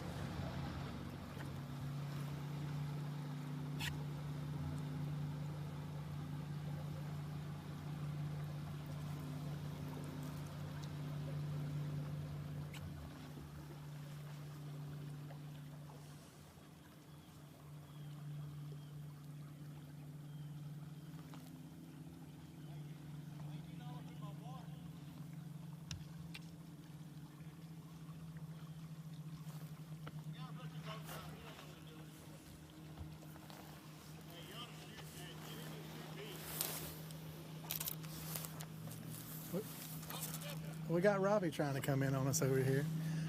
We're trying to get the fish catchers, and we got Robbie pulling up on us. Amateurs.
Yeah, 10-4.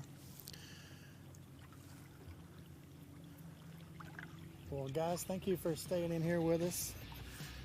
We're going to take a little break. This is the Alabama Bass Trail South Division from beautiful Lake Martin, brought to you by Black Rifle Coffee.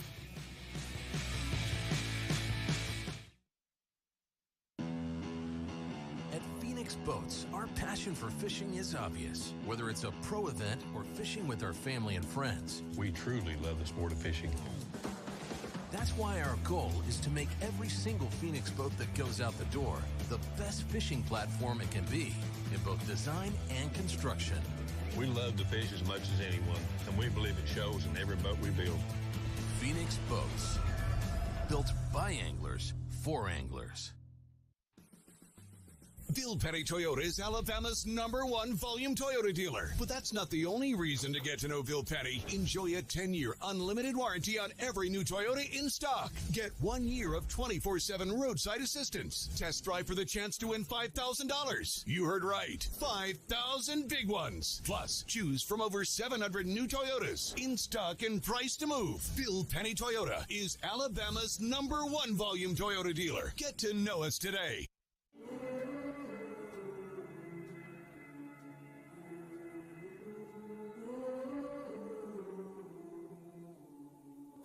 Things you let me see.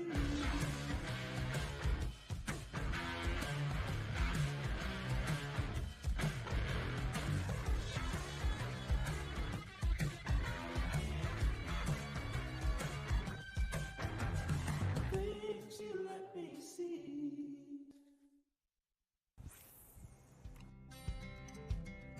Some things ain't worth keeping. Yesterday's traditions, today's adventures, tomorrow's memories. Now that's something worth keeping. Fish Alabama and find your keeper. For more information, visit fishalabama.org.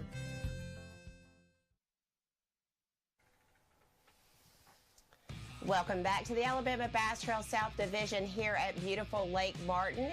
It is time for your Bush Light wrap-up of the day. We've covered about 25 teams out on the water, and we're going to get out and let our guys tell you what they've seen out on the water at all different areas of the lake. Kenneth, I'm sure you are not with the team right now, but tell us what you have seen today. Okay.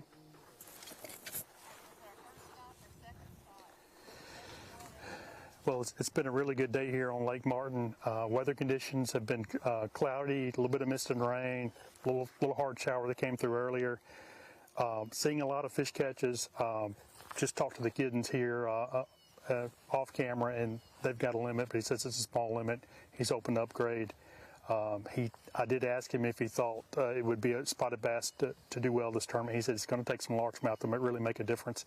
It's going to be the team that can get up in the 15, 16, 17-pound range. It's going to have a chance to win this tournament. A lot of boats are going to have 7, 8, 9, even almost 10 pounds today. The key is going to be the better quality of fish. What's it going to take to do that? We've seen teams fish slow and methodical. I've seen teams really moving, covering a lot of water. I've seen some top water buzz baits. Kind of the gamut on baits. So I'm really looking forward to weigh-ins as always. That's where we really find out what truly happens on the water throughout the entire day. We'll find out who has the best weight. We'll find out the tips and techniques of how they've caught their fish and what really was the difference in being able to win this tournament. So looking forward to that. Make sure you tune in later on for that live weigh-in. But what we typically expect out of Lake Martin, a lot of fish catches. Everybody's going to bring in fish. Who's going to find the better quality?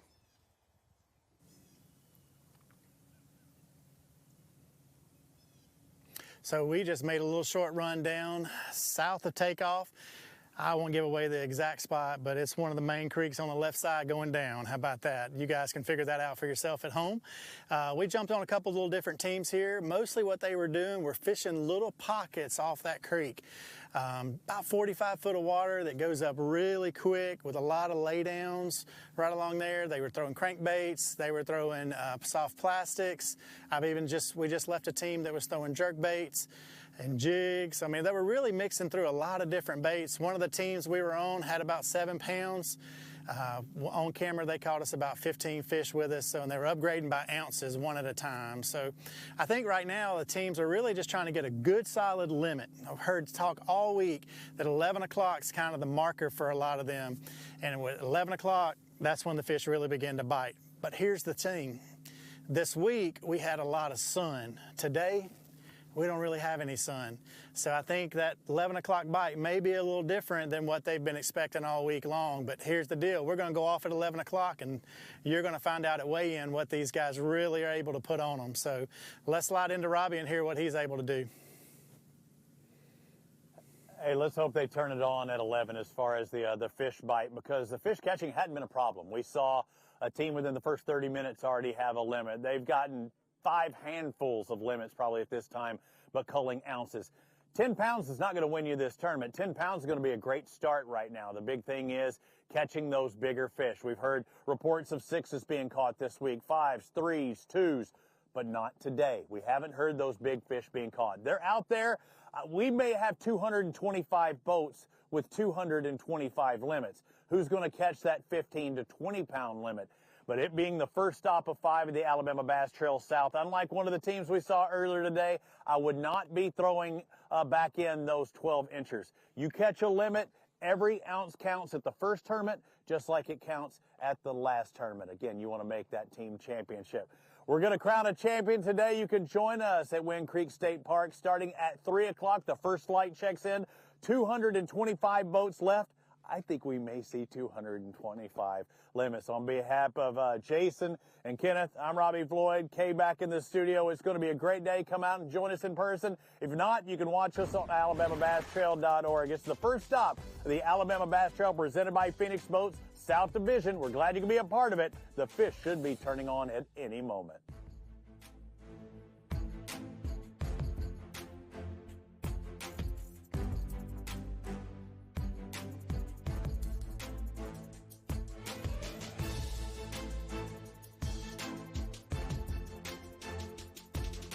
Live coverage of the Alabama Bass Trail Tournament Series, presented by Black Rifle Coffee, has been brought to you by Phoenix Boats, Fish Alabama, Alabama State Parks, Amherst Federal Credit Union, by Mountain Dew, by Garmin, TH Marine, Academy Sports and Outdoors, by Jax, Bill Penny Automotive, Luz, by Bahio Sunglasses, and by Bush Light. See more on AlabamaBassTrail.org.